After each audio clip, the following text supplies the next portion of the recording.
Hi grade 12s, welcome to my channel. Let us discuss this paper as a form of preparation for the final examinations or any other exam you may be writing next after seeing this video. So this is the KZN Preparatory Examination Paper 1 for Maths in 2025, right? So let's just go through the instructions. Obviously, folks, we need to essentially be very particular about these instructions. It's very important. Yes, I'm going to highlight the ones that have a direct impact on scoring maximum marks per question, but all these instructions need to be adhered to at all times unless otherwise stated. Alright guys, you may hear some screechy sounds of my chair or my table. I don't really sit still, so I'm one of those people who just move around as they continue to rest. Anyway, so let's just look at this, guys. 1.1 is not a question students should approach with any anxiety whatsoever. This is where you just come and collect marks, all right? So we're solving for x. So we've got x squared minus 11x plus 30 is equal to 0. Most likely we will win with factorization, but of course, any student who loves the general quadratic formula is at liberty to use it. But remember, you may never get a warning that you need a quadratic formula. So as a routine, one needs to always check the discriminant of any quadratic equation they come across so that the issue of factorization is clear from the outset. If the discriminant comes out not to be a perfect square, it means the roots are irrational, and that means it's not factorizable. But if the discriminant comes out as a perfect square, it means factorization is possible. All right, so guys, factors of 30 that can give us 11 is 6 and 5. Right, so these are both negative. Nice and easy. So we know that x is going to be 5 or x is going to be 6. Right. Please, guys, with algebra, run a check so that mistakes are kept to a minimum.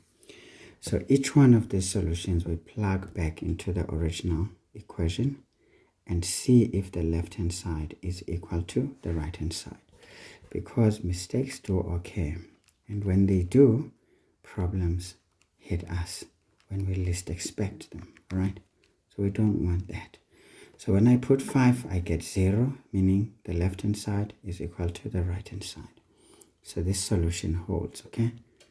And of course, guys, it doesn't take a long time to run a check. Just make sure it's done. It happens that a digit is written wrong.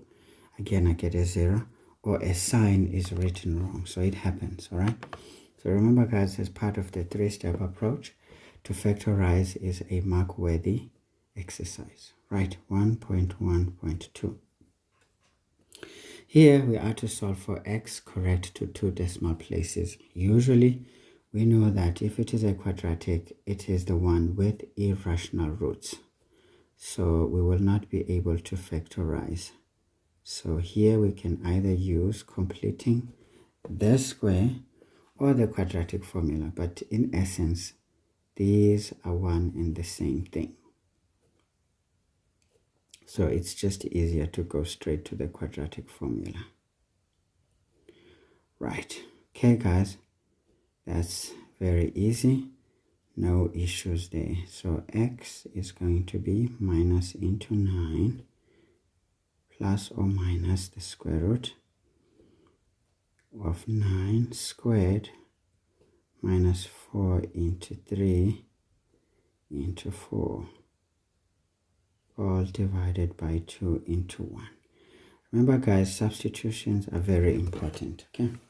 Technically, simplifying the expression under the discriminant is just a waste of time, in my opinion. So I don't find any reason why it should be done, okay? Because it really doesn't give extra marks. It should not. It's not a necessity. Right. Anyway, whatever you are taught, please stick by it. But sometimes it helps to be economic whenever that is possible. Doing unnecessary jobs or exercises is really a time-wasting expedition, which in the finals is not quite important. In fact, it is punishable.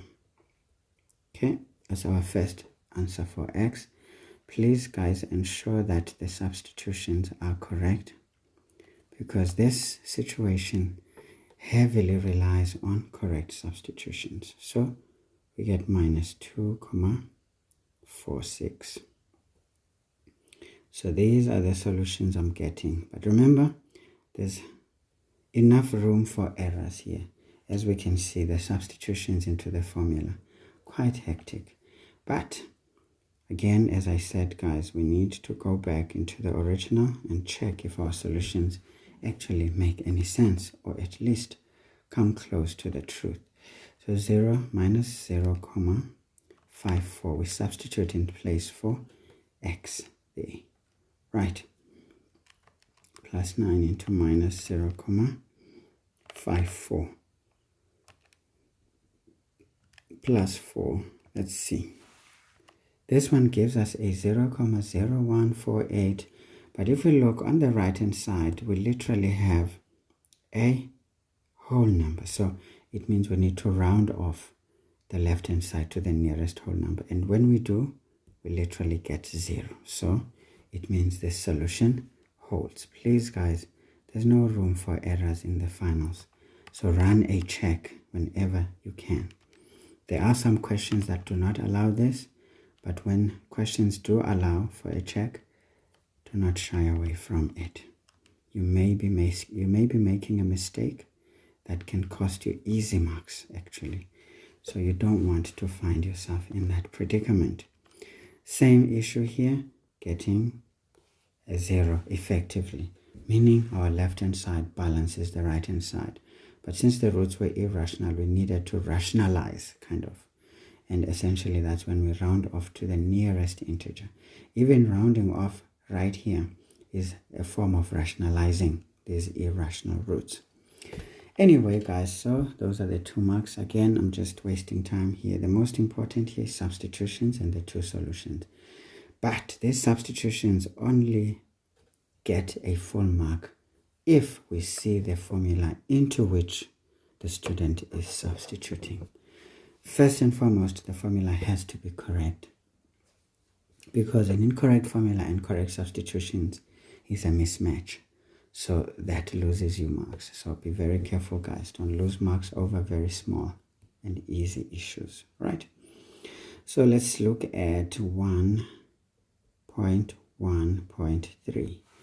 So there we've got a half to the exponent minus x, all multiplied to 3 minus x. That should be less than or equal to 0. Right, so what I like about this question, guys, is that it emphasizes my teachings to you. I know most of you take these for granted because you're thinking, it's just his usual rants, isn't it? But this is proving time and time again that accuracy is much more important than just, some haphazard and very random way of doing things. Because when questions get this tough, you lose your path easily. Anyway, this is not a really tough question, to be honest, but it's one that demands a student to be very clear. For me, I would rather I simplify here. Of course, the reason is that we don't really appreciate negative exponents, right? So this is the same as 2 to the minus 1, all to the minus x, into 3 minus x to be less than or equal to 0. Now when we simplify further, we see that this is 2 to the exponent x into 3 minus x less than or equal to 0. Now, folks, what we see here is that we know that this is always positive, no matter what exponent we put in there. this is an exponential equation which is increasing because the base is greater than 1. No matter what we put, whether negative or positive, we'll always get a positive answer. So we know that this is forever positive. So this means this thing can either be 0 or less than 0 if this guy is somewhat 0 or negative. So the technicalities lie here, right? So now we know that we can easily say, okay, this one is always positive, so we can ignore it if we want, or we can state that this is always positive. So for this to be less than or equal to 0, it means this is the only guy that can be less than or equal to 0. So we can see that here, to proceed, we can easily say, since 2 to the exponent x is forever positive, we know it. It implies that this whole product will only be less than 0 when 3 minus x is less than or equal to 0. As we solve here, we can see that essentially x must be greater than or equal to 3, isn't it? Yes, because we just simply take x to the other side. We're saying this 3 is less than x, meaning x must be greater than or equal to 3. So that's the solution. Of course, guys, we need this statement before we can accept this way of solving. Now, for those who don't really understand what's going on, it helps to use the graph. Now, again, using the graph, guys, emphasizes one point, that this idea of doing rough, very weak sketches here, or should I say, too rough a sketch, you don't get to a clear solution because you get stuck. So again, one knowing how to do graphs very well is at an advantage. What do we know? This is an exponential equation, or should I say function, that is increasing, and it appears above the horizontal asymptote, which is the x-axis. So this graph is a graph that does stuff like this, right? So this is the graph of the line y equals 2 to the exponent x. Now we know that it crosses the y-axis at 1, isn't it? Because that's not a shifted graph. Can you imagine if one was to just do a very weak or weakly rough sketch? It would be impossible to see what's going on. The second thing is, we know that this is a straight line equation with a negative gradient of -1 and the y-intercept of 3. So we can say this is what is happening over here.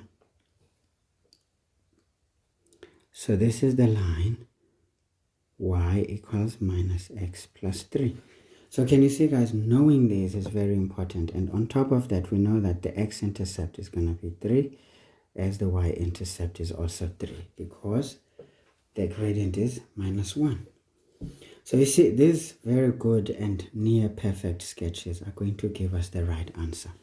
Because now we are saying the y values of this function multiplied by the y values of this other function should give us a value less than or equal to 0. If we just trace on our graph, we'll see that this graph is positive everywhere, right? Which emphasizes exactly our point over there. Now, we look at this graph. It is positive above the x-axis, and then it is 0 at the x-axis, and then it's negative below the x-axis. So technically, when do we get a situation that satisfies the equation? We know that when this one is 0, 0 multiplied by 0 is going to be 0. So this is included a solution. So we can simply say, okay, this solution is included. But in which direction? Are we going left? No. If we go left, they are both positive. So positive times positive would give us a positive answer, not a less than or equal to 0. But if we go in this direction, we know that essentially it's going to be a negative y value for this function multiplied by a positive y value for that function. And that, in essence, satisfies the inequality. So essentially, this is where the students would want to shade, okay, to the right of 3, including 3. So as we can see, even the graph agrees. So knowing how to draw these graphs quickly, guys, is very important, and to recognize them easily. It helps to work these things out nicely. But even algebraically, this is also good, okay? Now, for those students who love the table, I can also show you the table. If we do the table, because guys, you need to know all these techniques, because certain techniques, the table works best when a situation like this happens, but it's easy for students not to see what's going on. So let's say here we've got 2 to the exponent x, and then we've got 3 minus x, and of course we want to find out what's cooking. Right, so let's have a look. I feel like I'm squashing myself, but I'm gonna do it anyway. Let's just move it up a bit. Yeah. So of course, guys, we're gonna do this. Look for those so-called critical values or CVs. Obviously, the other one, we can choose 0 as a critical value because it can't have 1. The other one is going to give us a 3, okay? Right, now we start checking. Oh, by the way, we're doing a product here. So we say, what happens when is this 0? It never is 0. Because whether the exponent is 0, we get a 1. So this is positive everywhere. We can see that. So again, for a student who doesn't know, it will come out like that. So if you choose a negative number for the exponent, we still get a positive. Put 0, we still get a positive. A value between 0 and 3, can choose 1 for convenience. It will still give us a positive answer. We choose 3, we get a positive answer. A number greater than 3 will still give us a positive answer. What about the other one? It becomes 0 when x is 3. We can see that 3 minus 3 is 0. And then what happens? When we put a value greater than 3, this thing becomes negative, right? Because 3 minus 4, for example, is going to be minus 1. And since this is linear, and then if you see 0 and a negative sign, automatically this side should be positive. I mean, these are things that should come with experience, but hey, you can check it out. Say, for example, I put 2 there. 3 minus 2 is a positive answer. 0, 3 minus 0 is still positive 3. Put a minus 1 there, is going to be 3 minus 1 is going to be 3 plus 1. So you can see that it stays positive. Now let's do the product. A plus times plus gives us a plus because we are doing a product. Positive times positive gives us positive. Then positive times positive again, still positive. Positive times 0 gives us 0. Positive times negative gives us negative. And we can clearly see that the solution 0 is included. So we shade our circle and we go in that direction because the product is negative. Again, this speaks to the same solution as we have made above here. So both these techniques, guys, whether algebraic manipulation, using a graph, or using a table, I would advise a student to know all these techniques, okay? Even using a number line, but a number line is much more simpler than using the table. The table is more detailed, and in fact, it's more protective. A plain number line, if you don't know how to use it, you might run yourself into problems. I find functions are much better because it's graphical, it's visible. This may be perhaps a bit tricky for a student who doesn't really master, the algebraic techniques. But again, algebra comes before functions. So yeah, anyway, guys, whatever. So I just wanted to sit on that so that I can reveal some of these secrets because most students do not pay attention here. Okay. So let's do 1.1.4. So we've got the square root of 2 minus 7x plus 2x is equal to 0. So we need to solve. So essentially, we isolate our radical always. So we've got 2 minus 7x equals minus 2x. Okay. And remember, we're going to do some gymnastics as well. To get rid of the square root, we need to square, but whenever we do that, we must do it on both sides. I always prefer the squaring to be done on a separate step so that we don't mess up everything. It's easy to get into a problem and be unable to trace where the problem started. Right, so we move on nicely. So this just leaves 2 minus 7x equals, this is going to be 4x squared. Okay, we take every term to the other side and rearrange. We get 4x squared plus 7x minus 2 equal to 0. And then what I would suggest, we divide by 2, we get 2x squared. Oh, we can't. 7 is not going to divide 2, so we leave it. Let's attempt to factorize. Okay. Right, so we can say here this is going to be 4x perhaps. And then I'm going to put a 2 in there and then a 1 in there. Yes, it's going to work. So I need this product to be positive and that to be negative. What is nice is that 4 by 2 is 8. 8 minus 1 is going to give us 7. So this is good. So again, guys, you must have a very strong ability to factorize. So we can see x comes out as a quarter, or x is minus 2. And again, guys, having a habit of running a check in this exercise, it is very important to check. But where? We check in the original, not anywhere else. Because any wrong manipulations can lead to disaster. By the way, we didn't mark the situation above, okay? All right, so we get a mark for this, I suppose. Maybe stating that that is positive. 3 marks, maybe simplifying to that extent. I don't know.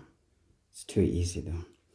Right, so this one, we just want to know, when we put a quarter in there, what do we get? We get 7 over 2. So let's see, what is 2 minus 7 over 2? Sorry, 7 over 4.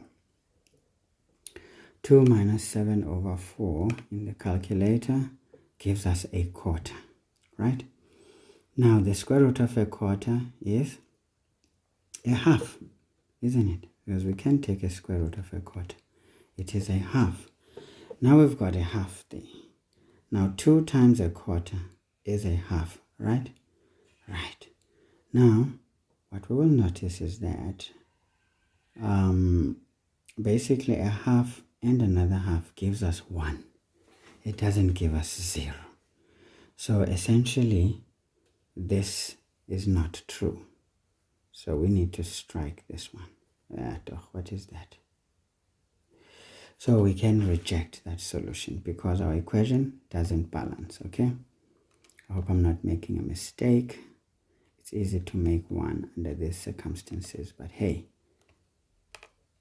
this is too simple to not see what is cooking. Let me just check on the calculator just to be sure, because remember, guys, precision, yeah, it still gives us 1. So 1 is not equal to 0. Let's look at minus 2. So this is 2. It's going to be minus 14. Minus 14 plus 2 is going to give us 16. Square root of 16 is 4, right? Then we've got 2 times minus 2. It becomes minus 4. So 4 minus 4 is 0. So the left-hand side is equal to the right-hand side. So this solution holds, right? So usually this is the case, okay? Now, the gymnastic of squaring both sides, it's an algebraic technique, okay? Remember, guys, in algebra, if you've got an equation, you can do anything that you choose to do, no matter what is the motivation for it. Sometimes it doesn't make sense, but as long as it gives us the answer that we want, we can accept it, okay? So don't get used to saying, I'm only going to do this technique when I have this particular type of a question. Sometimes it comes to you, so what? As long as you're doing it in a balanced manner, in an equation, what is done on the left-hand side should also be done on the right-hand side, whatever it is. Great.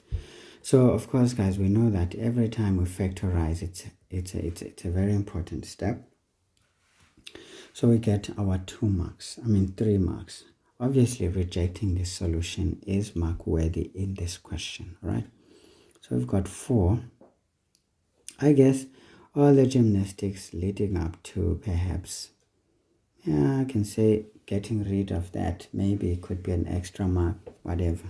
Transposing, there's a lot of areas to get the extra mark. At the end, it's done. Right, so that's, by the way, guys, for me, students who are preparing for finals, you should not be doing these questions. If you find yourself doing these kinds of questions during practice, then your practice needs a lot of work, right? Cannot be practicing 1.1.1, 1.1.2. That should not be a part of your practice. But inequalities, yes. Yes. Practicing inequalities, because they can come in different formats, and the most important thing about them is in functions they become very crucial for graphical interpretation. So essentially, practice inequalities, but even then, not standard basic inequalities like linear inequalities and quadratic inequalities. Those should already be second nature. But you want these unusual combinations, an exponential graph with this, a hyperbola with this, those are not very common. Or rational inequalities, those ones are not so common. So those are the ones you want to be practicing so that if they come, you are ready.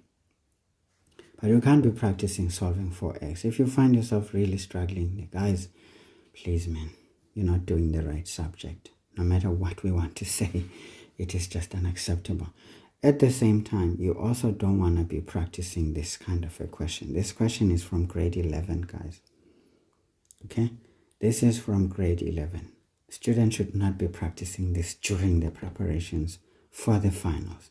This should already be second nature. There's nothing that can happen here.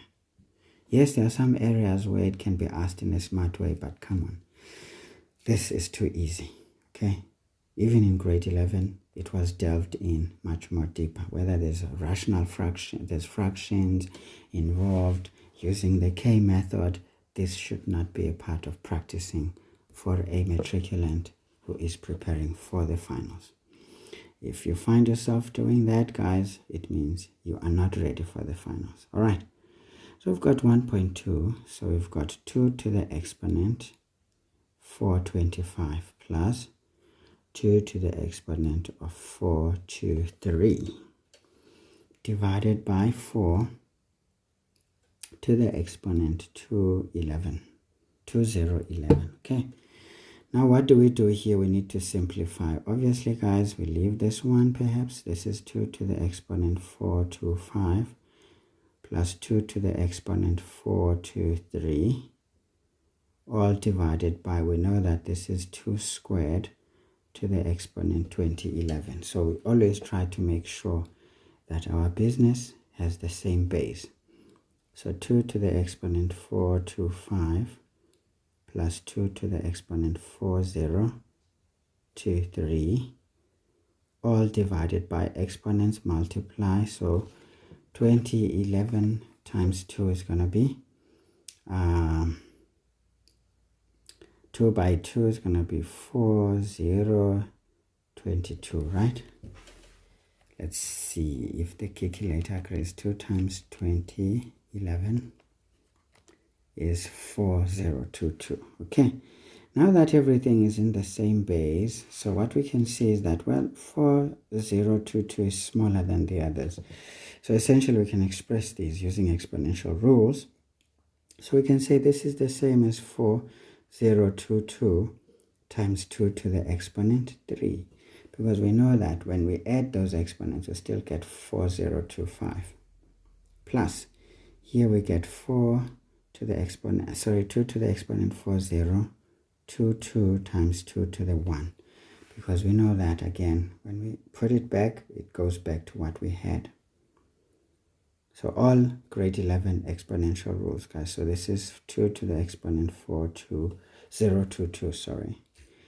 Now we continue. What do? We can see that we've got a common factor. The highest common factor is 2 to the exponent 4022. What gets left is 2 cubed plus 2 to the 1, all divided by 2 to the exponent 4022. Now once we have a product, guys, this divides nicely to that. We get 1. So 1 is a multiplicative identity, so it sort of disappears. So 2 cubed is 8 plus 2. So our answer is 10. Okay. Nice and easy. Right. Okay, guys, so this one works. Remember, if you put this on the calculator, you're going to get a math error. So don't even try. Because 2 to the exponent 4025 is already working out infinity. So the calculator will say too big.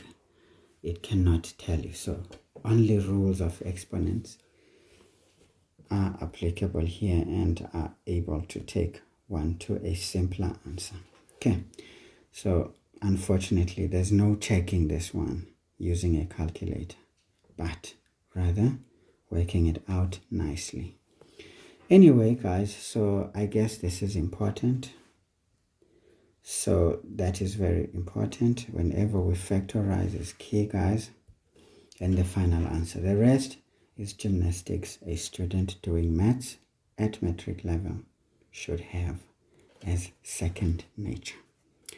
1.3. We have to solve for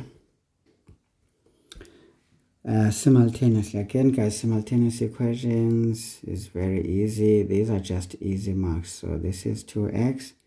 So this implies that y is going to be 2x minus 1. We can already make this equation 1. The second equation is 3x minus y into x plus y is equal to 0. So we can make this one equation 2.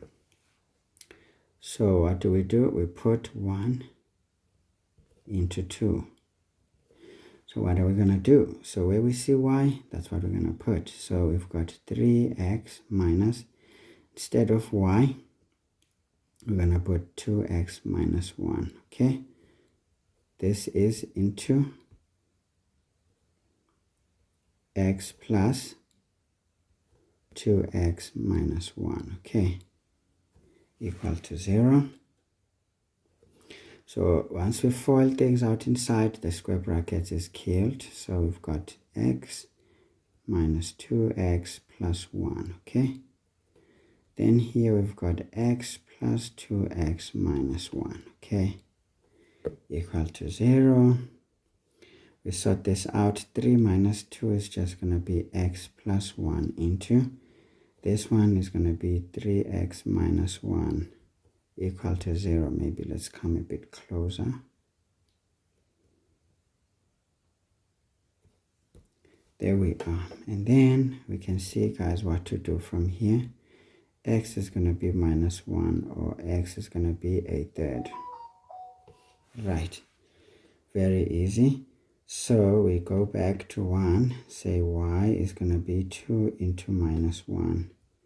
Minus 1, or y is going to be 2 into a third minus 1. What do we get? So this is minus 2 minus 1. It gives us minus 3. This one is going to be 2 thirds minus 1. So 3 by 1 is 3. Minus 2 is going to be minus a third also. Okay. Right, let me just double check that one. It's easy to make an error there. Okay. Yes, it's minus a third. So, easy stuff, guys. So, these ones are just easy marks, folks. Of course, manipulating this equation is usually mark-worthy. Substituting one into the other is mark-worthy, and then these solutions. Okay, so usually 6 marks, but here we're only getting 5 marks. Then I guess there's no mark for that manipulation. It's usually 6 marks. Again here, guys, I will emphasize we need to check our solutions. Usually it's easier to check on one of the original equations. So we can see there, well, when y is minus 3 x is minus 1. Can we see that minus 3 plus 1 is minus 2? Minus 2 is equal to minus 2. So those solutions are good. When we put this one, this is a third, plus 1, what do we get? We get 4 over 3, right?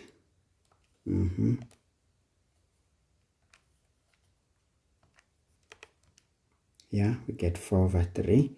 And then that would be the left-hand side. Now, when we put a third in there again, what do we get?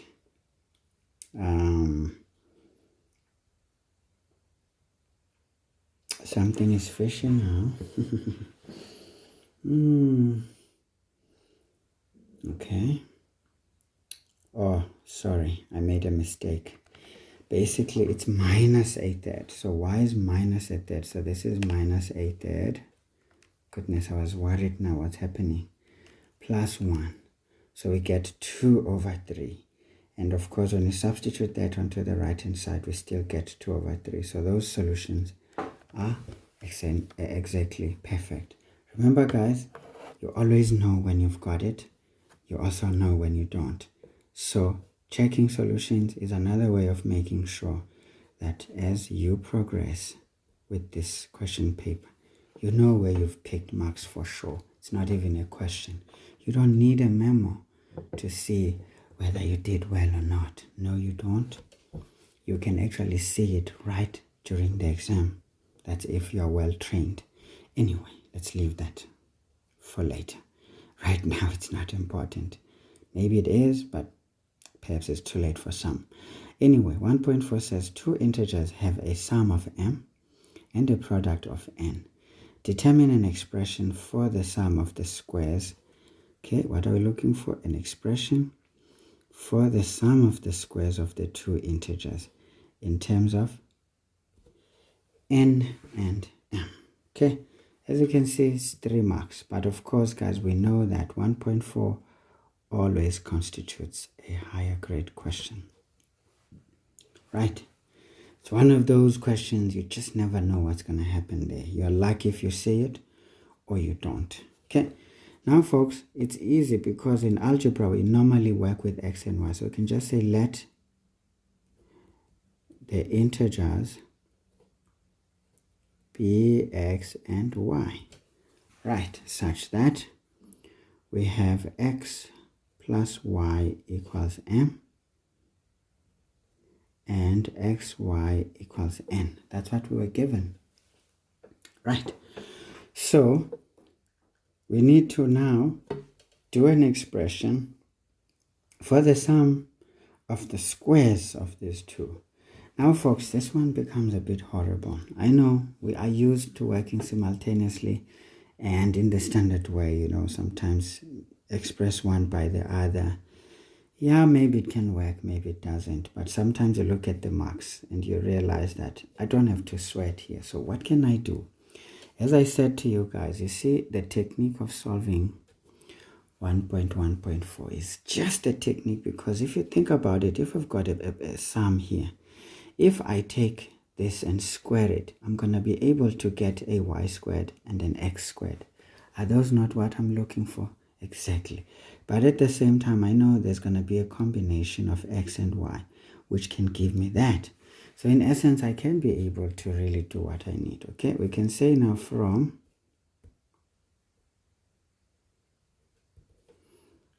x plus y equals m. Mathematically, guys, we can do whatever we want. Remember, we try to study the expressions and see what we are looking for. If we decide to square, remember in maths we can do anything. Now don't ask why are we squaring, because we can. But why are we squaring? Technically it's because we want to get an x squared and a y squared. But we want something that's going to be within this equation so that we can be able to express it like that. Substitution method may not really help us very much, but perhaps this one can, because we look at the marks at the same time to try and map out what should we do. Sometimes, yes, the long technique can come up with the answers, but sometimes it leaves you hanging. You don't want to waste your time. Right, let's just FOIL it out, guys. This is easy. So we get x squared plus 2xy plus y squared equals m squared. Now we can clearly see we have the squares that we're looking for, so we collect them. X squared plus y squared is m squared. We transpose what we don't want. This is 2xy. So this implies that x squared plus y squared is m squared minus 2. What were we told xy is n. So therefore, x squared plus y squared is going to be m squared minus 2n. It's done, guys. As long as we got the squares of the two integers in terms of m and n, we are done. No matter what the memo says or how the memo does it, if we achieved the goal, guys, there's no way we're going to be wrong. Some solutions can be different in terms of how they look, but in essence, they have the same value. All right? Okay, so again, this is one of those questions a student may not get right. But again, it's because matric students, technically speaking, guys, should not be practicing most of the questions in question 1. In my opinion, matric students should be practicing questions of the nature of 1.4, right? Because even inequalities, rational or not, they come from grade 11. Okay? So essentially, guys, these are not the areas to still be brushing on. Never. If you're a grade 11 student this year, I plead with you, practice algebra over December holidays. Don't go around and wasting your time. Just sit at home, practice, so that when you get to grade 12, your algebra is good. If your algebra is good, your maths is gonna be excellent. You don't know algebra, you literally don't know maths. Just forget it. Okay, right. Anyway, guys, so this is essentially the story. So essentially the technique is key. All right, the substitution here is key, and the final answer. The rest is history, guys. Okay, so again, this was an easy 25 marks to score. I kind of indulged a bit because this is a review session. It's not an exam race. Okay, so please don't be impatient with me for taking a bit of time. I need you guys to be comfortable. Let me tell you, very important in algebra.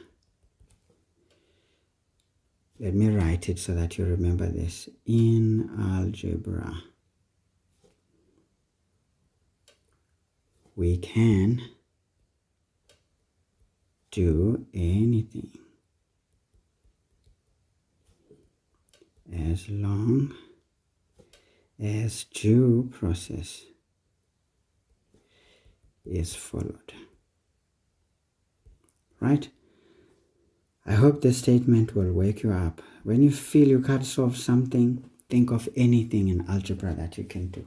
Be it dividing by 1, whether that 1 is a direct 1 as in digit number 1, or anything that can amount to digit number 1 in essence, right?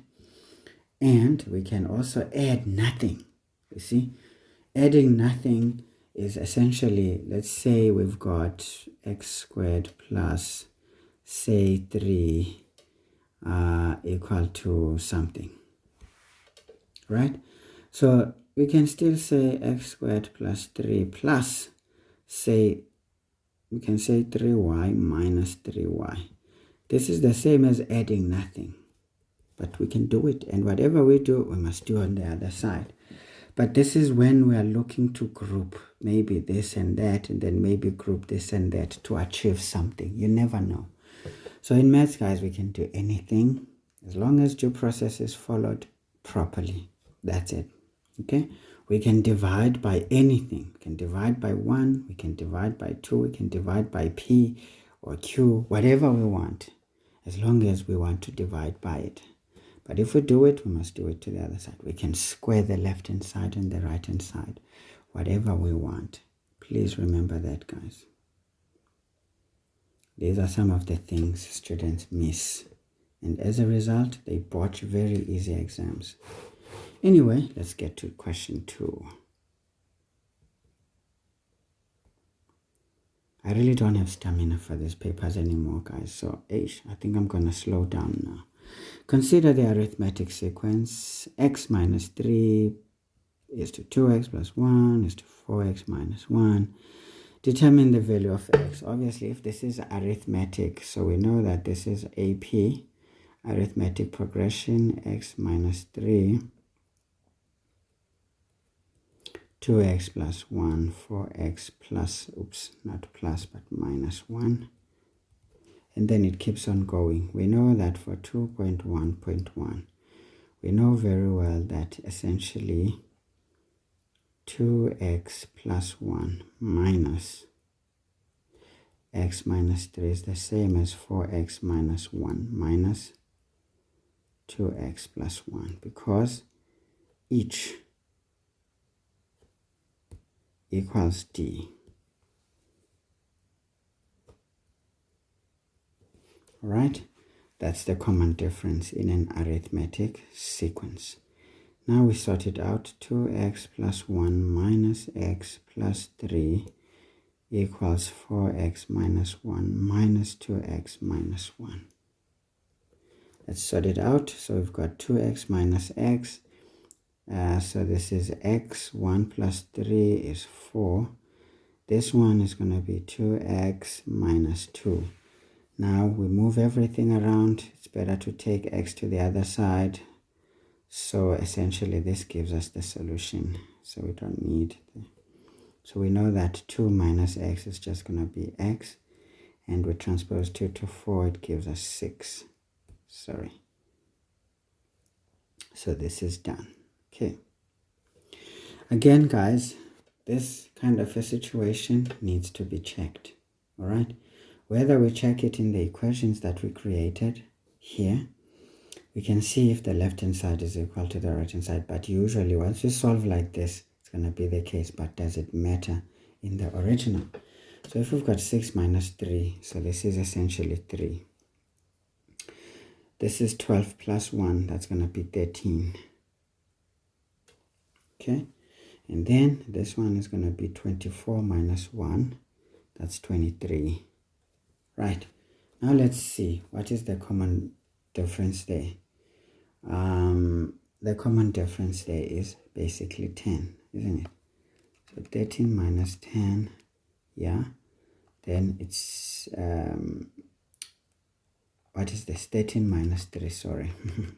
It's 10. And then, of course, 23 minus 13 is still going to be 10. So we can see there's a common difference of 10. So this is good. So x is somewhat telling us the truth. So there's no way we can doubt that answer. So always check, guys, if there's a common difference at all. And as we can see in our little expression, this is 10. This remains 10. So this is indeed speaking a language of an arithmetic sequence. Right, let's get our marks. Of course, this alignment is key, and that alignment is key. And of course, the final answer, 3 marks. This could easily be just 2 marks. All right, 2.1.2 says we need to calculate the numerical value of the 7th term. Well, we don't have a problem. We know that Tn is A into n, sorry, not into, but plus n minus 1 times d. So we know that T7 is going to be A. We know that it's going to be basically, we can just show this is 6 minus 3 plus 7 minus 1. D, we can even show that this is 10. I mean, yeah, why not? Okay, but D, we knew that any of the expressions above anyway did tell us that. But I'm lazy to go about it, guys. I think we can just easily say this is 6 plus 4. Okay, the essence of them all. Right, or even this one. We can choose it. Right, so let's go for business, guys. T7 is equal to, how many marks? 3. Okay, maybe let's go about it nicely a bit, just to simplify. So this becomes 3 plus 6 times 10. Okay, therefore T7 equals, this is 60 plus 3, which is 63. So guys, you should not be practicing this as a grade 12. This is a sequence that you study in grade 10 already. So it's a waste of time to be flinching here. Anyway, you can easily see that 3 marks, maybe finding the value of A, finding the value of D, and the final answer. Maybe, not sure. Perhaps for a clear mark distribution in that question, consulting the formal marking guidelines would be key. And the nice thing is that all papers usually downloaded from the site come already with a memorandum. So meaning if you scroll straight down, you will hit the memo and have a look. I never really waste my time with those. Unless, of course, there's something I'm lacking understanding of, which I would suggest you do the same. Never get hung up on memos, but rather be creative. Be a person who can create a memo. Because as I told you guys, with every question, you already know. So don't get used to always going to check whether the answer is correct or not. As a matric student, you should already be able to do that. Okay, let me just drink some water. Okay guys, so let's get to this one. We need to consider the quadratic sequence again. Here's another sequence students should not be worried about by this time. Maybe at the beginning of the year, a bit of revision on this is important. But one thing I can tell you guys, this question, as I skimmed and scanned through it, some of the videos I have done on sequences and series, I covered essentially these questions. One that made me smile was this one, that whoever is my student, as in attending my classes or watching my videos, definitely had an upper hand here. But those who don't, well, I don't know. Maybe you knew it, maybe you didn't. But I'm just trying to show you guys that most of the time, some of the things I say and some of the things that I do will always haunt you in the next exam. Whatever it is that you're going to be writing, it's going to haunt you. That I can assure you without a shadow of doubt. There's something I noticed about how I tend to see things and feel. I'm not a witch doctor, but I have those tendencies, I guess. And it's been a story of my life. Yes, I won't claim that I can predict the future every time, but most times, on things that I get involved in, it certainly is something I tend to be correct about. Yes, in different proportions, sometimes more correct, sometimes less correct.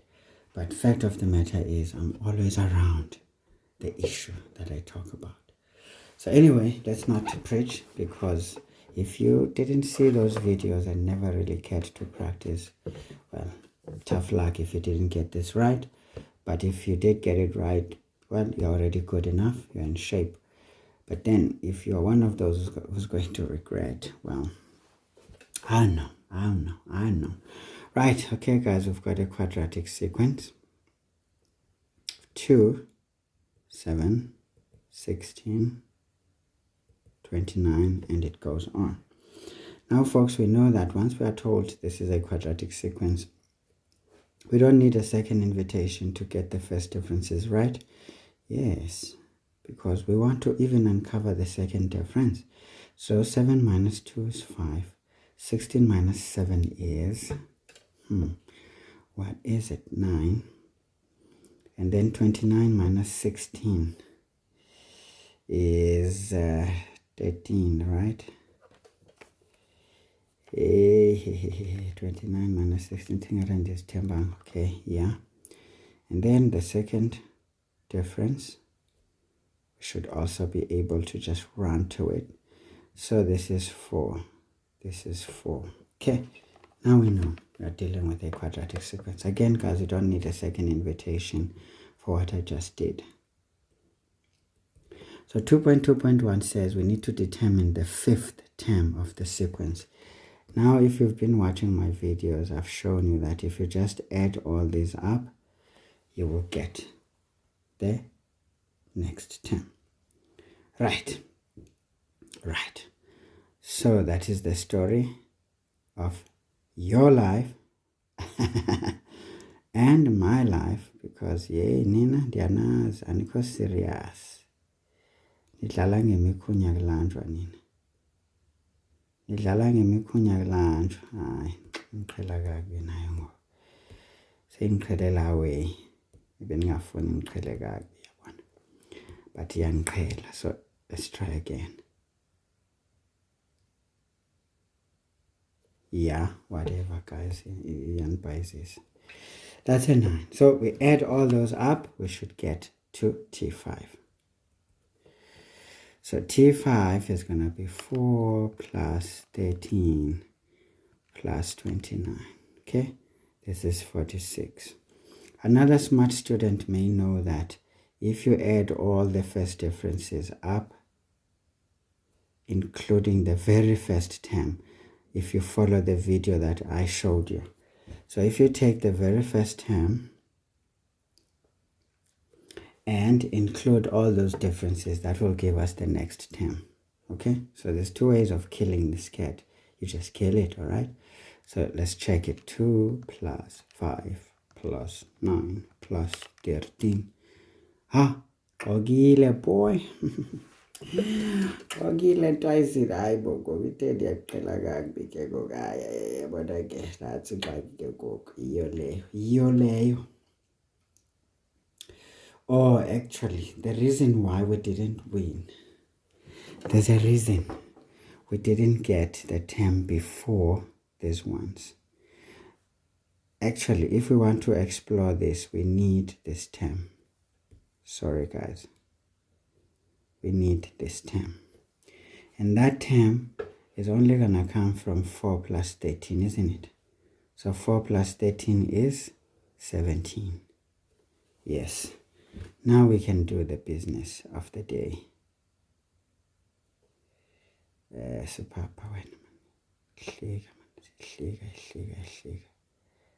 Now it's gonna work.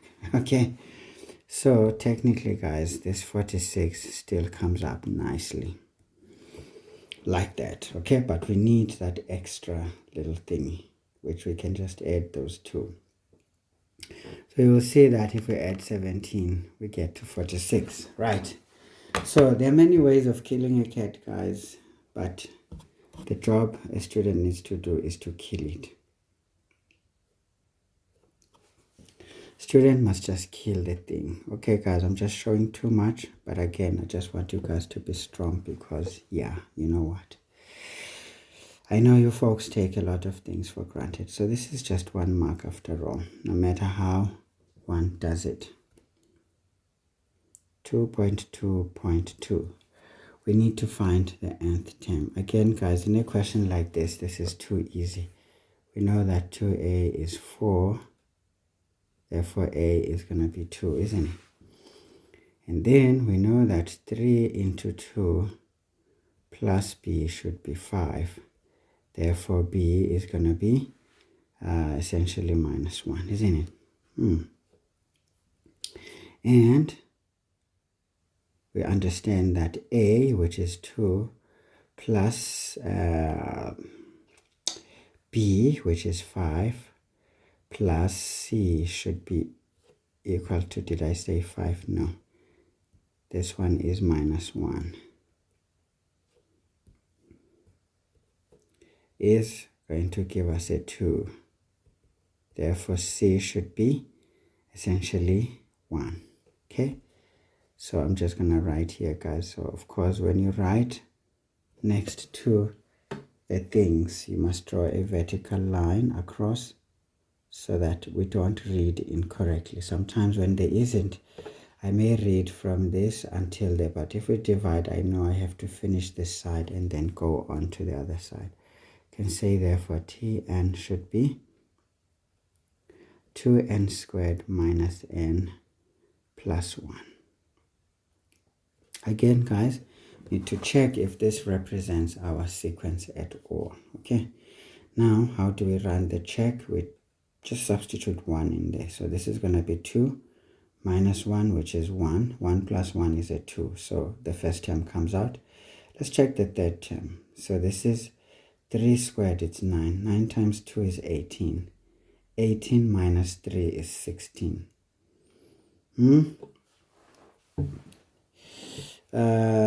Wait. What am I saying? This is going to be 3 squared, it's 9. By 2, that's 18. Okay? 18 minus 3 is 16. Plus 1, that's 17. What the hell? What the hell? Yeah. I'm not happy. Okay, let's check the fourth term. 4 squared is 16 by 2, 32 minus 4.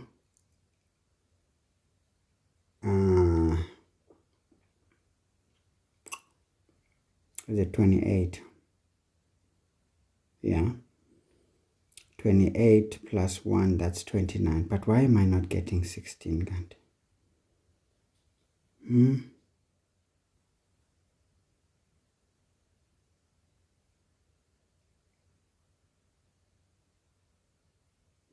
Oh, actually, 18 minus 3 is 15. So 15 plus 1 is 16. So my math was wrong. Okay. Anyway, guys, don't get confused like I do. Just use the calculator to check. Sometimes it's the safest. Okay, we get a value for each one. We get a mark for each one of those. And the final answer. So these are the easiest 4 marks a student can get. Yes, there's room for some difficult questions, but they're usually not that difficult. 2.2.3 says, we need to show that the sum of the first differences of the quadratic sequence can be given by this. Easy. S sub n is going to be n over 2 into 2a, right, plus n minus 1 times d. So we write it nicely. So Sn is going to be s over 2 into 2, the first term is 5, plus n minus 1, the common difference is 4. All right, we simplify. S sub n is n over 2 into, now this is going to be 10 plus 4n minus 4. S sub n is n over 2 into 10 minus 4 is 6 plus 4n. Okay, right, so we then finish our business. S sub n is, we distribute the n in there, we will list them in terms of the highest power to the smallest. So n over 2 times 4n. 4 divided by 2 is 2. N times n is going to be n squared, plus, now 6 times that 6 divided by 2 is 3. 3 times n is going to be 3n. It is done. Okay, easy stuff, no sweating, nothing. Again, this is very easy questions, guys, to score marks without thinking twice. You can just say substitutions here, very important. And 3 marks though, come on. Why? The common difference, maybe? I don't know. Perhaps the simplification to that, even though the answer was given, but I don't see why there's so many marks there. I really don't. This should be just 2 marks. Anyway, guys, whatever. Sometimes for your effort, you are to be rewarded somehow. Okay, next one. 2.2.4, it says, if the sum of the first 40 differences in question 2.2.3 equals 3,320, that is S40 is like that. It says now which term in the quadratic sequence has a value of 3, 2, 2, 2. Now, as you will notice, guys, like I said to you, do you remember me when I was talking about this? Yes, of course. So we know that when we add all those differences, okay, no matter how many they are, the first difference is if we added the first 3 and add 2, we get 29, which is the next term. So essentially, that's exactly the same idea. So if we've added 40, when we add the first term of the quadratic sequence, the 2, is going to be the 41st. So that's going to be term number 41. So this one, we just write the answer. So we can just say T41 is going to be equal to 3322. Right. Easy as that, guys.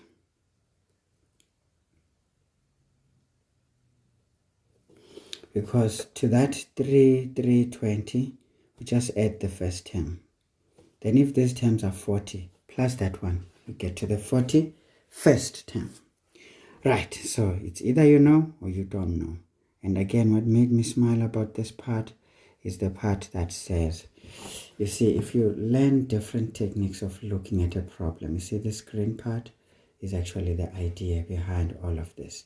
Even if you add the first 2 to that one, what do you get? 16, isn't it? Because this is going to be 14 plus 2, 16. Even if you add the sum of the first term to that one, what do you get? The next term. So essentially, guys, I taught this nicely in a very nice review video on sequences and series. I even took a question from, was it Northwest, and treated it as well in the channel. So for those who saw it, these were like cheap 16 marks. But for those who did not see it and perhaps didn't know how to do this, well, those are the marks that you left out. Well, doesn't matter, guys. Not to say all my techniques will work for everybody. It will depend whether those individuals using what I suggest sometimes, or at least what I show, they do practice this and make sure they understand it. Only those can make it when a question demanding a similar idea can do it. But if you just passively watch, well, it's easy to see things my way because I make it easy for you. You don't have to think, you just have to follow, and it makes sense. But trust me, come exams, it's going to be you and the paper. Now, the question is, have you trained your mind to analyze statements constructively? No. If you have, are you sharp enough to do this within the most reasonable time possible? Well, that depends on whether you practiced well. If you did not, no matter what you know or you don't know, you'll always have delayed responses. Long after the exam, you're going to realize, oh my God, I should have done this or that. Yeah, that's what happens when you poorly practice. Okay. Remember, guys, this is your future. If you don't take it in your own hands, nobody is going to bring it to you. You're already very privileged to find channels like ours on YouTube. I can tell you guys, many of you would have to pay dearly for what we do here for free. Okay? You would have to pay dearly. Sometimes when you have paid dearly, you still don't get as much. You get it? So you think about it. Don't take these YouTube channels for granted. In my opinion, if you're a student who's doing maths, you should be subscribing to every YouTube channel that does the work that you are doing for survival. You should not be picking and choosing because different people can share the same idea in a different perspective, and that broadens your understanding. It makes it effortless to handle things of different shapes and sizes, forms, and, connotations, you name them. Anyway, determine the number of terms in the following geometric sequence. You see, we're also told what this sequence is. So how many are they? Now, first of all, we know that we've got a GP, Gauteng province there. So we've got 1 over 2 going to square root 3 over 2 going to 3 over 2, going to whatever, and ending up at 81 root 3, all divided by 2. So obviously, guys, I mean, student who knows, this is effortless. We know that r is going to be root 3. Why? Because if we multiply root 3 to the first term, we get the second term. If we multiply root 3 there, we will get the third term. So again, it takes proper practicing. All right, so let's have a look, guys. We know that Tn here is a to the r. I mean, this is greater than 1. Root 3 is greater than 1. So this is to the n minus 1. I don't even know why I'm thinking about that. So this means Tn is 81 square root 3 all divided by 2 is equal to a, we've got a half here, r is root 3 to the exponent n minus 1. Okay, right, we move on nicely. So technically, guys, what we can do here, we can first divide by a half. So let's see what happens when we divide by a half here. We simply multiply by that flipped, isn't it? And so the 2 is going to go away. So we end up with just 81 root 3 is going to be equal to root 3 to the exponent n minus 1. Alright.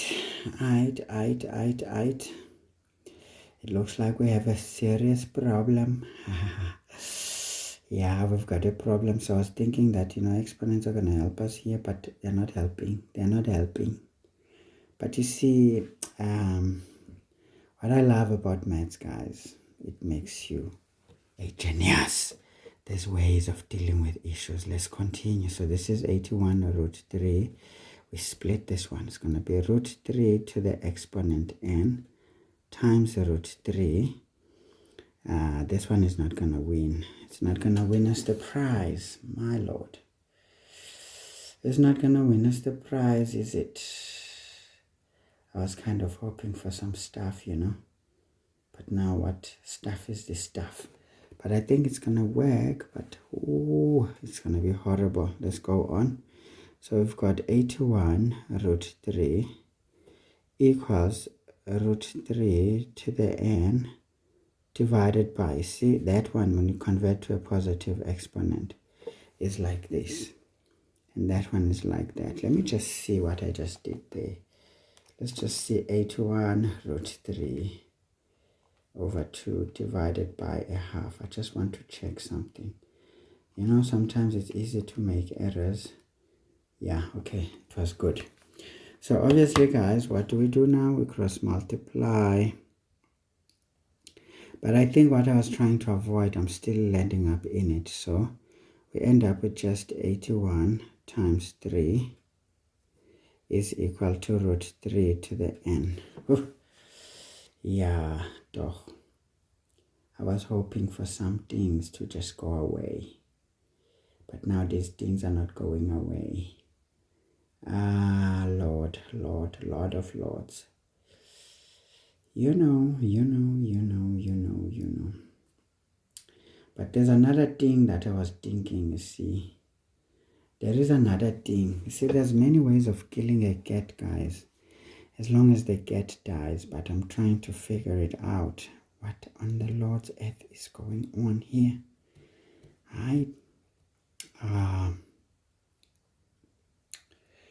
Yeah. I was trying to think. How about we leave this one and say this is square root 3. This is square root 3 squared. Why not? Yeah. So we can say this means this is 81. Right.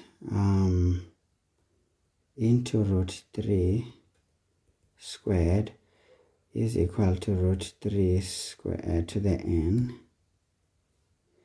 Right. But we can say that, look, we want to eliminate some things there. So this is as good as 81 to the 0. Isn't it? Yes, we can magically show it up because any base to the exponent 0 is going to give us a 1.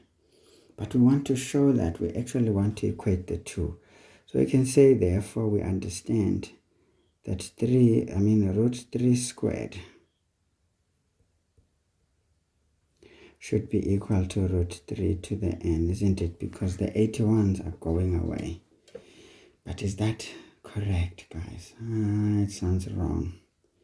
It sounds wrong. Let me see, though. N is a 2. Goodness, it's a lie. It can't be 2 terms. You see, yeah, this is already too much nonsense there. Okay, it's nonsensical. But sometimes you gotta try. You gotta try, but I can see these are definitely not 2 terms. Okay, guys, so this means, okay, all right, okay, we need a plan. Okay, we need a plan. And this plan, from what I can see, yeah, we don't have a choice but to do it. I'm feeling like all of these lovely substitutions, I thought it was going to simplify nicely. So at this stage, I think once we get here, we just want to finish, okay? We introduce logs. I'm sorry, guys, but sometimes stuff happens, okay? Log 81 root 3 should be equal to log root 3 to the n minus 1, okay? We use our log rules here, so we know that n minus 1 log of root 3 is going to be equal to log of 81 root 3, right? Right, so what do we do now? Well, we divide by the log. So we know that essentially n minus 1 is going to be equal to the log of 81 root 3 to the base root 3, right? So we're moving fast, guys. Sometimes it's just irritating. Sometimes when things don't just go away, we make them disappear, all right? Yeah, we gotta do it. Now I'm trying to think what on the Lord's earth is going on in here. Yikes. So let's see. This implies that n minus 1 is equal to, let's just put it on the calculator. Sometimes we get strange things, folks. What can we do? We get strange things. So magically it gives us 9. I was trying to figure out what am I going to do. I was just thinking and thinking and thinking and thinking, but it just didn't want to come to my mind. But, well, the calculator does it nicely there. I was trying to think of an algebraic technique right there. But yeah, whatever, guys, it is done. So we can see that therefore our n is going to be 10 terms. Okay. I don't know why, guys, I went around the bush here. But sometimes, trust the algebra, but the algebra teaches me. Or I didn't have the right patience to go all the way. Perhaps I did wrong moves along the way. Either way, it's done. I can accept 10 terms. Okay, it's a nice number that came out, so why not? Right, guys, so what are we doing here? 4 marks. Finding the common ratio, yes, is key. Substituting into this equation, yes. Essentially logarithmic rules, yes, yes, yes, yes, yes. Nice and easy, guys. No stories there. Let's do 3.2. Okay, 3.2 says we need to solve for p if this situation, we can see this is a sum to infinity, is equal to sum to 7 terms of whatever this is cooking, and we are told p is essentially less than 1 and greater than minus 1. So it means we are likely to find solutions of p that are elsewhere, but we need to choose the one that is within that range. Okay, right, so let's just write the expression first. So sigma from k equal to 0 to infinity of 9p to the exponent k. This is to be equal to the sigma of m starting from 1 ending at 7 of minus 27 times minus 2 over 3 to the exponent m. Okay, good. So we can see this is the sum to infinity equaling a sum of 7 terms of those two different sequences. So obviously, guys, we know that this is sum to infinity is equal to sum to 7 terms, right? S sub 7. Now, we know that technically, whatever will bear the exponent is the common ratio, isn't it? Yes, and that's why the common ratio is supposed to be like that. So this is a clue. So we know that when k is 0, this is 1. So the first term is 90. So we know that essentially sum to infinity is a over 1 minus r equals this one. We can see that the common ratio is less than 1, but okay, it's less than 1. Let's take it that. So the formula is a into 1 minus r to the n, all divided by 1 minus r. So let's go for it. This is 9 divided by 1 minus p equals a here. We can see that a is just the product of minus 27 into minus 2 over 3, right? Be very careful with that one because it doesn't start with 0, so very, very, very dangerous. So this one tells us that our a value is 18 into 1 minus r is definitely whatever bears the exponent there. So our r is going to be 2 over 3. Now, this is to the 7 terms, all divided by 1 minus into minus 2 over 3. Okay, cool. Now, we just continue, guys. Simplification, 9 over 1 minus p is, let's just sort that out. So what is this? This is going to be 1 plus 2 over 3. 3 times that, it's going to be 3 plus 2, that's 5 over 3. So let's see, 18 divided by 5 over 3. Maybe let me do it differently. 18 divided by 1 plus 2 over 3. I just don't want to make mistakes now. Right, so what do we get? 54 over 5. Okay, in fact, why am I suffering? I should just do that thing as a whole. 18 into 1 minus minus 2 over 3, all to the exponent 7. Should do the whole thing. 1 plus 2 over 3, you know? There's no need to suffer there. So what we get here is 926 over 81. Great stuff. So we just cross multiply. Okay, so this implies that we will have 926 minus 926p is equal to, let's see, 81 times 9 is 729. Okay. Now, actually I should have written it the other way around. My Lord, I hate it like this, but anyway, let's go on. What can we do? So we've got here 926p is going to be equal to, so this is 926 minus 729.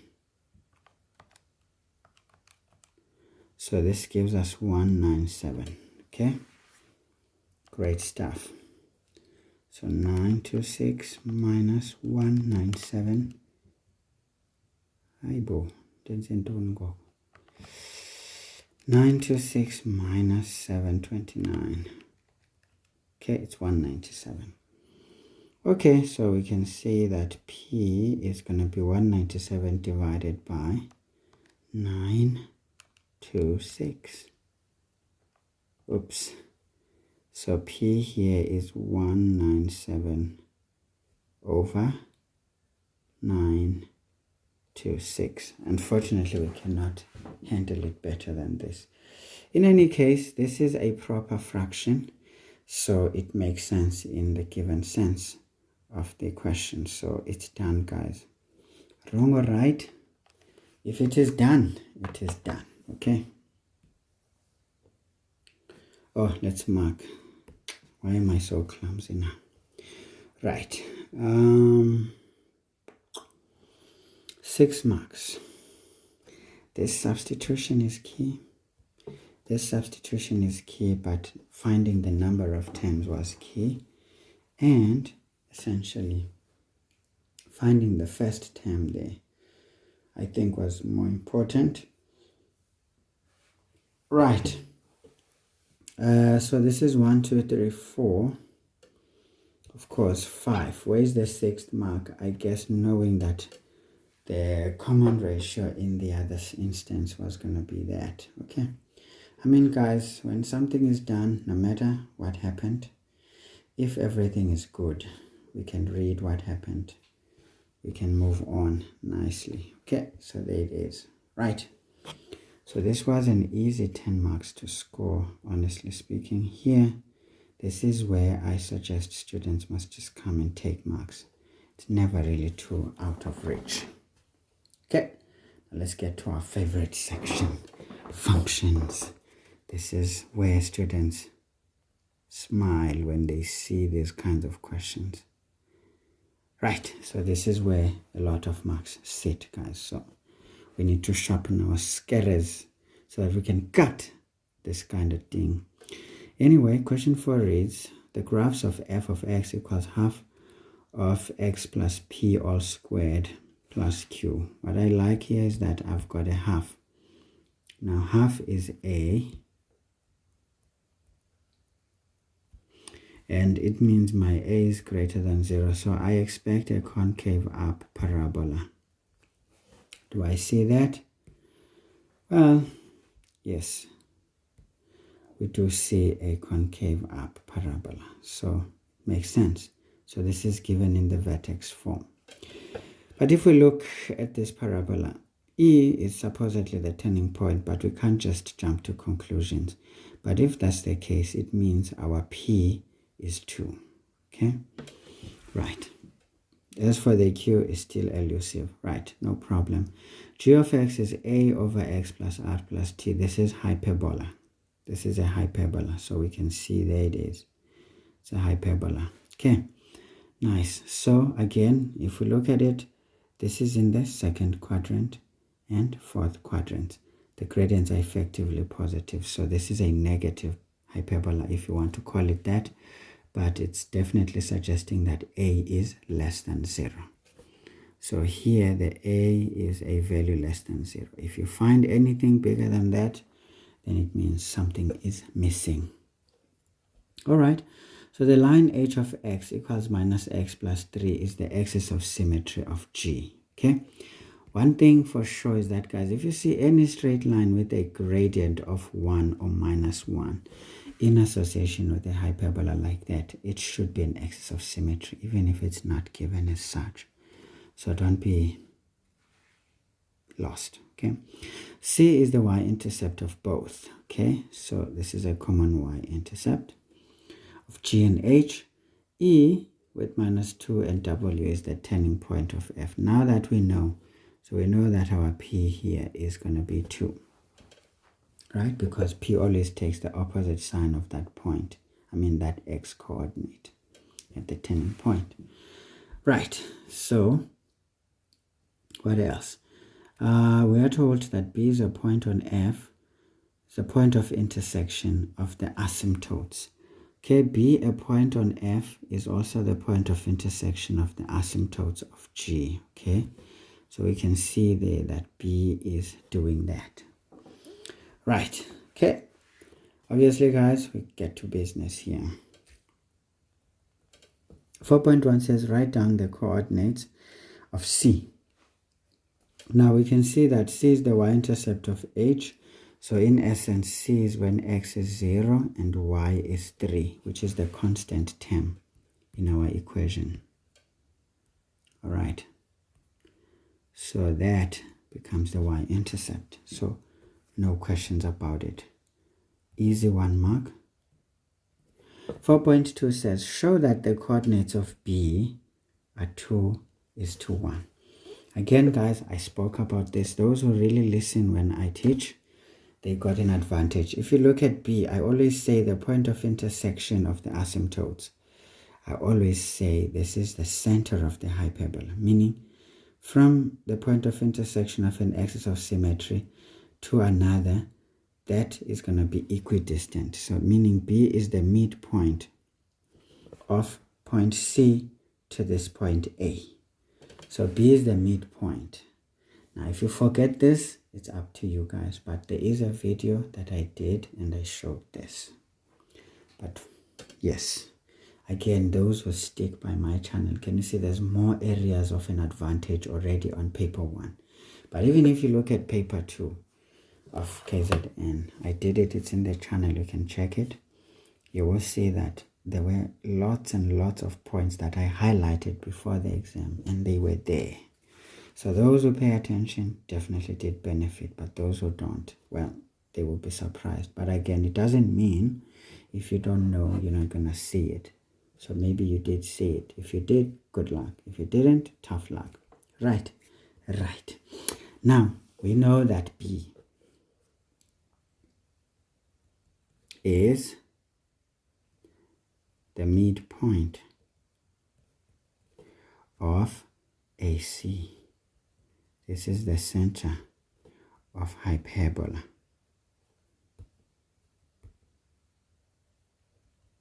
Right. Again, guys, you don't need to state this. But I mean, for me, I like to be comprehensive to showcase that what I'm doing, it's informed. It's not guesswork. Next thing, such that we understand that B is going to be the point x at A plus x at C over 2. I know you guys thinking, analytical, yes, of course. If you look at the formula sheet, these formulas are there because in maths, guys, we're not going to quarantine mathematical concepts to some particular space like your government was doing during COVID. When they had no information whatsoever, they were just all lost and perhaps not found at all. They were busy putting lousy restrictions, and yet serious issues that need such restrictions, they don't pay attention to. TB is a disaster, guys. But you don't find, issues of TB treated the same way as what no one knew what was going on about it, And then, HIV, guys, it's a pandemic, it's a disaster. But you don't see that. You see, all of things are relaxed, relax. Destigmatize this thing because it's nice, ne? But then something no one knows anything about, all of a sudden, they want to put down. We were treated unfairly as a nation, in fact, as people in the world during COVID, because the laws that were put, people forced to take, measures that are really ridiculous. Anyway, guys, let's not go there. Sometimes I'll sound a little less mysterious, and I don't like to be a point of controversy. Honestly speaking, I don't really enjoy controversy. It's just that sometimes certain uncomfortable truths, guys, need to be spoken of, even when they hurt, because I know people so poorly informed, they believe anything as long as they think what they saw is what it is. How often have people been wrong, guys? They have been so wrong. Okay, anyway, wrong or right, who cares? So that was 3. No, that was -1. Plus 3 divided by 2. Okay, so therefore our point B is essentially 2 is to 1. Indeed. Okay. Again, you would think analytical geometry, well, tough luck. If you don't know things, you're not going to win. Here we integrate topics because this is mathematics. This is not some exam guidelines written by God knows who. We're doing maths here, all right?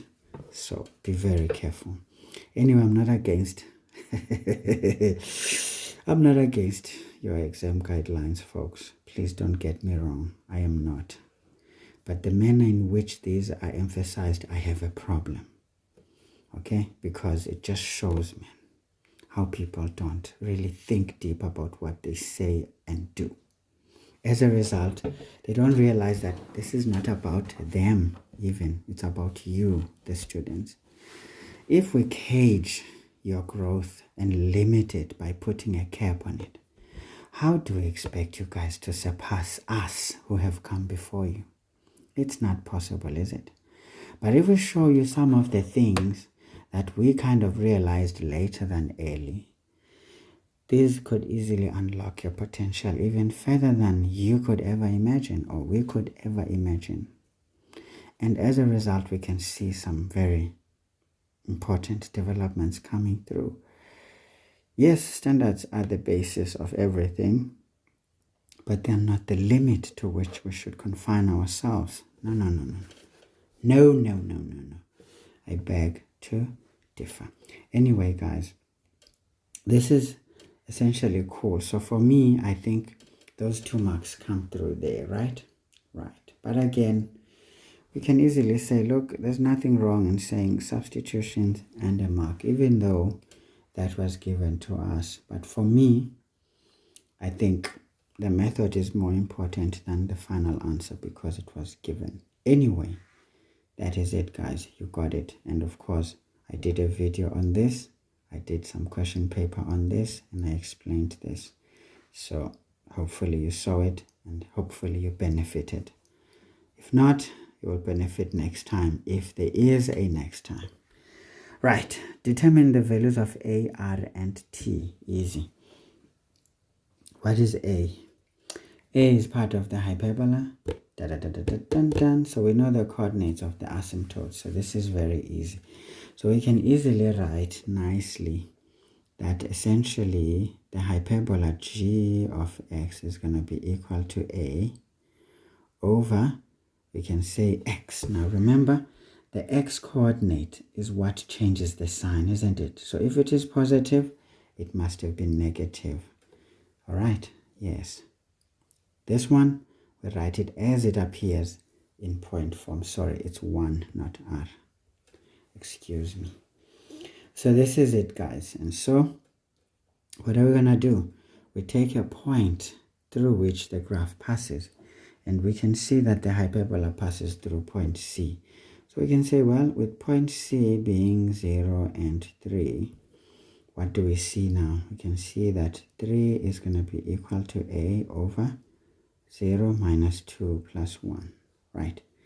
So let's move on. So this means 3 is going to be equal to, you know what, let's not do this. Let's leave it in the denominator. So A divided by minus 2.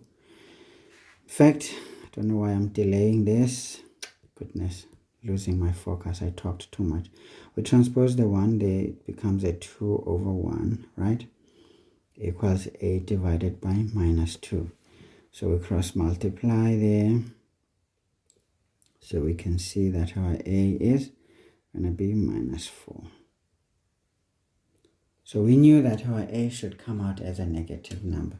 So guys, we can write, in fact, let's not do that.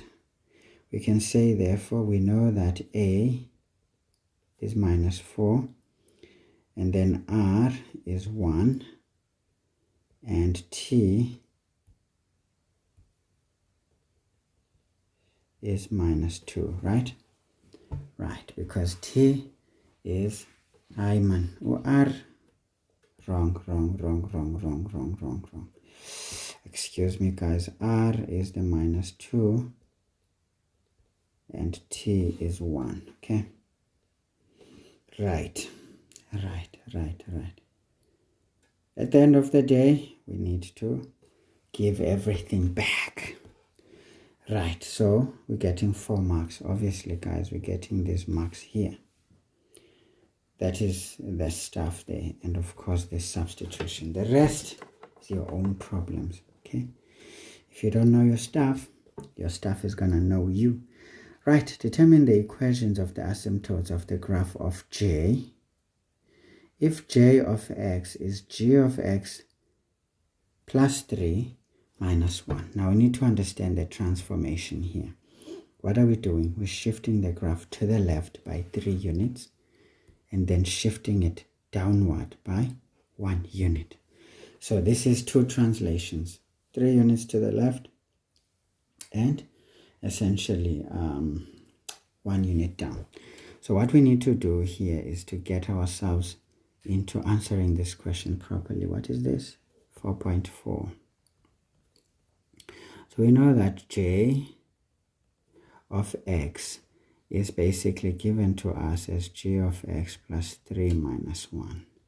We need to say this implies that J of x is, now what is g? We got minus 4 divided by. So we're going to write here x minus 3. X plus 3. But there was a minus 2 there initially. Right. And then this was essentially plus 1. But now we are taking it down by 1 unit. So we can write that j of x is going to be minus 4 over. This one is going to be x plus 1. Essentially, that's all that we have. So we can say, therefore, the asymptotes are going to be such that x is equal to minus 1 and y is equal to 0, isn't it? Done and dusted. Done and dusted. So again, guys, we're just getting 2 marks for these because we could do it by inspection. Yeah, it is what it is, right? But I do feel this is justified though. It should be 3 marks. To just give 2 marks is a bit unfair, okay? But again, sometimes we go with the flow. What can we do? What can we do? All right, guys. Guys, my mouth just dries up quickly.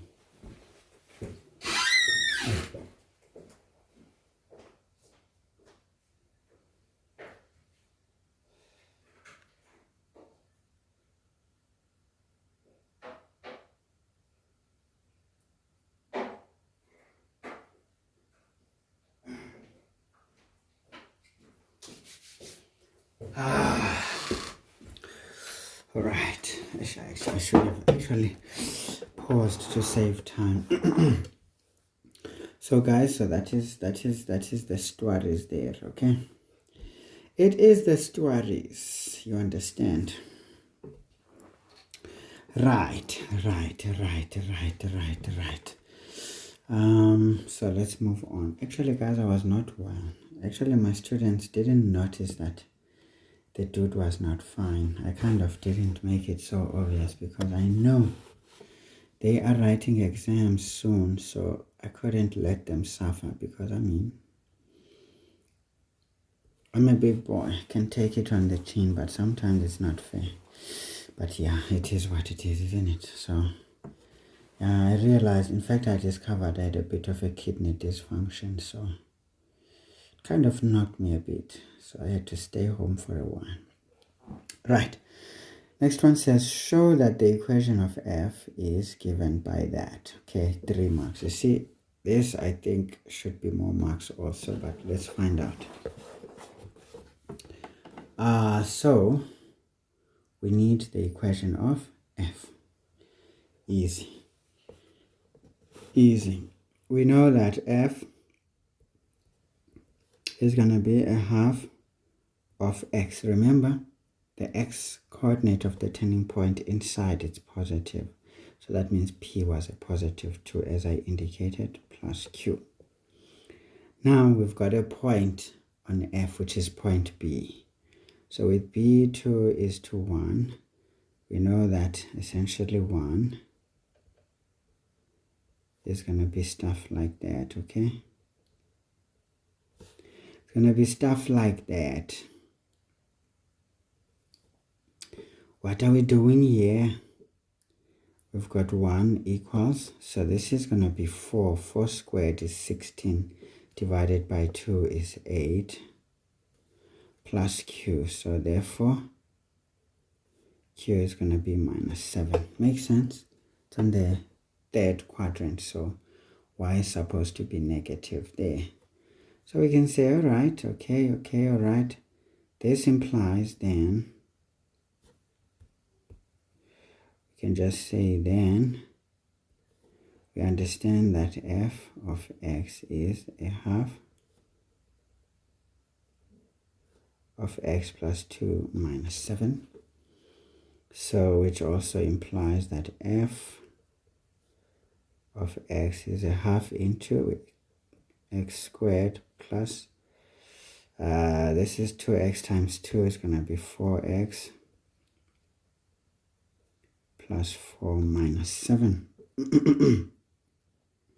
Now when we FOIL it out, we will see that f of x is equal to a half x squared plus half of 4 is 2x, half of 4 plus 2 minus 7. Therefore, f is a half of x squared plus 2x minus 5. And it is as we are supposed to find it. So again, excuse me, I like it when we know what we are working towards. It makes life a lot easier. So usually, guys, for me, substitutions into this, including, I mean, there's many marks here to score, and then that is a mark on its own. Perhaps the foiling and all that, perhaps not really a big deal, I guess. So perhaps the marks are just concentrated on that first part, but I do feel this deserves a mark, or at least all of this business right there. But again, guys, I'm not the examiner, and I could never be one. I can only imagine some very important and critical areas. So in my opinion, I would perhaps drop this mark over here and perhaps say this final mark is more important, I guess. But again, is it really that important? Nah, maybe not there. Maybe we can just say here. I mean, the other areas are quite obvious, I suppose. But you can see this is a question that deserves more marks than are allocated in this question. Anyway, it is what it is. So 4.6 says, now we need to find, if f of x is equal to k, determine the values of k so that this has 2 negative roots, all right? 2 negative roots. Obviously, guys, there are many techniques here that I can show you, but in the interest of time, I'm not going to waste time. So all we can see that we've got f and some straight line y is equal to k. So all we just imagine is some straight line y equal to k. So let's say it passes through the turning point, okay? It could do stuff like that, right? Yes, it can do stuff like that. Or it can pass through the y-intercept, which is point D. Oh Lord, no man, what are you doing when I'm on technology? And then it could pass above. So if it passes above the y-intercept, we will notice that this thing is just going to keep on having a different situation. You see, if we put this line over there, so always draw a series of these lines. This is the line y equals k, y equals k, y equals k. Right, so which one intersects the graph at 2 points. In fact, we need one extra line because we don't see it with this one. So I'm going to say again, we need to choose strategically areas of importance. Can you see in between here? In between this line, can you see it will have a negative intersection? I mean a negative x coordinate at the point of intersection between the y-intercept. Remember, at the y-intercept, we know that k here is -5. Right, there it's 0 and a negative root. So we only have one negative root essentially. But above the y-intercept, you get a negative root and a positive root. And this continues until infinity. So basically it means the only graph that satisfies what we want is the one between the y-intercept and the turning point. And we saw that this came out to be, what was the value there? Of q -7. So we know that, okay, if k is a value between -5 and -7, we will definitely have what we want. So this is a higher grade question, guys, which unfortunately you just need to know. So we can say k must be less than -5, but greater than -7. Why? Because if we include 5, we're only going to get 0 and the negative root. But remember, we said 2 negative roots, okay? And essentially, if we include the turning point, there's only one root. That line is tangential there. So there's only one root, or a repeating root. But remember, we need negative roots. But one can make an argument and say, but at the turning point, perhaps we can say when two lines are touching like that, there's a repeated root. But hey, no, it's not the case. This is not kissing the x-axis, which is a different story than here. So essentially here there's only one root. Okay, right. So this is how we write it, guys. K must be greater than -7, which is at the turning point, but must be less than -5, meaning between the turning point and that y-intercept. So that line satisfies a line that would do the things.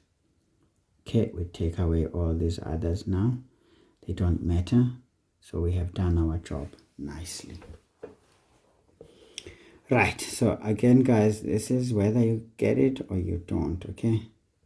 So sometimes it doesn't offer, condolences to students. Of course, I could show you many other techniques, but it's a waste of time to do that now.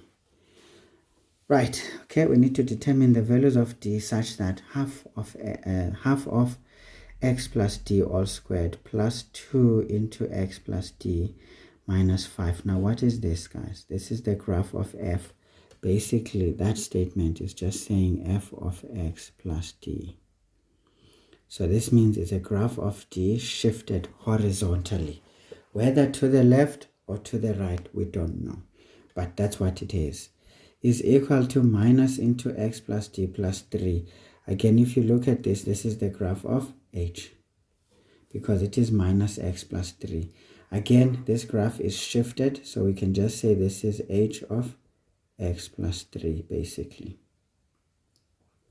So that's what we have. So we got two graphs shifted about, and we're saying this is to be equal. Now, what are we saying? The nature of roots is that we have one positive root and one negative root, okay? Now let's look at those graphs. I'm just going to highlight them nicely for us, guys, so that we can win. Maybe let's choose a very sharp color there. So this is the graph of f.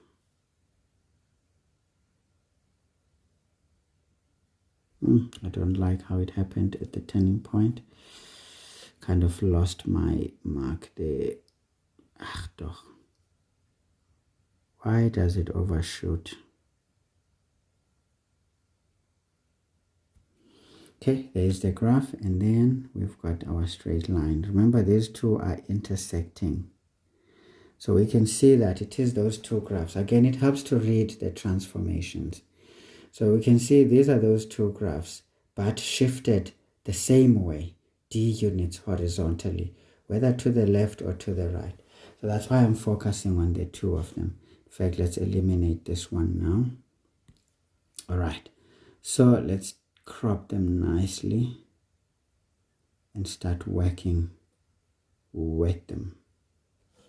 Right, so there they are, nicely cropped. Now remember, moving these graphs horizontally equally. Now folks, let's have a look first. What is the status here? Can you see the point of intersection is at B? It has a positive x coordinate. And then the other one has a negative. So already as we stand, we already are satisfying the condition provided. But now let's move these ones horizontally. Let's start by moving them to the right. If we move them to the right, what will we notice? We'll notice that, well, the x coordinate at the point of intersection is positive there, and then it's negative because this is to the left of the y-axis. So what are the limits to how many units should we move it to the right? Well, if we move it to the right such that that particular point of intersection is on the y-axis. So what happens when that is the case? Now we know that that x coordinate is 0, so we can't qualify it whether it's negative or positive. So we'll only have one positive, root. And of course, if we move beyond that, all the points of intersection become positive. So it means the limit to how much we can move this graph to the right. So the only limit to which we can move this is when that particular point moves to the y-axis. So the question is, what is that point? Because that point is certainly going to move these units, however many they are. If we move that point to the y-axis, then we lose this characteristic that we have been given. Okay, so that's the first thing. So the first and foremost thing is, what is this point? The second thing that we can do, we still look again and say, okay, fine, we've established how much we can move this thing. It helps, guys, to analyze. Believe me when I tell you, to analyze things is very important. Now let's say, okay, our graph, we can still be moving it to the left, isn't it? Because nobody said which direction. So if we move it to the left, what do we see, guys? We'll see that, okay, if we move it just slightly like that, we have a negative root there and a positive root. But when do we lose this root? When this point of intersection at B is sitting on the y-axis. So it means we're moving B all the way to the y-axis, because now that becomes 0. So we only get one negative root. And if we move beyond, we get both points of intersection having a negative x coordinate, which is the root. So the limit is, again, moving it to the left such that point B is sitting on the y-axis. Now the good thing is we already know the coordinates of B. It's 2 and 1. So it means we're only going to move this graph, these units, to the right. So we move B. Okay, guys, I know you're not going to see because this thing is crazy now. So we're moving this one, these 2 units, to the left. Okay, but remember, it's not 2. It has to be less than 2 units, because if we move it exactly 2 units, we lose that x coordinate, which is positive. So we need to move it to the left less than 2 units, right? But now what is that point? So it means we need to solve first the point of intersection of these graphs. Of course, just to reveal what that point is going to be. Then from that point, we can then combine the things nicely. So of course, guys, we can say f of x equals h of x implies half of x squared plus 2x minus 5 was equal to minus x plus 3. So we sort it out. So we can multiply by 2, we get x squared plus 4x minus 10 equals minus 2x plus 6, isn't it? So we multiply everything by the common denominator, which is 2. So we get x squared, we bring in this one, we get 6x, and then 10 minus 6 is going to be minus 16 equal to 0. So we can factorize that thing. So this is x, now we need 6, it's going to be plus 8 minus 2, right? Right, so we can see therefore x is a 2 or x is minus 8. Now we were interested in that other value, which is this one, because the 2 was already given to us. Now this means we need to move this graph less than 8 units to the right. Can you see that? Less than 8 units to the right, but we also need less than 2 units to the left. So that is the idea there. Less than 2 units to the left and less than 8 units to the right. Okay, now this is where the problems come. What are we going to say now? Now, look at D. If we look at D inside, when we're moving this graph to the right, guys, look at that. Remember, when we move a graph to the right, we can say, for example, f of x minus, say, 8, if we're moving 8 units. So can you see, when we're moving it to the right, in the equation, it comes up as a negative. So this means D must be a value greater than minus 8. Do you understand that?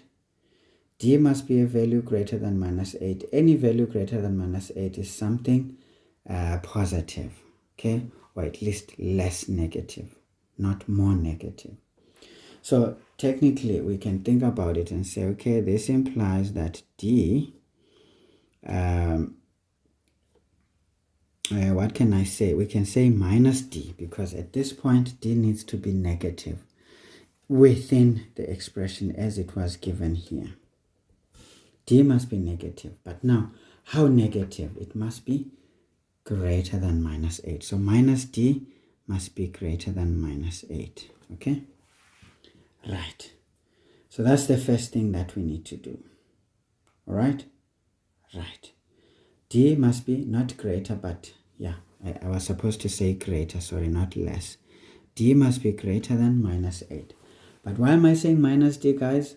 Again, when we shift an expression to the right, in the equation we write it as a negative. So it means if we are doing this transformation, shifting it to the right, we know that it should be less than 8 units to the right.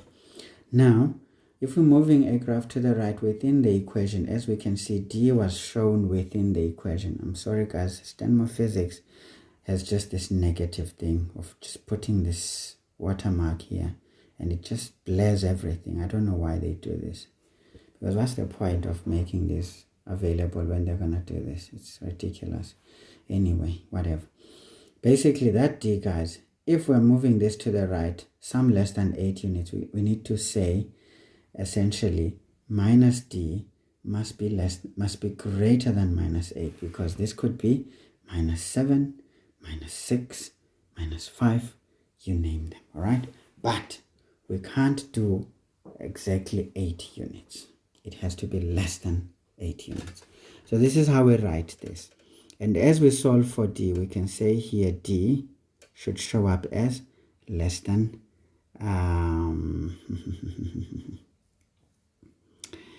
yabona ke nansi into endingayithandiyo kuvela ibe nje lento. Hey wena, unketsang jwale, unketsang. No man. What am I gonna say now, guys? Oh, this question sucks. So you see, now I explained it nicely. Now the next thing is coming up in a way I don't understand. You see now.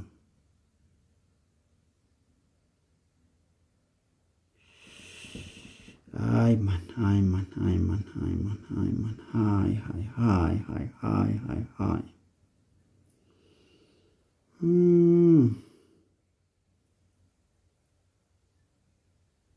I feel like yeah. I feel like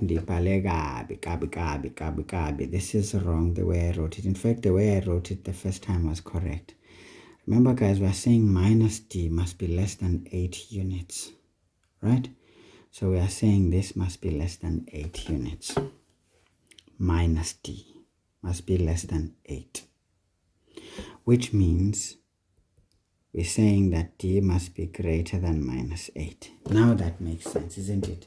Yes, because if we just write carelessly, we're going to run into problems. I think, yes, we are saying this minus d must be less than 8, so that when you solve for d, it comes up nicely that it has to be greater than minus 8. Otherwise, it would not make sense, right? That's the first thing. You can say, or, now, we want to say, okay, d could easily be moving that point b to the left. So it means we're moving it less than 2 units. Now remember, when we move a point to the left, in here it shows up positive, isn't it? It shows up positive already. So when it shows up positive, what are we going to say? We're going to say, well, positive d this time around must be exactly less than 2 units. Here, this one is very easy. So we can just say positive because this is already not making us to suffer, because within the equation we make it positive. So if we move less than 2 units like that, it's direct. There's no question about it. But remember, guys, we need to always write this combined, so we know that d must be less than 2 but greater than minus 8, because this is an interval outside which the situation is not going to work. So again, guys, you can see, you can clearly see that sometimes signs can twist your neck, you know. And unfortunately, when we do this in parts, we run the risk always of never getting to the point. But hey, it is what it is. So guys, it's either you get it right or you don't. But sometimes, if you just noticed you needed these points, this much can give you a lot, because the last part is just the final answer, essentially. So how many marks here? 4 marks. So we know that this 2 marks comes down to the final, right? Right. The second one is when we equate the two and solve for those points. It's as simple as that. Okay, so this is what we needed, guys. So this 4 marks, not so bad, but yeah, what can you do? It is what it is. Now, my students, if you trust your algebra, for me, I find sometimes that the algebraic manipulation almost always works. But sometimes it can hurt if not done properly, you see. It can hurt if it is not done properly. So there can be some issues when it comes to, you know, solving these things, you see. So, yeah, maybe let's try. Why not? Let's just see if the algebraic way is going to help us. Let's just do it as it is. We are given half of x plus d all squared plus 2 into x plus d minus 5 equals minus x plus d plus 3, as it is given, right? So we FOIL it out. Say, okay, this is going to be a half of x squared plus 2dx plus d squared, right, plus 2x plus 2d minus 5 equals minus x minus d plus 3. Easy. So let's see. I just want to see something, guys. You see, sometimes when you FOIL this out, we get half x squared plus dx, right, plus half d squared plus 2x plus 2d minus 5 plus x plus d minus 3 equal to 0. So we get half x squared plus. Now let's deal with the x terms. Now this is 2 plus 1, that is 3. Ne? Then when we associate these ones, we will get d plus 3 into x. Okay, I'm moving fast, guys. Grouping and factorizing, because I need to write this in standard form. And then we write. Now half of d squared is just going to be half of d squared. We're not going to do anything about it. So we've got half of d squared, and then 2d plus d, it gives us 3d. Right? Right. And then minus 5 minus 3 gives us minus 8 equal to 0. So everything looks mpashasha for now. I hope I didn't make any mistakes. Now we see that, guys, we want here unequal roots, isn't it? So for unequal roots,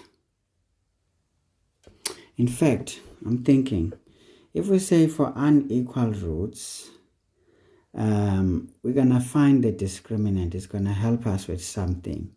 But now the problem comes with the type of roots that we want. I feel like the unequal roots thing is not going to help us. Let's just say, what are the roots going to look like? So we know that the roots is going to be the x values. So x is going to be minus the value of b. This is d plus 3 plus or minus. I'm going to just jump in, guys. I'm not going to waste time at all. So here we've got d plus 3 squared minus 4. A is a half. C is 1 hectic term. So this is half of d squared plus 3d minus 8. Okay. So all of this is divided by 2 into a half. Okay, guys, your algebra here is very important. So let's see, x is going to be minus d minus 3 plus or minus. Let's see what happens here. So what happens here, we get d squared plus 6d, right, plus 9 minus. Now we say this is a half of 4, it is becoming 2. And then a half of 2 is going to be just d squared. So it becomes just minus d squared. And then this one, so this is basically minus 2 times that. It becomes minus 6d. Okay. And then we've got minus 2 times that. We get 16. So this is going to be plus 16. Okay, maybe this is too long. Man.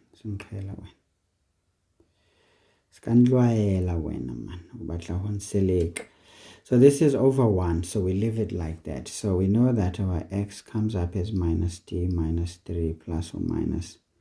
So we can see there's a lot of cancellations. Nice, nice, nice. 9 plus 16 is 25. So this means our x is going to be minus d minus 3 plus or minus 5.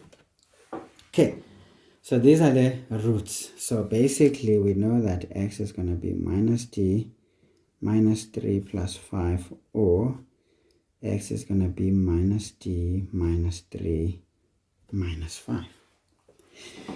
Now, folks, we are saying we want the roots to be unequal.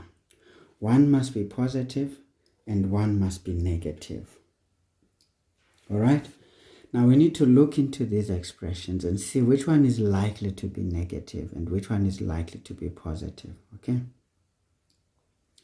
Now this becomes a very tricky situation. In fact, we can sort it out a bit more. So this is minus d minus 3 plus 5 is plus 2, or x, this is minus d minus 8.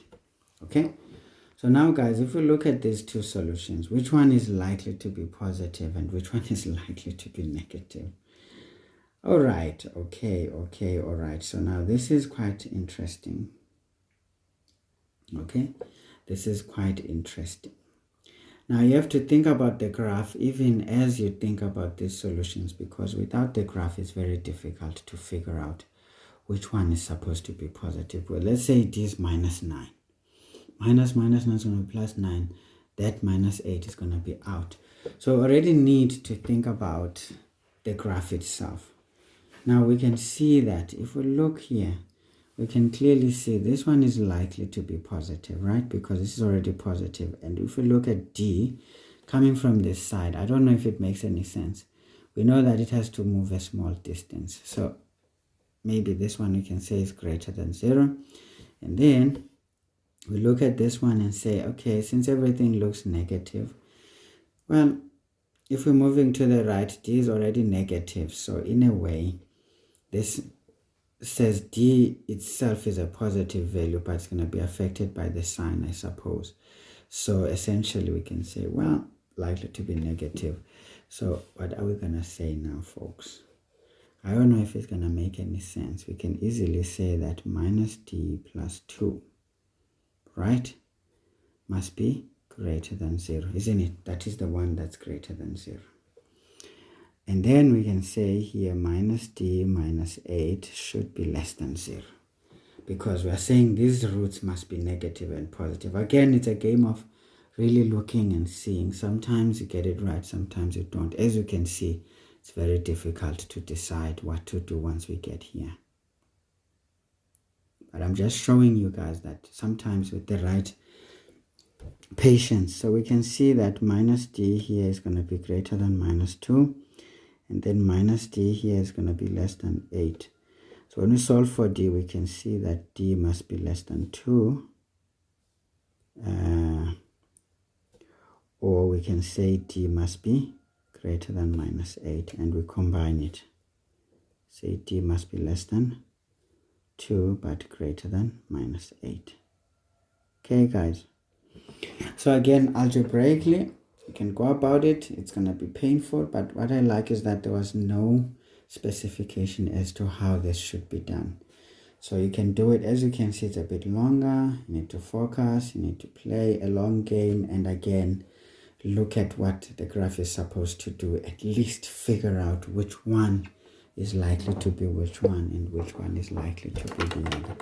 At the end of the day, guys, you will get your 4 marks either way. Okay, you will get your 4 marks. So this is very important and very interesting, by the way. It's very interesting. How would we score the 4 marks here? There's so many things. I would say perhaps writing the equation in standard form is important, and substituting into the quadratic formula the 2 marks, and then of course the final marks. The rest is unfortunate. The student needs to come up with it, whether they like it or not. Alright guys, so these are some ideas I'm just trying to share with you to kind of, expand your knowledge so that you know better and do better. Okay, let's move. Question 5. We've already lost time. I shouldn't be doing question 5 at this point. I should be on financial math, But again, I have to show you things.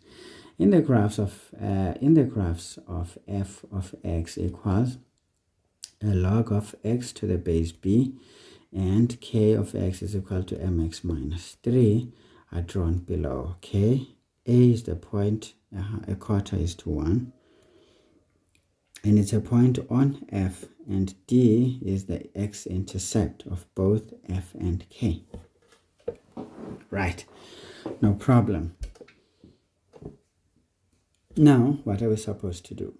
Okay, we'll look and see what is cooking here. What is cooking here is that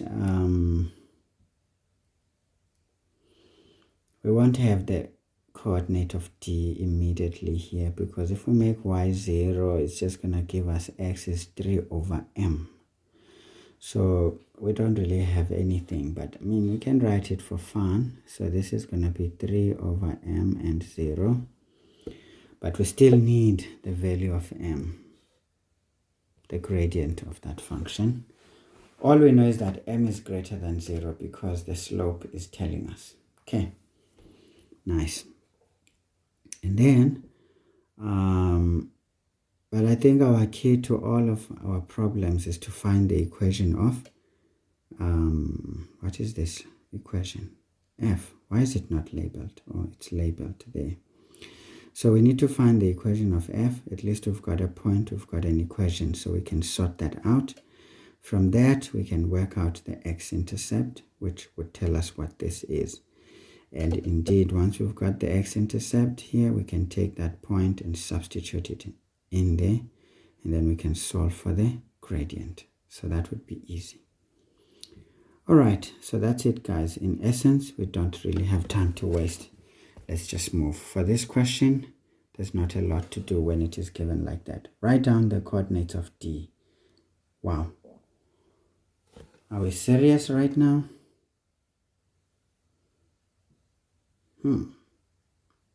Very interesting. But anyway, guys, fact of the matter is this is a logarithmic function. So the logarithmic function, when it is not shifted about, it's always going to cut at 1. I think that's just the idea. So this is going to be 1 and 0. Oh, wow. But anyway, if you don't believe it, you can work it out, guys, using that equation. Let me show you in case you are sitting there and burning. I would like to know how. Let me just show you quickly. So what we need to do here is to say f is the log of x to the base b, right? Then we choose that point A with a quarter and 1. So this means 1 is equal to the log of x is a quarter, and then the base is what we don't know. But now to solve for the base, we convert to exponential rules. So we know that b to the 1 is going to be a quarter. Now b is going to be, yeah, it's done. B to the 1 is a quarter. So you can see that b is indeed a, okay, did I mention it? I did not. But remember, when this graph is a decreasing function, we know that b is a proper fraction. It's between 1 and 0. Okay, that's when we know that this is going to be decreasing. So b is a quarter. So basically we've got f is the log of x to the base of a quarter. Now when we solve for an x-intercept, y is 0. So we can say 0 is the log of x to a quarter. We convert again. So we know that a quarter to the exponent 0 is going to be x. Therefore, x is 1. Can you see? It still comes up. Can work hard, or can use the knowledge of these functions, that if this is a logarithmic function, it's not shifted about or manipulated, it's always going to cut at an x-intercept of 1. Right, so this is it, guys. I think this was best for 2 marks, though just 1 mark is unfair. But hey, we take what we are given and we move on. So 5.2 says, determine the value of b. Well, you can see how we're going to do it. So we're going to say, well, f of x is the log of x to the base b with point A 1 over 4 and 1. We know that 1 is going to be the log of a quarter to the base b. We change to exponential form, b to the 1 is going to be a quarter. So therefore b is basically a quarter. Nice and easy.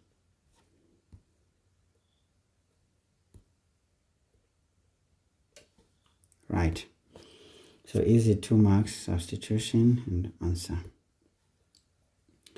So 5.3 says we need to determine the value of m. No problem. We know that k of x is equal to mx minus 3. So we can use a point on that line, which is point D now. So D is 1 and 0. This means 0 is going to be m of 1 minus 3. So therefore, m is equal to 3. Nice and easy. Okay, which would make sense. 3 over 3 is 1. Good stuff. So again, how many marks? 2. Right. Substitution and the answer. Easy stuff. So let's get to this one. 5.4. We need to write the domain of the function of f. So now if we look at the function of f, it's the logarithmic graph. So the domain is limited to just the positive x-axis. So we can write here that x is greater than 0. Finish and clear. This is already capturing the part that says x is an element of real numbers. So if we just write the inequality like that, we are done. Okay. But if you want to write it in a more mathematic way, you can just say domain is equal to a set of x values such that x is greater than 0. This is also cool. Some people love to say x is an element of 0 is not included, as well as infinity. Again, this is the same thing written in different formats, irrespective of your taste. But I think the simplest is the best sometimes. But hey, it is what it is. In fact, we're just scoring 1 mark. Wow. Okay, it can be any of those ways of expressing this interval notation. But be very careful with the interval notation.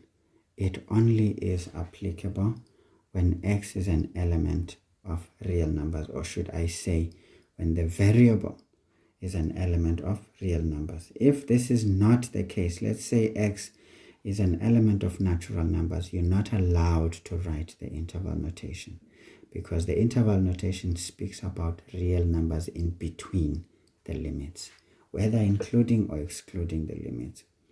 So if we write this, you need to qualify what set this is. Otherwise, this alone is dangerous. Techniques, if not technique. 5.5 says, determine the equation of the inverse of f in the form. Well, this is good, guys. You can do this by inspection. We know that y is going to be equal to, the base is still the base, so this is going to be 1/4, and the exponent is x. Done. You can work it out algebraically, or you just know it. I think at this stage, all grade 12s should be able to do this quickly. All we do, we just interconvert from logarithmic to exponential, because those are inverses, or at least we can call those inverse operations. Right, 5.6 says, determine the values of x for which 1/4 is less than the inverse of f, as well as less than 16. So basically, the inverse of f is what we just found. So we're going to have 1/4 to the exponent x, we're saying is less than and equal to 16, greater than and equal to 1/4. Now, this is very interesting. So what would be the exponential function here? We know that the exponential function, if the original is a decreasing function, the exponential function is also going to be a decreasing function. Stuff like this, maybe. Okay, maybe it's too bad. Right, something like that, I guess. All right. So this is what we expect in terms of the inverse of that function. Okay. Now, so essentially, guys, what is the story now? Well, we can think about it. That point in the inverse function is going to be, perhaps, this is 1, isn't it? 1/4 is less than 1, so it's even far less than 1. So that point is going to be probably over there. So that point, we can call it a prime, is going to switch, it's going to be 1 and 1/4. Right. So this already covers that part, the quarter. So x is going to be 1, isn't it? I feel like I did a crime. No. It's a crime what I did. Sorry, guys. 1 is over here. Ne? It's just above the point D. So this is 1 and 1/4. Okay? It's over there. That would be a prime, or the mirror image of a. Don't worry about the scale factor now. Now, we want the 16 part. When is it going to be 16? It's about 16 10.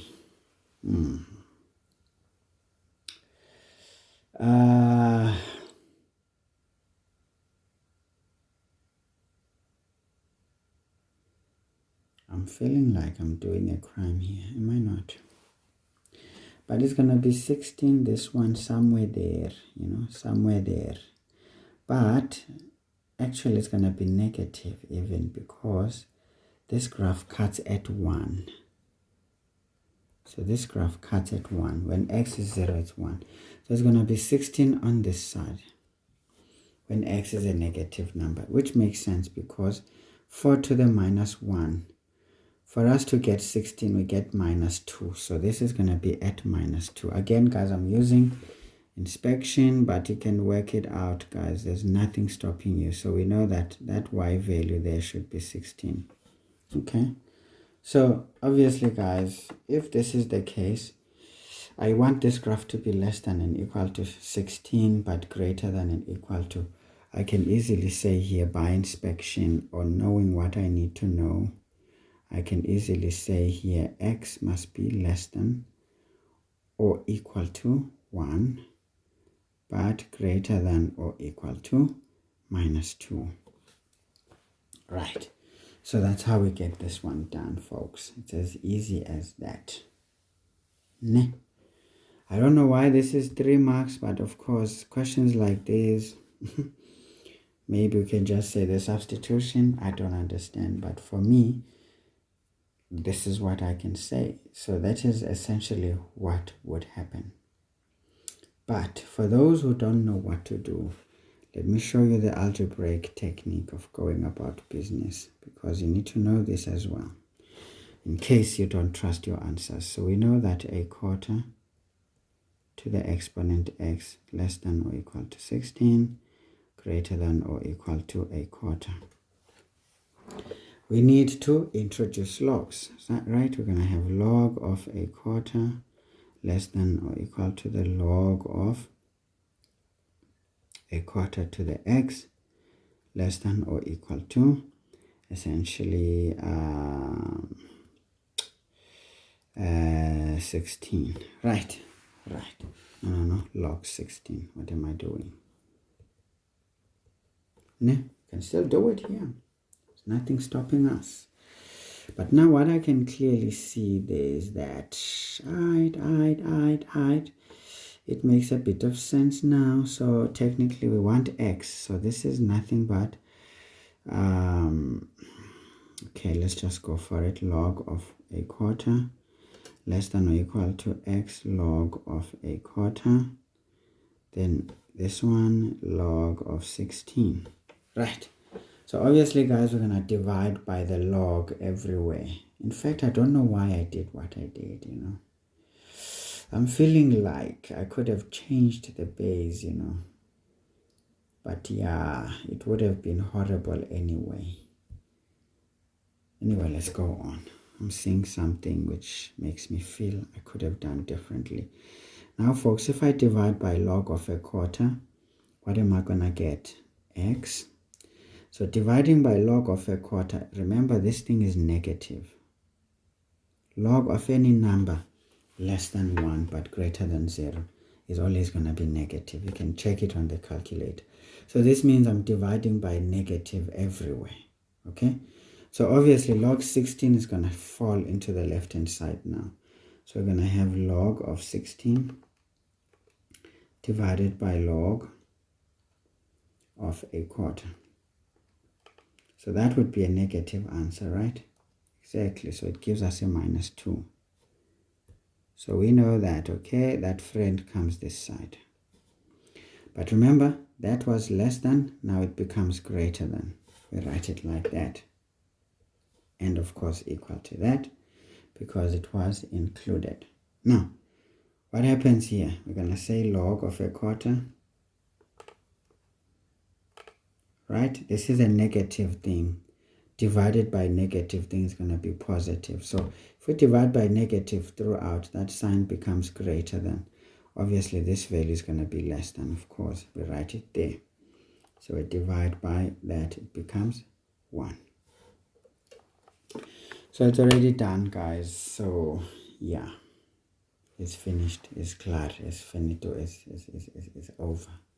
It's over. So you can do it algebraically, guys. You can do it graphically using your theory, your logic, whatever.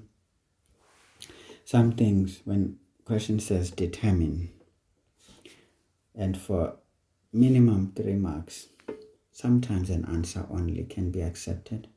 But be very careful with 3 marks. We need to see a little bit, you know, a little bit of substitutions and stuff. Yikes. So, yeah. That is how one could do it algebraically, guys. But with logs, be very careful with logs of numbers that are less than 1, greater than 0.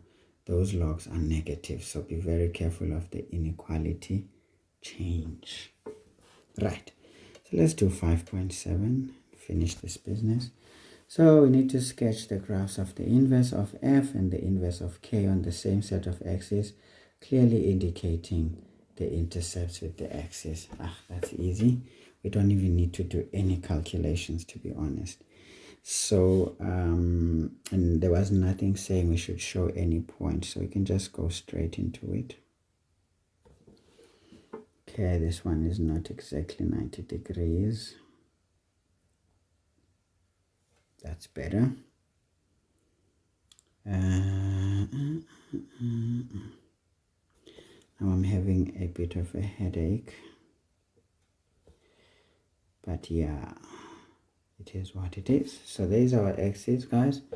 So what did we see? The inverse was going to be a decreasing function, right? And we saw that it's going to look like that. So that would be the inverse of f.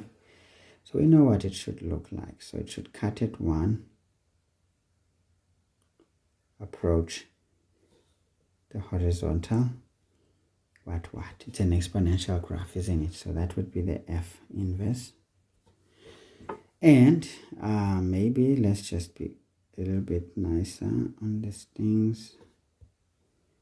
Don't know why it chose to do that to me. But either way, we're going to do it. So that's the inverse of f. It's done. What would be the graph of the straight line? Remember, if the original has a positive gradient, even the other one is going to have it. But now what was the y-intercept? The y-intercept here was negative. But what we know is that the x-intercept is what changes. So if this was, for example, this one was 0 and -3. So that becomes the x-intercept. It becomes -3 and 0. So we can say this graph is going to do stuff like that.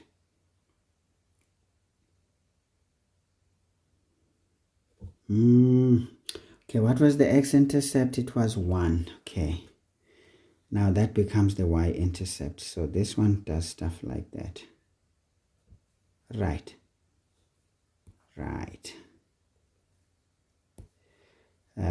Didn't come out all right. I don't like the way it looks. Okay, that's much better. So of course this one is the line. What is this? The inverse of h. It's the inverse of k, sorry. Nice. So of course, guys, this is the point 1 and 0. I mean, I just write it there as 1. That point. And that point is -3, because that's what we needed to show. So this is the case, guys. So as we can see, the inverse function always follows the original. If the original is an increasing function, the inverse is going to be an increasing function.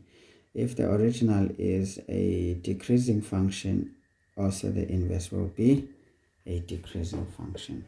So guys, we were supposed to do this, and I think we are done. Is there anything else? Sorry, I don't know.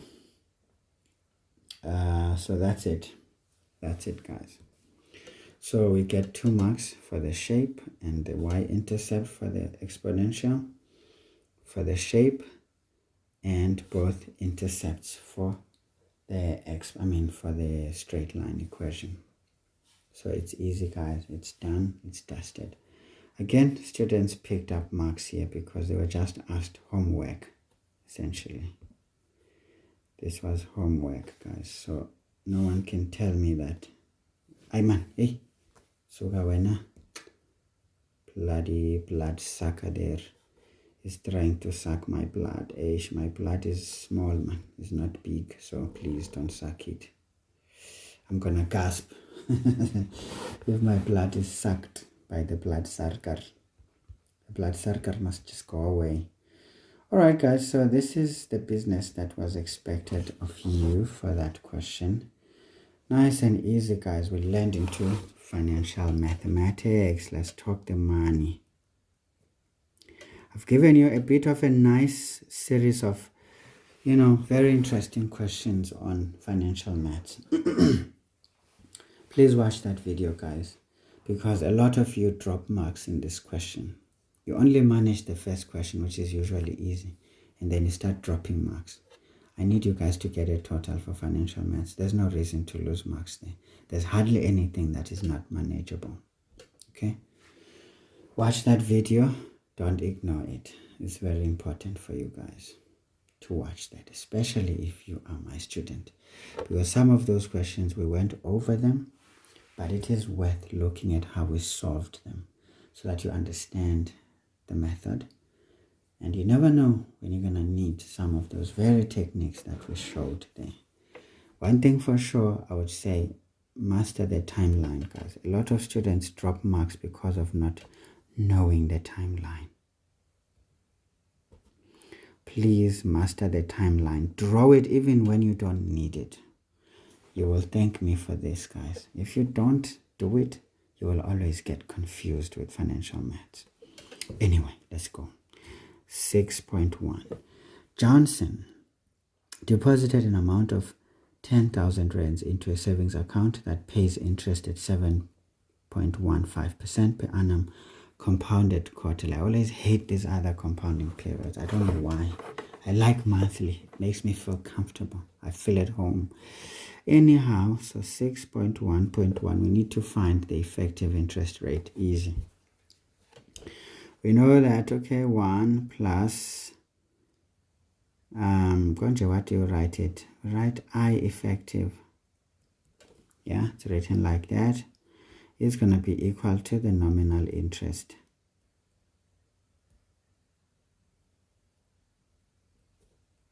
Like that. So please remember this formula. But one thing I can tell you guys is that the effective interest is much bigger than this one, but it's never too big. It's going to be close to 7.15. And if that's the case, you know you've done it well. So this is 1 plus I effective. It's going to be equal to 1 plus the nominal interest is what we were given. So this is essentially 7.15 divided by 100.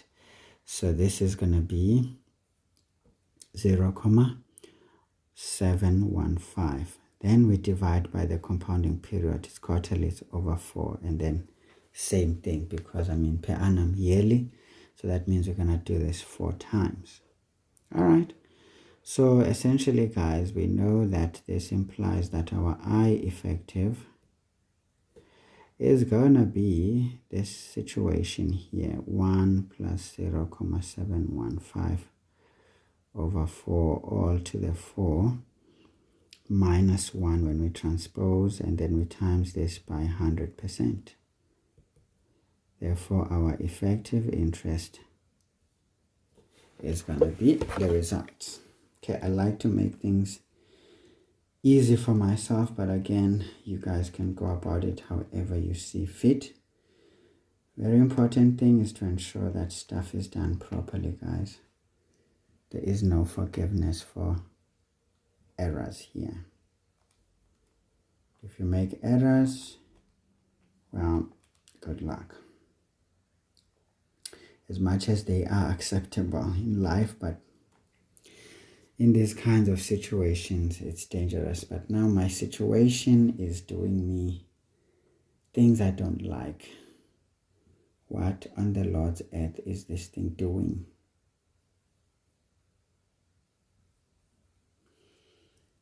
I'm getting an answer that is ridiculous. Like super ridiculous. What? What did I do now? And I know I always do this mistake all the time. No, man, no. You see now.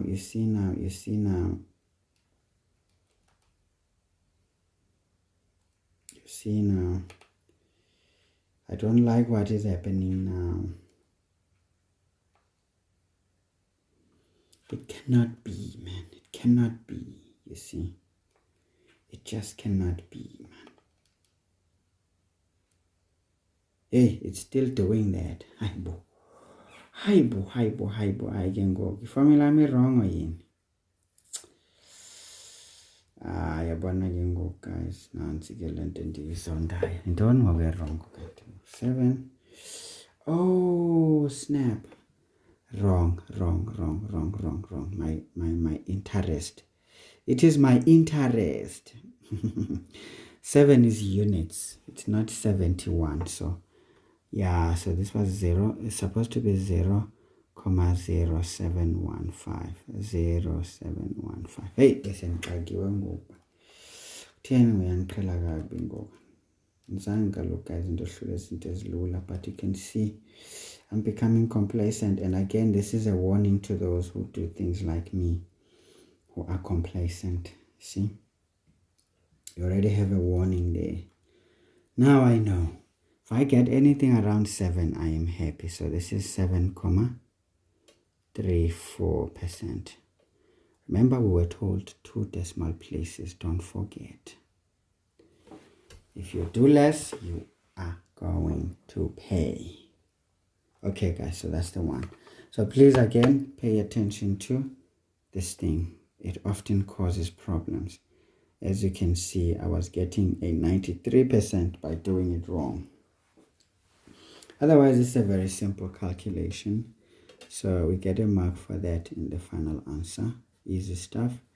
So 6.1.2 says, how long will it take for the investment to grow to this amount? Okay, that's easy. We know that A is equal to P into 1 plus I to the N, isn't it? Still doing compound interest. So A is what we are what we are growing this money to. So this is going to be 17,628 rands, 78 cents. And then we started with 10 squared there. To 1 plus 0,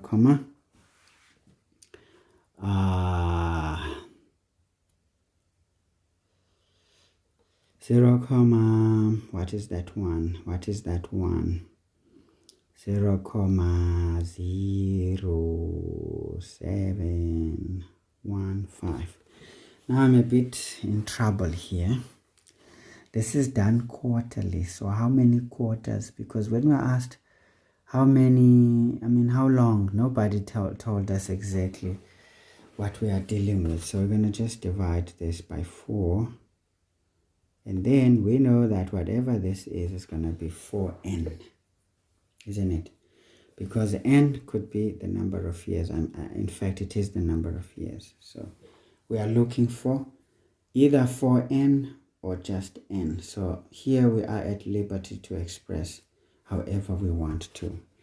Okay, guys, so this is easy. So we know we isolate our bracket so that we've got 1 plus 0,0715 all divided by 4 to the exponent 4n is going to be essentially that 17,628,78 divided by 10 squared. Right. So this is as simple as that. Guys, we know we need the logs here. So for me, I know that 4n is going to be equal to basically the log. We know that the base is going to be that bracket 1 plus 0,0715 over 4. And then our number is definitely that 1. So it's 17,628,78 divided by 10 squared. See, sometimes wasting time is not necessary. Of course, guys, we can look for n. 4n is not important. But 4n will tell us the number of years, which is okay. But again, since we're doing this quarterly, I think can look for n. 4n doesn't really matter. Maybe let's start by saying 4n and decide if we are comfortable with it. Right. So we've got log, our base is 1 plus 0,7. 0,0715. That one is divided by 4. Okay, our number there, 17,628,78 divided by 10,000. Right, so let's get this one done, guys. So obviously this one gives us a 31,9999. So already this one gives us 32 quarters, you see. Now 32 quarters is 8 years, isn't it? Yes. So for me, you can say for n is 32 quarters, but I think it makes sense to just solve this one in years. To say quarters wouldn't make sense, isn't it? So you can say therefore n is going to be 8 years. I think that makes a bit of sense. To just leave it at quarters, 4n. Remember, we're not looking for 4n, we're looking for n. Right. I think the thing is adding most. Yeah, guys, before the put man velen kubek. I know what I like to waste time by talking lots and lots of nonsense. And at the end, I waste important and crucial time.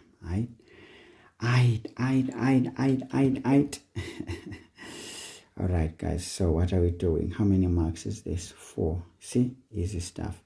First and foremost is the sting. Is this thing there? And knowing what is the thing, I think is the thing is.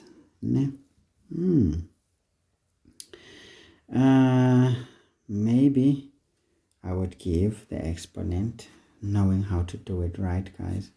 And the final answer. The rest is your problems, okay? The rest is your problems, not mine. And certainly not the person who's going to mark you. So you better watch out, okay?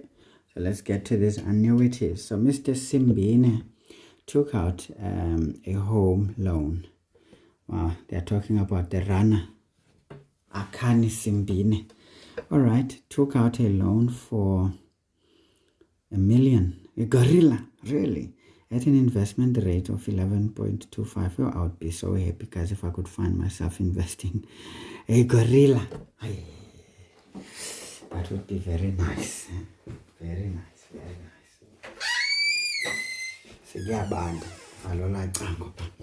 Right, so let's get to business, guys. I know I'm taking time, but the boil and it away sometimes. That's my weakness. I get too excited. Anyway, gorillas there at 11. Can you imagine that? Yeah, for 20 years, my lord. Wish I could have such money to not care about. And then say when I am 60 or so, wow, I would be stinking rich, but not in this country of corruption and all. Anyway, whatever. Right, so compounded monthly, I always love that word. Over 20 years, okay, we're told the period as well. The loan is repaid via monthly installments of 10 scodo dirati 4.92 rands 56 cents. Okay, so that's easy, guys. As I said, timeline. You don't do the timeline, it's gonna timeline you when you fail to get stuff done there. So we know T0, we're taking the loan of a gorilla there. Right, that's what we took. And at T1, at least, we're gonna start paying. I mean, we're not told that there was a delay in this payment. Sometimes I like it when we are told enough information, but when it is not mentioned, we can make the assumption that this 10 scored was paid immediately, as in 1 month after the loan was granted, isn't it? That's what we normally get told. But hey, a student who's well aware in the subject will know what to do. The last one, if it is monthly, 20 years is how many things now? It's 20 times 12. Times 12 is going to be 240 terms. So perhaps we're going to be paying the same amount. We don't know. But what I like is that this thing always corrects itself. Okay, it corrects itself. Ne? Yeah, it does. So it doesn't matter whether the last payment is the same 10 squared or is less. We don't care. Now, what is this? Is at 11.25%. By the way, I thought this is an investment. It's a loan now, man. You can't be borrowing gorillas there. Compound per annum, compounded.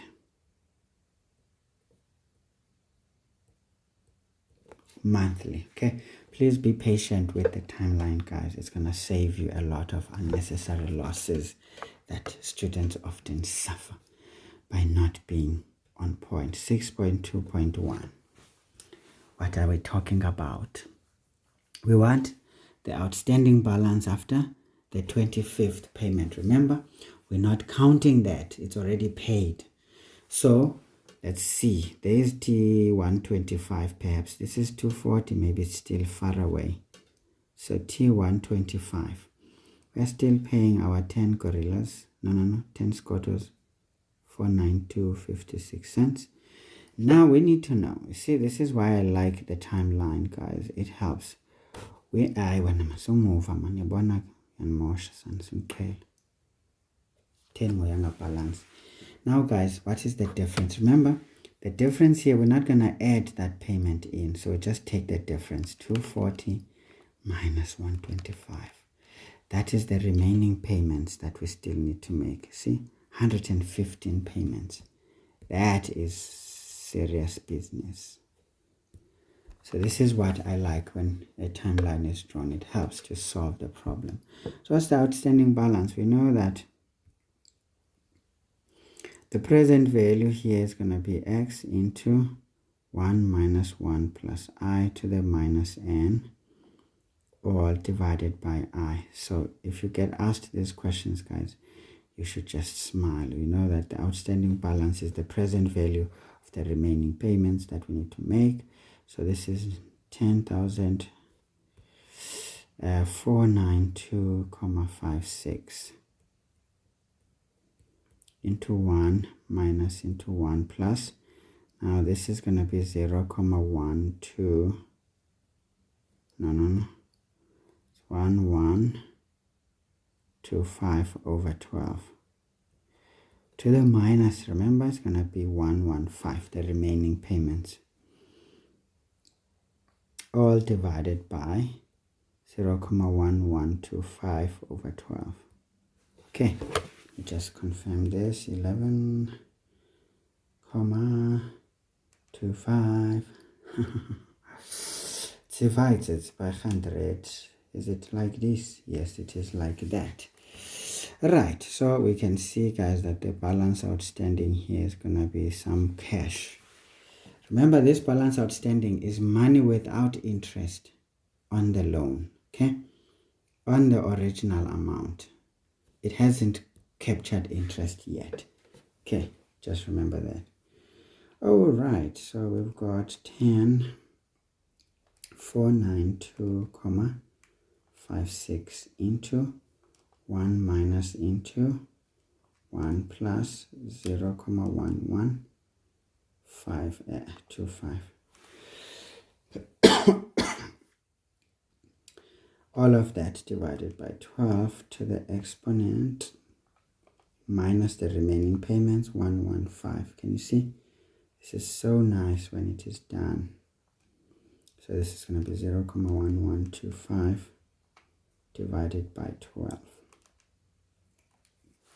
Now, patience, my friends. So this is 736,498 rands 33 cents. Remember, money, 2 decimal places, whether you like it or not. Even if they say 3 decimal places, with money, you're not going to do crazy things. Even if they try to say, but the general instructions, we know that money doesn't have 3 decimal places, so they must go away if they are saying that. Those who want to say that, of course. Right. So easy, guys. Can you see? This is money from that loan. That means even if you pay this, if you have it, let's just say you kept it and then you decide, you know what, I don't want to go through with this.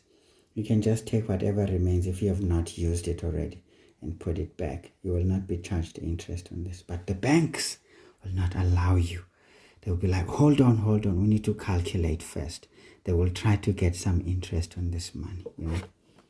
Very crooked people called banks. I need politicians to make a policy that says if one has not held the money for the period that they borrowed it for, they should be allowed to put the balance outstanding back if they want. And there shouldn't be any issues. And if any bank tries any manga business, the law should take its course, because they are actually bullying people legally using the law. And I think it's time the law works in our favor, okay? So those of you who are doing maths now, I know you're going to become politicians. You'll be joining those silly parties in universities, SASCO, COSAS, you name them, and all these new lousy parties. I don't want to mention their names because many of you are going to be offended, I know. Because usually, guys, you take offense from things that should actually be making you feel ashamed.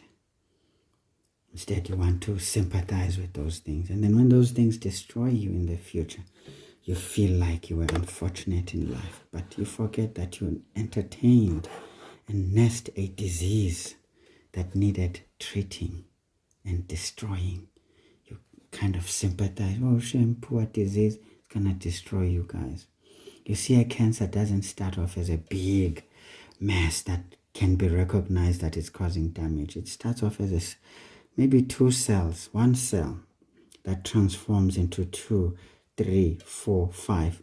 And then it grows on into this small little lump. It grows and grows and grows and grows.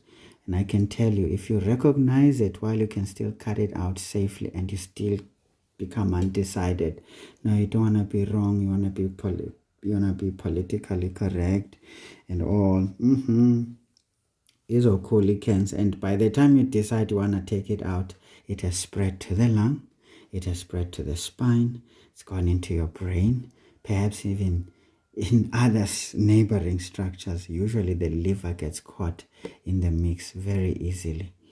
Now you want surgery. I mean, of what use is that surgery now? Because performing surgery right now is just piecing you into pieces, but the damn thing is all over. You can't treat it. It's like the nonsense that we have today. We let a lot of things that we can control early become uncontrollable. And when they are uncontrollable, we want to act.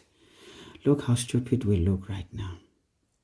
When we start acting late, these kinds of things, guys, they should not have been allowed in the first place. But you see, the problem is that when things are easy, everything is nice, people accept absolute rubbish to infiltrate into our society. Now, when our society is broken down, there's no cohesion whatsoever, the fabric is torn apart, then we cry unity. How can you unite people who are just already separated?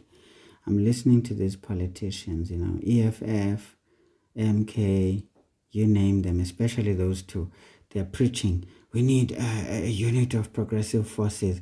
But here's the irony. They are all from the ANC. Why couldn't they unite within the ANC? Why do they want to unite outside the ANC?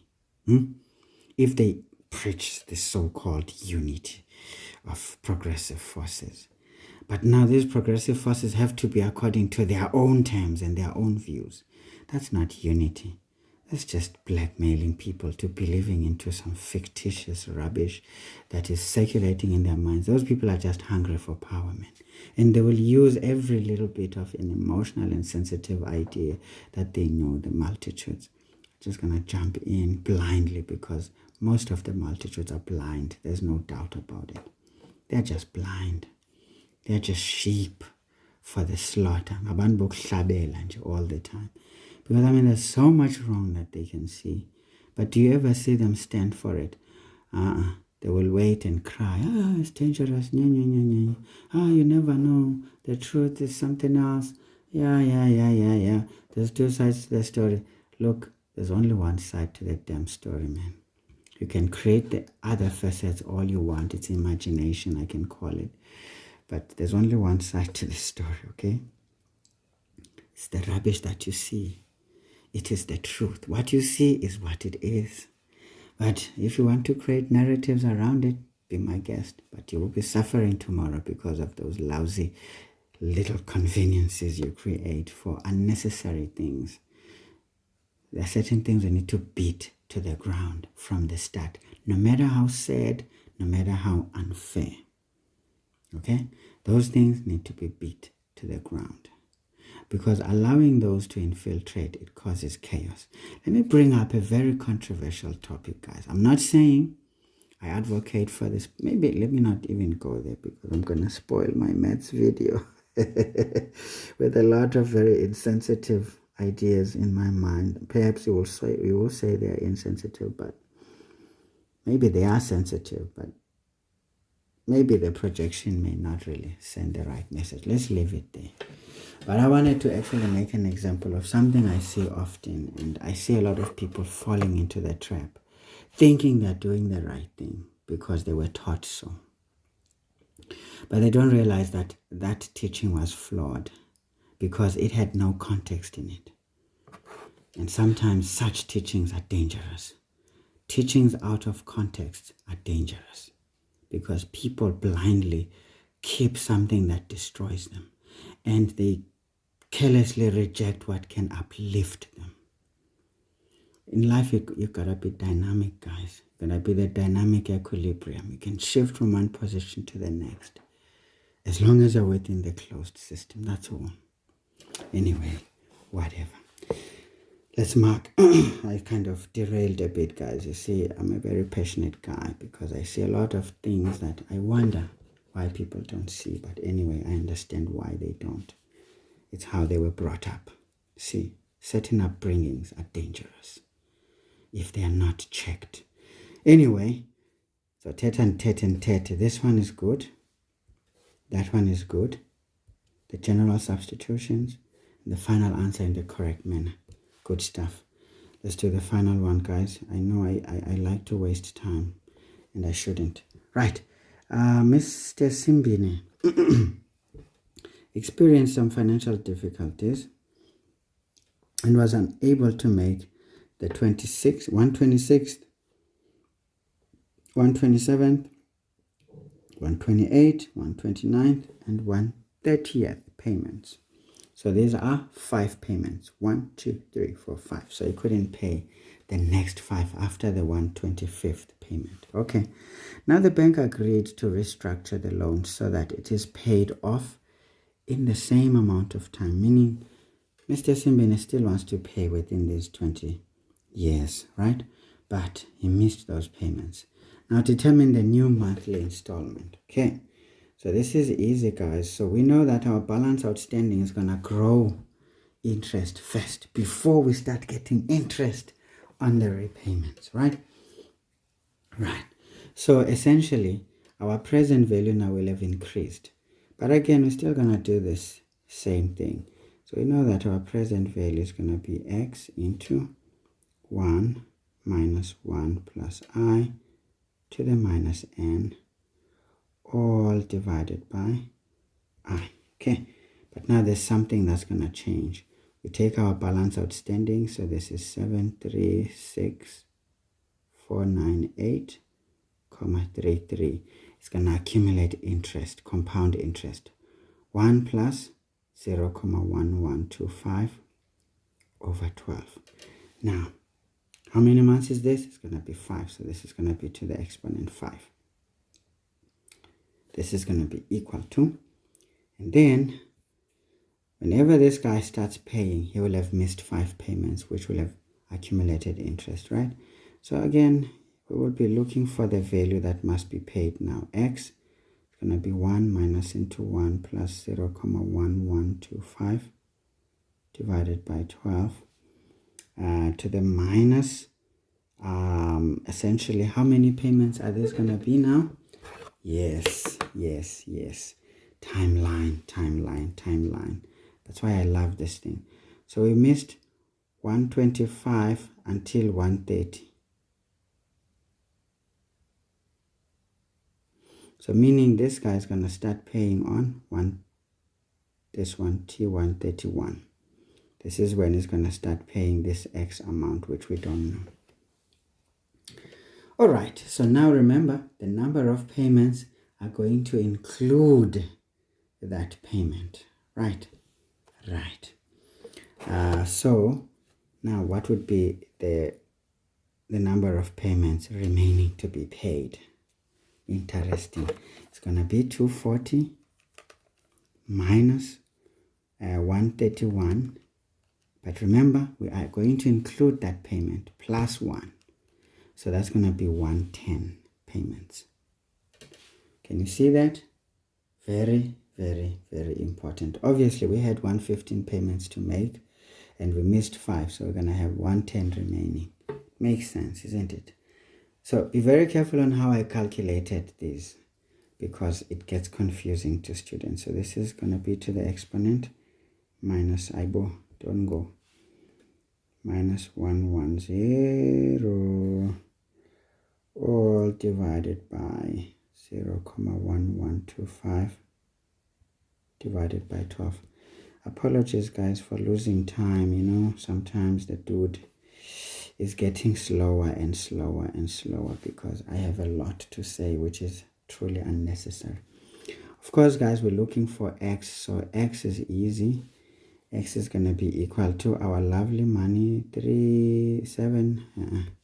736,498,33 into 1 plus 0,1125 divided by 12 to the exponent 5. That we multiply by 0,1125 over 12.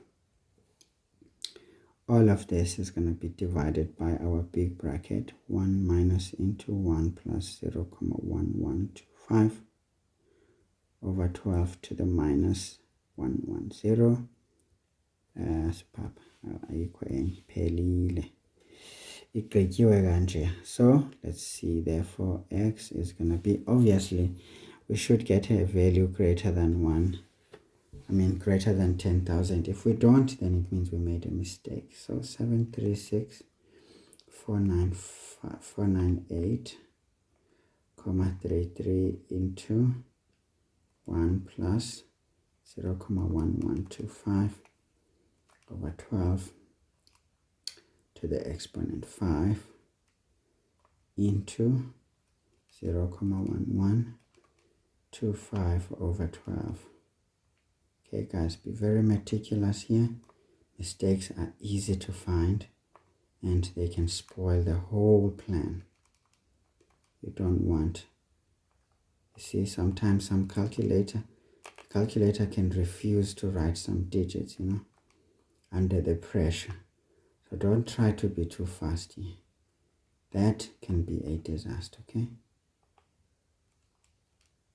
See? It's refusing all of a sudden to write the extra digits because there's too many things here. Alright guys, so this is what I'm getting. As long as it is bigger than what I had initially, I will accept the answer. Whether I am wrong or right, it is what it is. Sometimes you just have to trust the process. Here there's no checking whether this is right or wrong. It just has to make sense for a student to accept, okay? It's either it makes sense or it doesn't. At the end of the day, this is what you can do, and there's nothing else you can do beyond just that, okay guys? So it looks like I'm gonna need some connection to the power supply. Anyway folks, can you see the timeline, guys? Again, saves the day. I cannot overly emphasize the importance of a timeline here. As much as certain calculations can be done without, but it helps to visualize how things work to avoid mistakes. Anyway guys, so this one, so this one guys is important. The right hand side is important and the number of payments important. Can you see? Already 3 marks, 3 marks. And then we can just say 4. Where's the 5th mark?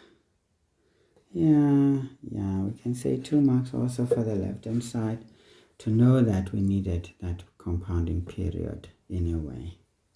Yeah, I suppose that should technically be where this mark is. Yeah, that's it. Easy 5 marks. And as you can see, guys, financial maths is a place to get all the marks. I have done a nice video where I did a series of past exam question papers on financial maths, and as difficult as they can come. So I need you guys to watch that video so that you can see what needs to be done. And of course, do practice as much as you can find as well. Otherwise, this is not a topic to drop marks. This is the topic to pick up marks. Let's move ahead. Question 7. Question 7 says, f of x, okay, determine f prime of x from first principles. Okay, 7.1. F of x is basically minus 5x squared. Okay, that's easy. So we know that f prime x is going to be the limit as h tends to 0 of f of x plus h minus f of x all divided by h. We write the formula. F prime of x is equal to the limit as h tends to 0. We substitute. So this is minus 5 into x plus h all squared minus into minus 5x squared. Be very careful here with substitutions. They can lead to a disaster. F of x,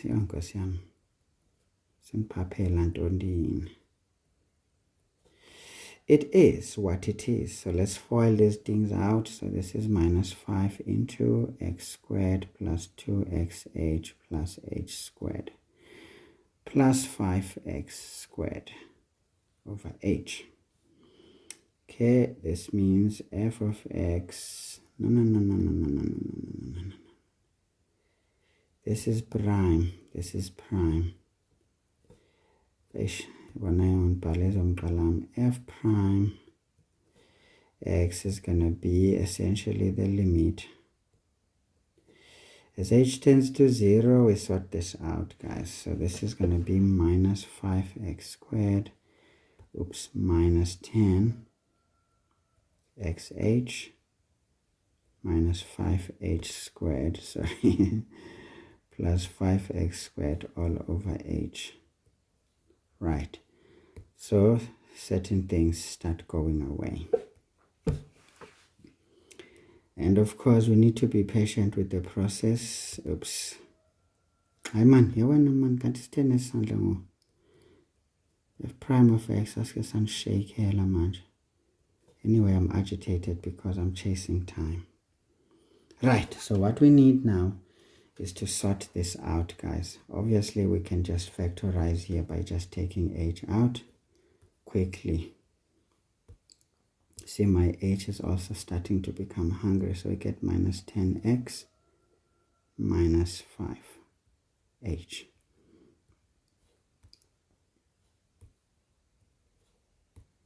Right, that is what happens. So we need to be patient with the process. F prime x is going to be the limit as h tends to 0 of minus 10x minus 5h. So this implies that f prime x is going to be 10x minus 5. We drop the limit as soon as we substitute, and then we make the conclusion. F prime x is just going to be minus 10x. Sorry, guys.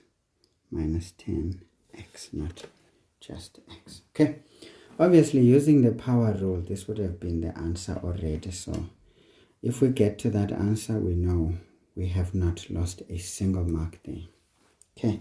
I normally don't really waste time showing how it works. But of course, guys, substitutions into the formula. Remember, those need to be correct to earn a mark. Okay. Secondly, I think the gymnastics leading up to this is mark worthy. And then factorization is very important. dropping the limit by substituting in the final answer. So normally this is how we score these marks, nice and easy. All right, let's go through 7.2.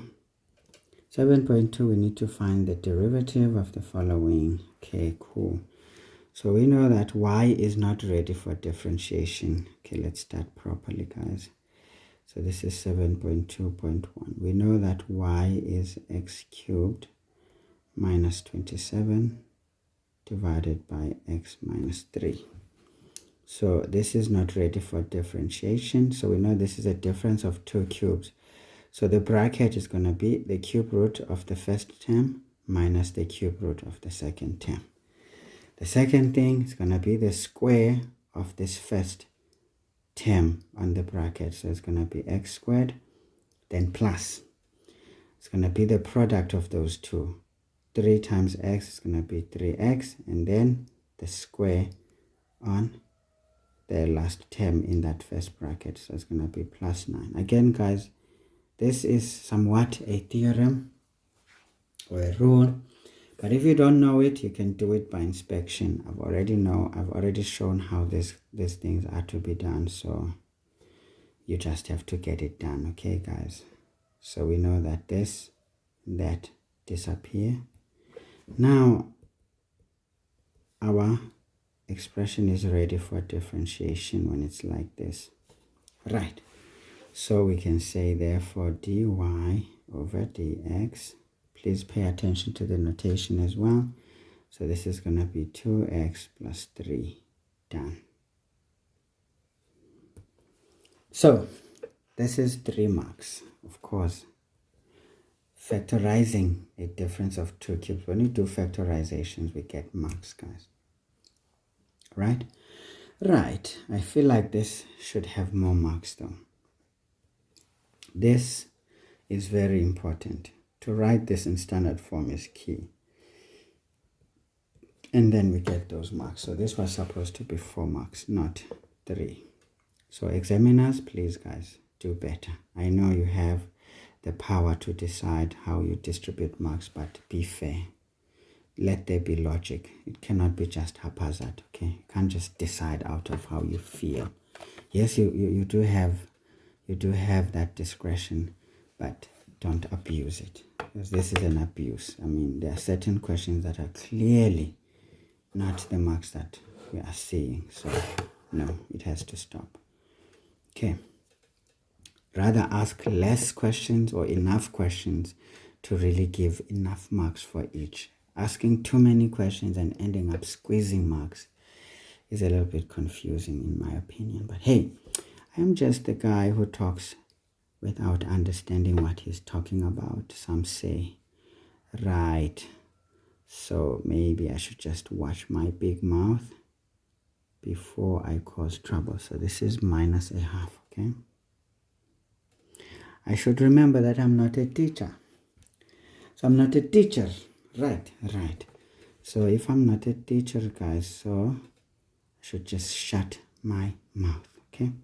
Let's break this bracket. So this is going to be 4x minus, this one is going to be x. Now minus 1 plus 1, sorry, minus half plus 1. It's going to be half. So we always need to get brackets out. And of course, the differentiation, usually we use the square bracket for the expression that we differentiate. We don't use a bracket, a round bracket. Alright, whatever. I just want to make sure minus 0.5 plus 1 is what? Yeah, it's a half this one. So we can say now this whole thing is equal to, okay? In fact, I can even write it on the other side. I mean, it's not a big deal. This is equal to, but I always like to write it there. But since this is implies, maybe let's write the equal to in the line. So this is going to be 4 minus half of x, now to the minus a half, right? Very interesting. This is done, guys. There's nothing that one can do. If you want to change to positive exponents and even include a root. It's up to you, be my guest. If this is not dictating how the answer should be, in my opinion, we should just give it as we find it. Simple and straightforward. Obviously, guys, this one, we first sort up our stuff, which is good. The differentiation there and the differentiation there. Right, or the derivatives. This is easy, nice, and dandy. Let's move. F of x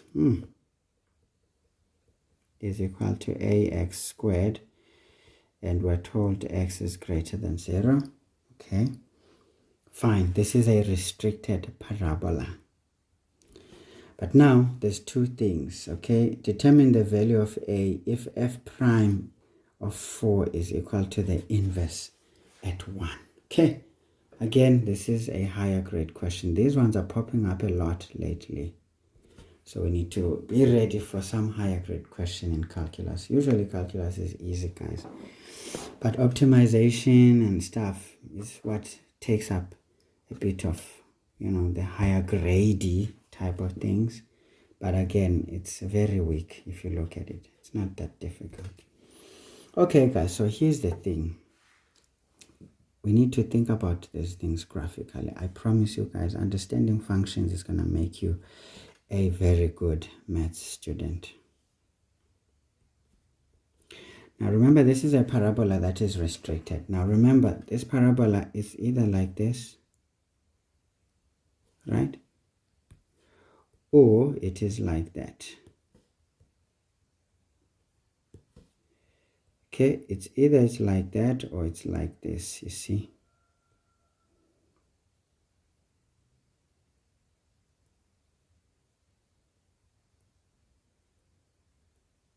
Man, yes. Just want to move you, not for you to disrespect me. So we've got two possibilities there. We've got this one or that one. Okay, this is because we don't know what the value of a is.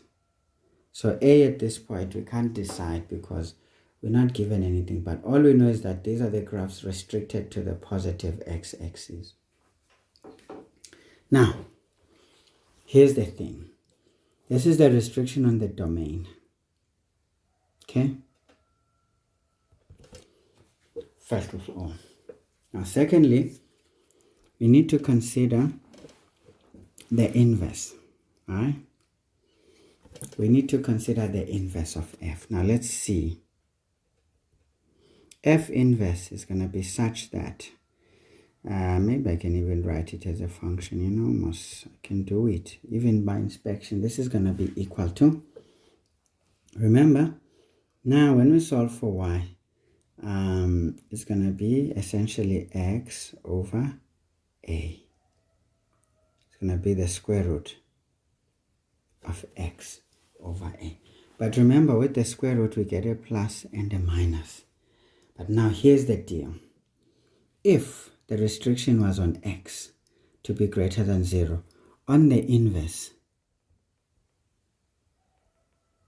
we know that y should be greater than 0. So meaning, you're only going to choose the positive square root, not the negative. Okay? So that is the idea here. So please understand these things.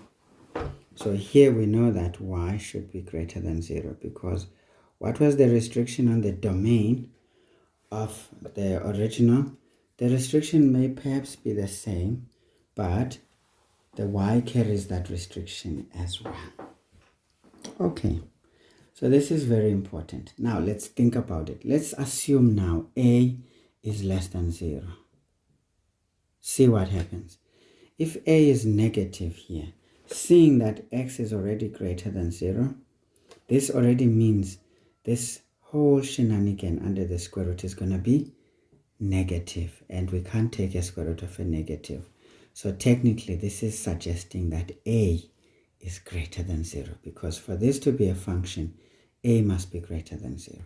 So we can clearly see that under these circumstances, a must be greater than 0. Otherwise, the inverse function does not exist.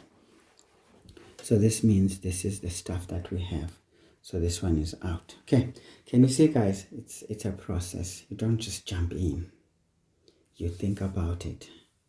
You sit back, you consider things, and I can tell you for free, if this kind of analysis or analyzes don't go through your mind when you look at these problems, you will always fail these problems, I promise you. Only by luck would you get some marks. Right, while you are lucky and not so lucky, at least my channel has been there to show you the way, all the way. Even when there's a mistake in my approach, you can see it nicely in plain sight, because everything is elaborated on. So you can clearly see an honest mistake versus a misconception or perhaps a misjudgment or whatever. But most of the time you'll notice that it's only a matter of just carelessness on my part. But everything is clear from the outset as to what we are doing. All right, good. So we have established what is going on. Now, easy stuff. Easy stuff. We know something now, guys. We need to find the value of a. So obviously, guys, we know that if we are saying the first derivative of 4, we were told here that the first derivative at 4 is going to be equal to the inverse of 1. Okay, no problem. What is the first derivative there? It's going to be 2ax equals, what is the inverse? Is what we found. Yes, x over a. Now we just do the things as we were told, guys. So this is 2. In fact, I didn't want to rush. This is 2 into 4. It's going to be equal to the square root of basically 1 over a. Nice and easy. So obviously, guys, we have ourselves an 8a equals the square root of 1 over a. Now I just want to continue here to save the page. I don't know why you guys are now all of a sudden being given, you know, those dedicated spaces to write in. I feel like that's just not good. I'm actually protesting this thing. KZN is adopting it and they must stop. Don't be like Gauteng, okay? Let Gauteng be crazy if they want to be crazy. But you don't have to join them in the madness, please, man. Stop this thing. Don't allow things that are wrong to set in. They cause problems. We cannot have our education system fail because of just small things. It's already struggling to some extent because of delivery, not the quality, but delivery. So we need to get the teachers to be in the right framework to teach. Can't have celebrity teachers who are trying to trend using kids that they're supposed to teach to trend, to show how stupid they are or how crazy they are or how violent they are. It is not their business to be making trends so that they can look relevant. Their job is to teach manners, to teach diplomacy, to enforce the law, because that is the right time to teach kids anything meaningful. It's not the easiest, of course. It's most challenging. Sometimes you have to really lose your temper a few times because some kids are really terrible. Sometimes it's not even to say their homes are terrible. It's just that when they see others, they transform into monsters. Okay? But it's a calling, guys, to be a teacher. You can't just wake up one day and decide you're going to teach. No ways. You need to see the reason to teach, because you will love it as bad as it can look on certain instances. And I can tell you for free, guys, good teachers, teachers who are teachers right from within and all the way out, they know how to deal with kids who are problematic at school. They never really become emotional. Yes, every now and then they may lose their temper, but within the rules or within limits. They don't really destroy the kids' character or shame the kids. They always enforce the law. Okay, no matter how difficult, because sometimes you can manage to do something about the child and then you find that the parents are also the disaster. They come in and make noise. Again, a good teacher knows how to handle those people also. Okay, Can't be making them trend when they come and confront you, or even ridiculously so sometimes. You can't. It's not about the social media is full of fools, okay? Full of fools. Very foolish individuals are there, and they are there in numbers, guys. When you see a platform having the largest following, just know 90% is fools. Okay, it's not people you can trust in terms of judgment. It's always the multitudes that are lost. They're just following the wind. Okay, you will see even their contributions to some engagements. When you read the comments, you just realize the type of a person behind the comment. Okay, yeah, people can pretend, in social media I act all stupid. No, you act the way you are. Trust me, you cannot lie when you are free. When you are free, that's when you express yourself. The only time you can lie is when we put in a platform of diplomacy. Then you can pretend to be diplomatic. We will also see it. Okay, all right, okay. Anyway, guys, that's it. I don't want to say more, but I see a lot of teachers becoming celebrity teachers instead of teachers who command, certain behaviors from students and who really command authority. And they get surprised when these kids are out of control because they are their friends. You can't be the friends of your students, man. As a teacher, yes, you're not necessarily going to be a monster, right? But you can't be their friend. They can't come to you as a teacher and chat about their boyfriends or girlfriends. I mean, what nonsense is that?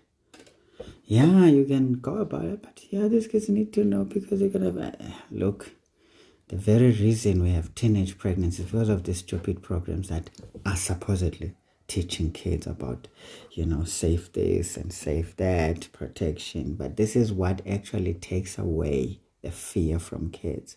It makes them even more exploratory because the moment they can feel this is a free environment to talk about these very private issues, this is when you're actually letting them loose. Before any of these stupid programs of love life and what, there was less teenage pregnancy issues. Kids were kids. They went to school, got married before they had their first child and all that. Yes, we're not going to say that should be the case. I mean, is it the 21st century? I don't know. It's already 2000s now. So is it the 20th century? 2025. Yeah, whatever, guys. Sendizilibele noba izinto ze-century zisebenza kanjani. Yabona ukuthi sendiyahlanya vele. Sekufanele ndiyeke nale nto wenza i-maths manje. Sendiyaziva ingqondo yami seyifuna uhlanya manje. I must just stop. Alright, anyway, guys. Ndizama ukunixelela ke le nto ndinixelela yona. Whether niyayithanda or aniyithandi, unfortunately ndiyanixelela qha. Alright? So, into endiyitshoyo is this, guys. If you're a teacher or someone who needs to command some form of authority, you cannot be friends to those who are under your care. They need to know you command authority, and they need to respect that, whether they like it or not. Yes, you don't have to be a monster. You don't have to be nasty. You can be approachable. You can be someone dependable to those people. But they should not just, mess around just because you are for them. No, they need to be for you as well. That's just the basics. Now, again, issues of dress code. I'm starting to have problems with dress codes, especially of officials. Children are not an issue. For me, I don't really care about children per se in terms of because children only copy what they see. Okay? If they see order, if a teacher, a male teacher, is wearing decently, uhlohlile ishirt ebhlukweni, akafiki neshirt ezijingayo ezingaphandle, anxibe i-t-shirt namateki esikoleni nejini ezidabukile just because umtitshala. Khona abanye abatitsha nange-sandals. And I'm thinking, how are these people going to take themselves seriously when their very inspiration is just a hooligan? Yeah, it's okay to be a hooligan, but do you want to be a hooligan in front of those who depend on what they see in you? Amongst your friends, it's okay, but not amongst students. Students are learning from you guys. You need to show them the way. I mean, you just have to snap out of your comfort zone when it comes to students, because that's somebody else. It's not you. Your personal choices must not be displayed in front of these people, because they are learning. They absorb everything from you. Remember, they learn by association or by observation.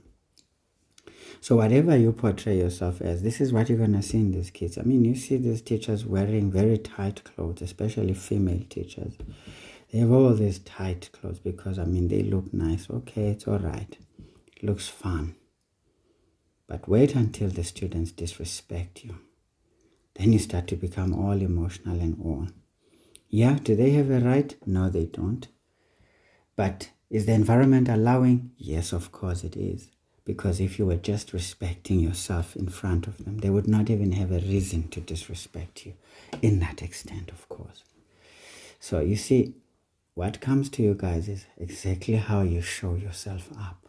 If you want to be perceived as something, easy to toy with, you will be toyed with, okay? If you want to be taken seriously, you're going to come up seriously. And I promise you, people adapt to how you want them to to see you, how you want them to perceive you. They will adapt. At first, they will be critical. Oh, zenza ngcono lo. At the end of the day, when you come in the room, they will behave as you want them to. Even if they don't like it, they will do it anyway. It's very funny how human psychology works, but people are just doing reverse psychology, which is dangerous. Because the reverse is very dangerous. It leads to uncontrollable issues. Anyway, bafethu, now how do we solve for this thing now, guys? Most when you don't want a square root, we destroy the square root by squaring both sides. So we're going to have 8a. What we do on the one side, we're going to do on the other side. Okay, cool stuff. So what are we doing? We get 64a squared is going to be equal to 1 over 8. So what are we looking for? We divide by 8. Learning at is on overwhelming now. Let's divide by 64 there. So it's 1 over 8, right? Divided by 64. And it is what it is. So when you take the square root, finally, what do we get? We can say therefore a is going to be equal to. Now remember, what did we say? A must be greater than 0, because if it is not greater than 0, that inverse function does not exist. Yes, I'm sure you are aware. So we take the square root now of our answer. Now our answer, I got a guys content I grondi.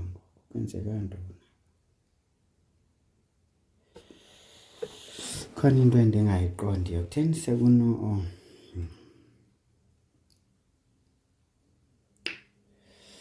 khona into endingayithandi apha eyenzekayo,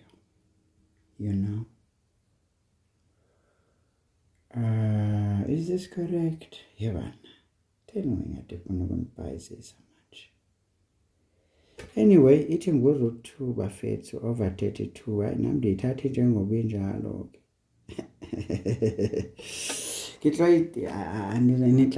Nitayiteka because into enye ndiyenzile ayikho guys, into endiyenzile wrong. But iwari yam sendino 8. Yeah man, I was supposed to have a. Yes, yabona ke ndim lo nansi ke into evele yenzeka ukuthetha kakhulu. Hey, benesana ingathi ndiyandiba worse ngoku, I don't know. That's why nyase fanele stop ezinye izinto because ndiyabosha. Yabona wasetiphuba le-answers eziphambeneyo. Hayi man, kwenzeka ntoni ngoku? Why into entle kangaka ndizoyimosha? Okay, Cool, guys. A squared is going to be what we have here. So basically, this thing, hey, I don't like it, but you know what I'm thinking? This is over 1. Yo, guys, equation in space is killing me. Now what we need to do, guys, is to cross multiply there. So we're going to get a cubed. It's going to be equal to 1 over 64 almost. Yeah, not 46, man. Now when we take the cube root, you see the cube root. We must take the cube root this time. The cube root, the tube root, is it the tube root? Remember, we are only choosing a positive a value, because if we say it's negative, we are messing up. So this one is going to be 1 over, of course, the cube root of 64, guys, go 4. Yes, yes, yes, yes, yes, yes, yes, yes, yes, yes, yes. Yes, yes, yes, yes, yes, yes, yes. Shift. Yes, indeed, go 4. But ke ngoku since yenzeke ngalandlela yenzeke ngayo is by fraction. So I hope you guys are enjoying the mathematics. Of course, guys, I've had to share with you some very hard truths, which of course are going to not make others happy. But hey, guys, we need to tell each other certain truths, even when it hurts. Yes, I will become a little less popular because of that. But this is if I am in the position to show the way, I just have to. You choose whether you take it or you don't. At the end of the day, tomorrow when you suffer, you don't want to make excuses and say, I wish I had known, or nobody told me. Don't lie. Know that you refused the truth when it was put or laid out in front of you. Anyway, guys, must go back in. So to find that inverse function and to know the restriction was key. Ne? Yes, yes, yes. To do the derivative here was very important, and essentially to substitute the values 4 and 1. I think that is important. And the solution is key. So those are the 4 marks. I am thinking, there's a lot that we did, folks. Is the gymnastics very important? Perhaps. I mean, the 4th mark, guys, is a bonus, honestly speaking. We can say perhaps there's restrictions. Yeah, maybe that restriction is more important than the others. Whatever, guys, but the extra mark is a bonus mark, obviously, for all the suffering sustained by the student. Okay, guys, I know I'm losing time, but we are almost at the end. Bear with me a little. I'm an old man. Okay, not yet, but I'm soon to become an old man. I'm about to start the so-called adult life now. See, this young adult nonsense is going away now. Now I'm going to become the real person. Right. So I'm practicing, I'm practicing, guys, to become the real person. So don't be angry when I say things that you don't like. Sometimes I don't have to say the things you like. Otherwise, I'm going to please you the wrong way by destroying you, by acting as if I love you. See, true love is one that often takes you between the rock and the hard place. Yeah, that's true love because it's real. It's not faked. Anyway, 8.1. If one of the x-intercepts of f is 2, okay, here they don't want us to find our way, the hard way of trial and error. Determine the other 2 x-intercepts. Easy stuff, guys. We're going to factorize this thing by inspection. I'm not going to go through the long division or synthetic division or whatever. We're just going to go for the inspection. So we know, folks, that essentially to find the roots, we can say safely, if that is 2, it means x minus 2 is a factor, right? Now we want the quadratic term and we equate it to 0. So if this is x, this is going to be 2x squared, right?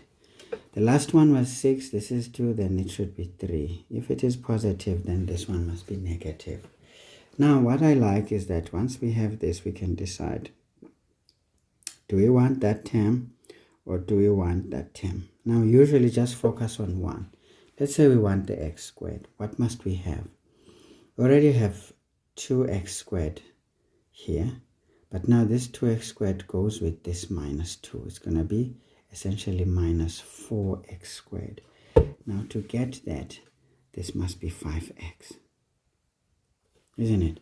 So that we can have 5x squared minus 2x squared. It's going to give us x squared. Now look at the magics that occur now. We're going to have minus 10x minus 3x. It gives us minus 13x. Sorted. Minus 2 times minus 3 gives us plus 6. X times 2x squared gives us 2x cubed. So it's done. See? By inspection, sorted. Nice and easy. No issues. Okay, guys. So this implies also that we've got x minus 2 into... Are we able to factorize this thing? Me thinks it's possible. But again, if not sure, check the discriminant. But if we say 2x and x, we can say this is going to be 3 and 1. Now 2 by 3 gives us 6. So this one should be positive and that one should be negative. So it looks all right. Nice. Nice and easy. So we can say therefore x here is going to be 2, or x is going to be a half, or x is going to be minus 3. So what are we looking for? The x-intercepts. But sometimes I get confused when this statement is used. Are we looking at the x-coordinates or are we looking at the x-intercepts? So for me, I'll just say therefore the x-intercepts are going to be 2 and 0, comma, it's going to be a half and 0, comma, maybe we can even say and, essentially minus 3 and 0. Mna-ke ndiyithande into ayingacacanga. Choose the safe route of presenting the answer. Show the coordinate form. Because it was not clearly specified that we want the x coordinates over essentially the entire point. Right.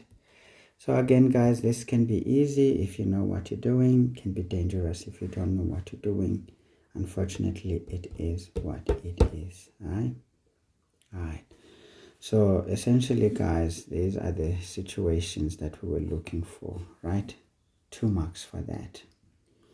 And perhaps for the grand factorization. Although there could be 4 marks for this question, but I guess it is what it is. Right. So 8.2 says, determine the coordinates of the turning points. So we know that the turning points are such that the first derivative is 0. Now let's do the things. So this is going to be 6x squared plus 2x minus 13 equal to 0. Is this thing factorizable? Maybe, maybe not, but we'll find out. So we can say this is 3x. I'm thinking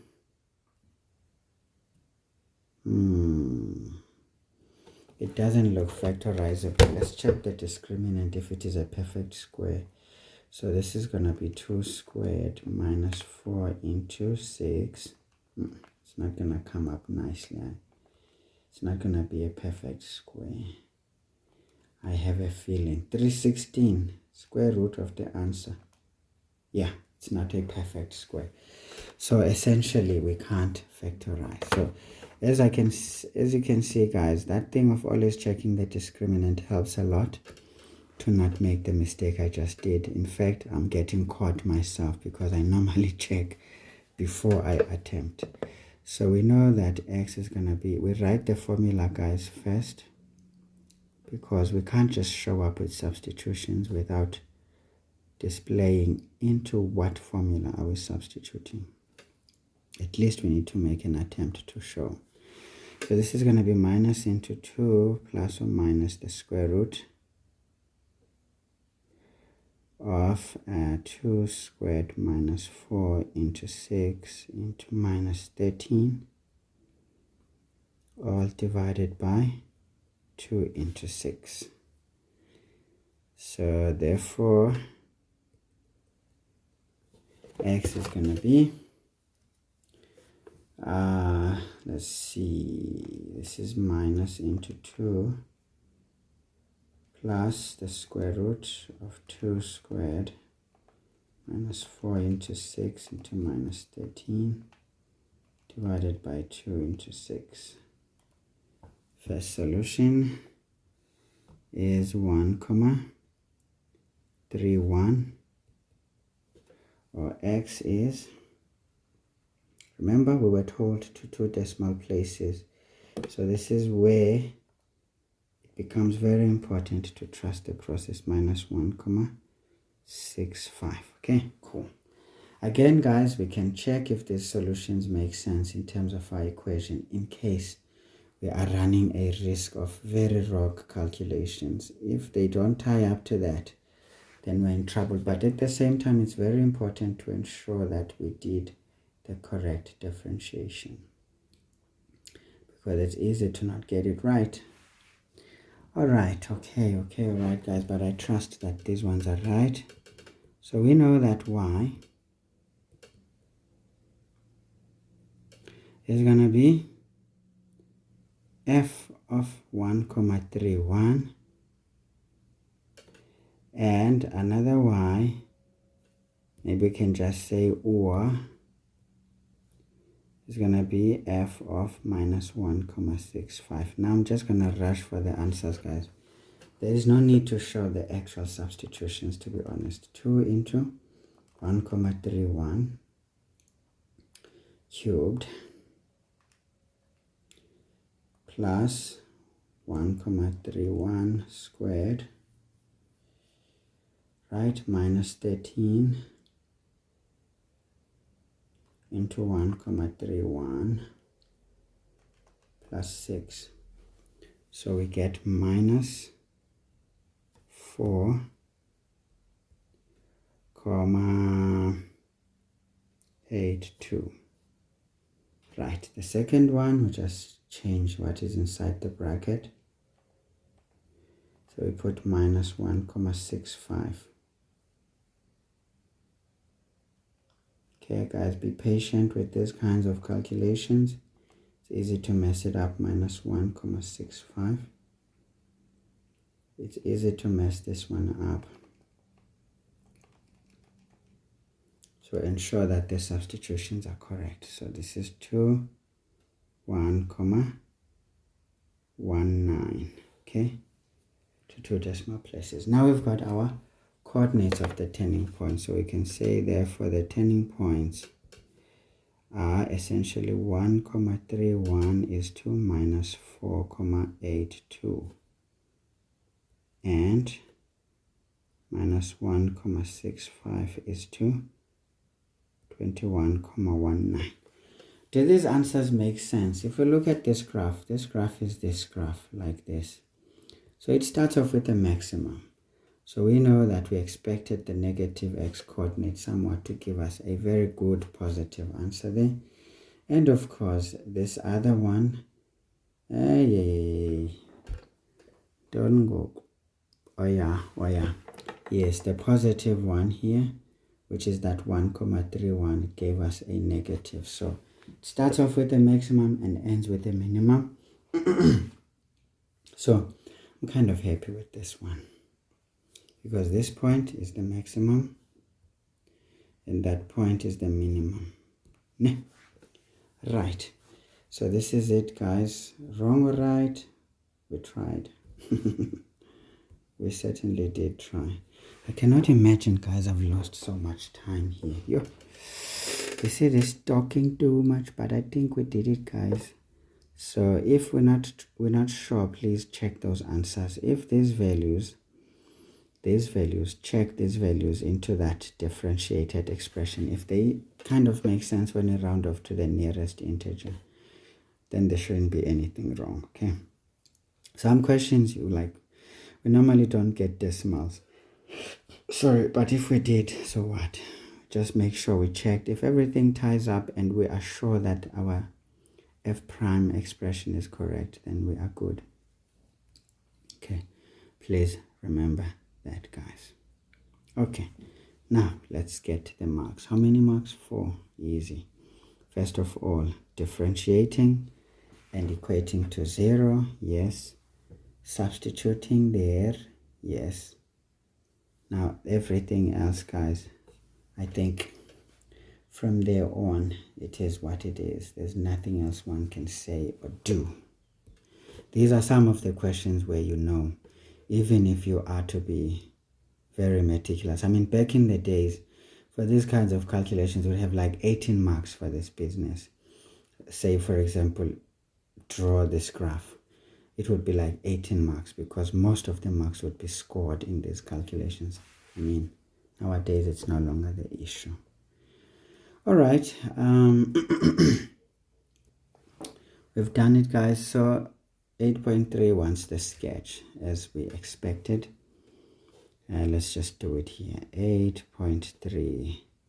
4 hours, guys, is over. I'm not happy with myself. I am not happy with myself. I wasted time talking. It's natural, guys. What can I do? We already know the shape, so we can just do it. But now let's be careful about a few issues.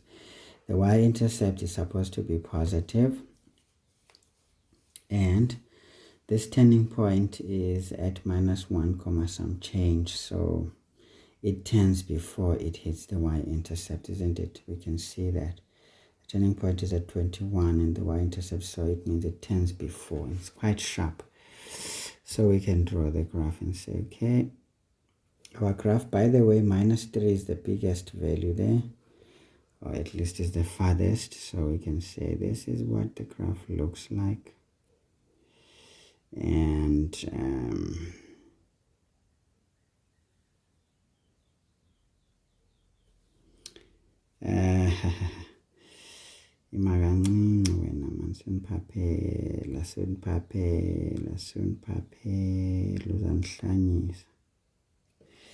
all right, guys, I mean,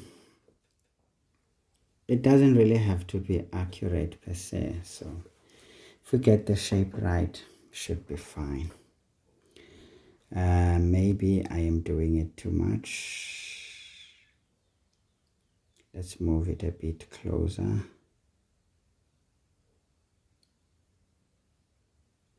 But I feel like this part, I'm not happy with it. This part, I'm not happy with it. Let's just do the things.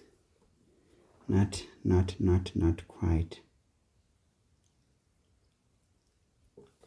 That's much better. Fair better now. Let's put it nicely. Nicely, ne? I saw the guys. At the end of the day, it's not a matter of super accuracy, but we need to be as close as possible. Now I'm happy there. 6 is showing up nicely. And I can just show this. Okay. Now I can see my weakness is starting to show up. I went too low. So I'm gonna need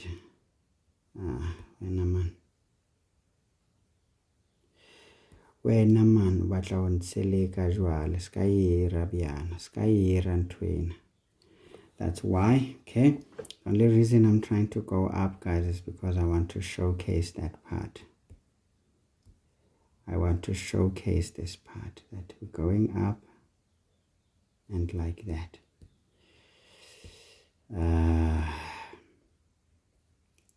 I don't like to write coordinates per se. it irritates me. So what was that turning point? Minus 1,65. All right, and then this one here, and that, it is like this. So we will have here, what was that value there again? 1,31.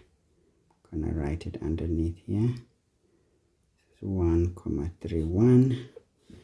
Yeah, so what were those? This one was a half. We saw it. This one was a 2. We saw it. This one was a minus 3. Guys, this is F. We've shown everything that was asked of us. Okay, right. So again, guys, how do we score marks? The shape, right? Any one of the turning points, right? And any one of the x-intercepts, right? Right. And the y-intercept, I suppose. So those are the 4 marks in a nutshell, if there is such a thing. Right. 8.4, it says determine the values of x for which it's always there, guys. Question of interpretation. Sometimes it can be a question of nature of roots or whatever. Anyway, guys, let's move on. Determine the values of x for which. Now f prime, we know that this is gradients. And then the second derivative is all about concavity. You see, you see, you see, you see, you see. Now, there are many ways of killing this cat, guys. The derivatives here, it's just, focusing on when is this graph having a positive gradient, things like that. So this is positive gradients on this part. It's 0 at the turning point. Then the gradients are negative all around here, and then 0 at the turning point, and then they are positive again. So that is the gradients. This is f prime of x. But now here's the issue. The second derivative is a bit of a nightmare now. Now we need to think about the point of inflection. Did we even show it? But were we even asked anything about it?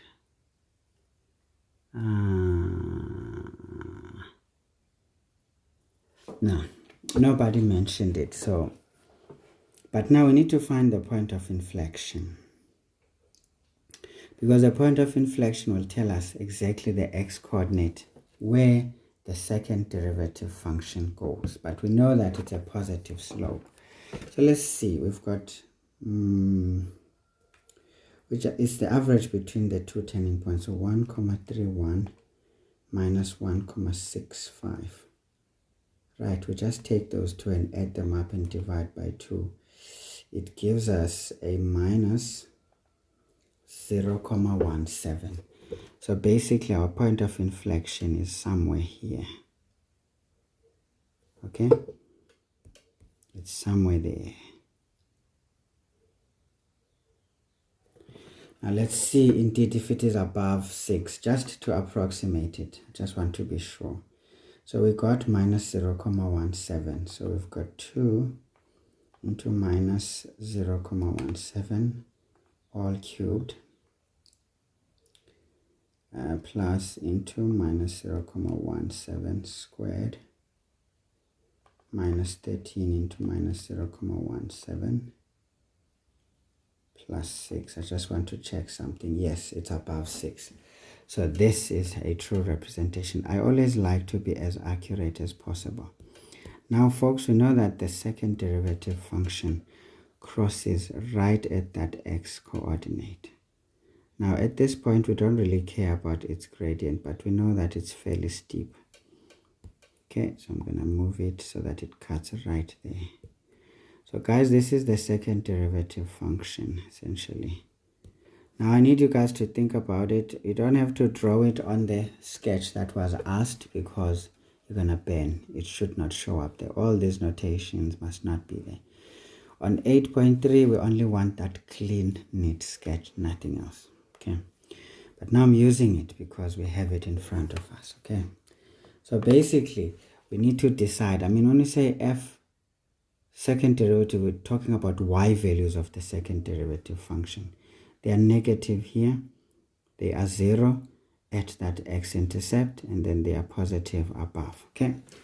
So this is basically a matter of, if we're saying this thing needs to be less than 0, we need to have a positive multiplying a negative. Okay. So we can clearly see now that over this interval. Okay, guys, so if you look at these two intervals, this interval is correct, right? Because what do we see? There is a coincidence of a negative y value on our second derivative function. It coincides with positive gradients all the way to that turning point. But we can't include the turning point because our inequality is saying less than 0. So this is going to be negative times positive gradients. So we know that here x must be less than minus 1,65, right? But it has to be, it goes all the way to infinity, okay? Or, now we need to look again. See, in between here, we will see that the gradients are negative, but the y values are negative up until this x-intercept at the point of inflection. So this interval is not accepted.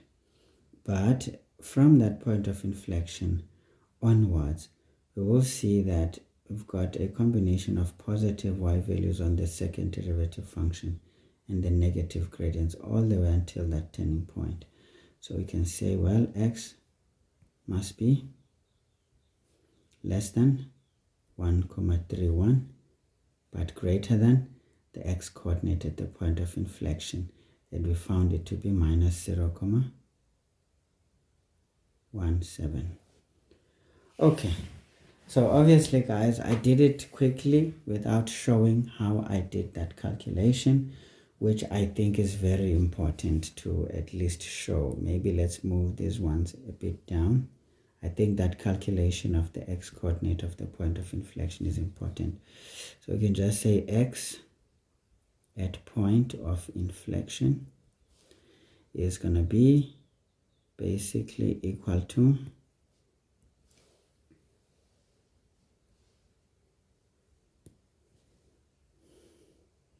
minus 1,65 plus 1,31 divided by 2, which is minus 0,17.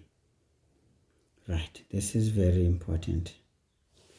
And as a result, we can make our conclusions nicely, because we can't really make these conclusions without showing this thing. Okay, guys? So this is how we solve that problem. It's very easy, as long as one knows how to do the graph interpretation. And I've tried, guys, to highlight these things. Of course, one needs to look through the thick and the thin. Sometimes, as you can see, the diagram is decorated, but you need to still see. So try to decorate the graph as clean as possible, but do not make it messy. As you can see, my graph is busy, but you can still see every single point there is. So I would advise you guys to at least learn to do the same thing. Of course, it's already too late now if you don't already know how to do it. But hey, find a way of doing this. Right. So guys, we get a mark for this, perhaps 2 marks for that, and 1 mark for that. Okay. I would suppose this is how we score the 4 marks. Okay. Think so. Now that would be a total of easy 14 marks. Of course, guys, if you've been practicing well, the one that can take your moment is 8.4, because it's a higher grade question. But again, when one knows what to do, this is certainly effortless. Okay. This is certainly effortless. Okay, guys, so let's move on. Let's move on. So we are on optimization. We're almost done. I'm going to try to press this down quickly now. All right, so we're doing question 9. Now, question 9 says a drinking glass in the shape of a cylinder must hold 300 centimeter cubed of liquid when full. The height of the glass is h centimeters and the radius of the base is r centimeters. So this is all indicated. You can see the height h and the radius r. Okay. Now we need to show that the height of the glass can be expressed as h is 300 over pi r squared. So how do we do that? Well, we know, guys, that volume of a cylinder, again, it helps to know the shapes, okay? That is the topic called measurement in grade 10. By the way, grade 10s, or if you have anyone who's doing grade 10, I'm going to do a lot of videos on measurement. It is often asked in the higher grade level in grade 10. This is why grade 10 sometimes scream when it comes to maths. The questions on measurement are horrible. Even the Euclidean geometry is usually very horrible for grade 10s. Sometimes when I get a question from a grade 10 student, I sometimes think twice. It's never really as easy as the grade 12 questions. So be very careful. So I'm going to do some past exam questions on measurement for grade 10s. Okay, I do hope you guys are still looking to write your finals. And I'll see to slot in some physics ones as well. But time is not on my side, unfortunately. Okay, anyway, guys, we know that volume for a cylinder is going to be pi r squared times h. And this one needs to know by heart, guys. These formulae are not going to be given, so you're not going to find them in the information sheet. Don't look for them. You need to know this. This is already grade 9 work, okay? We did these things in grade 9. So you can't cry, okay?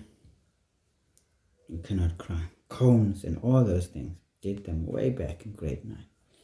I don't know now, but it should still be the same. Right, we were told that the volume is 300 is equal to pi r squared, meaning the area of base. So basically, a volume of a cylinder is the area of the base, which is cylindrical, which is circular. So it's going to be basically the area of a circle, and then we just times that by the height of the cylinder. All right, so this gives us all these little areas. You see, it's like doing multiple pieces stacked together to match that height, and then it gives us the amount of space that this can contain. Right. Calculus tells you all about these things, né? Little small circles infinitely added to give us that height. So grade 10, you get these questions, guys, and they are very hot. Okay, I'm gonna show you some tricks on that soon. If you are grade 10 bumping onto grade 12 stuff already, or perhaps you are a grade 12 who has a grade 10 student that you know, let them check out my channel. I've already done some work on functions, in fact essentially paper 1, and I've done some work on some chemistry paper as well as physics and some paper 2 as well, so they must just have a look there. Okay guys, so this is going to be this case, and then we just divide by pi r squared. So therefore h is going to be 300 divided by pi r squared. It's done. Okay, so easy 1 mark. So essentially it's for the substitutions, I suppose. The rest was already indicated. Okay, so 9.2. Again, guys, if you're grade 12, I'm going to do a series of questions on optimization. I'll try to choose the most challenging so that you can get used to this business. Hoping that, of course, the techniques are going to be helpful. But I've hardly been wrong. If you're in KZN, for example, and you wrote maths paper 1 and paper 2, if you just watch the videos I posted just before paper 1 and paper 2 for the trials, you will actually see that there were points I hit on the spot already for these papers, as I've shown. And if you're in Gauteng, If you look at the videos I posted just before the exams, everything is there. Even the ones that I posted late last year. For example, that October 2005, the paper I wrote. If you look at that question 1 on the quadratics, it's exactly the same way it was asked on question 1, paper 1, maths, Gauteng 2025.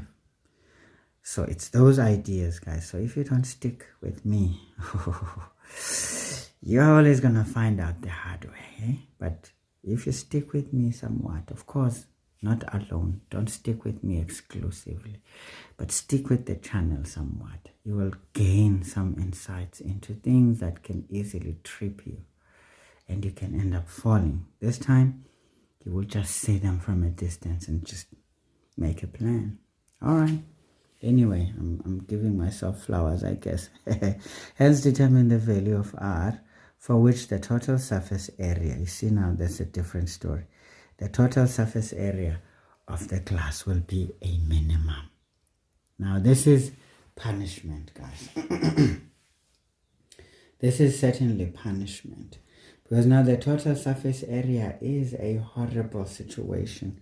But now again, guys, you need to know this formula, okay? You just need to know. There's no excuses, so you just have to know. And if you don't know, it is going to know you. Now, what is the total surface area for a cylindrical object? But seeing that this is open, there's nothing at the top, so we're not going to include the area of the top. So we know that basically the total surface area is going to be equal to, essentially, what I know is that it's going to be the area of base, so it's going to be pi r squared, right?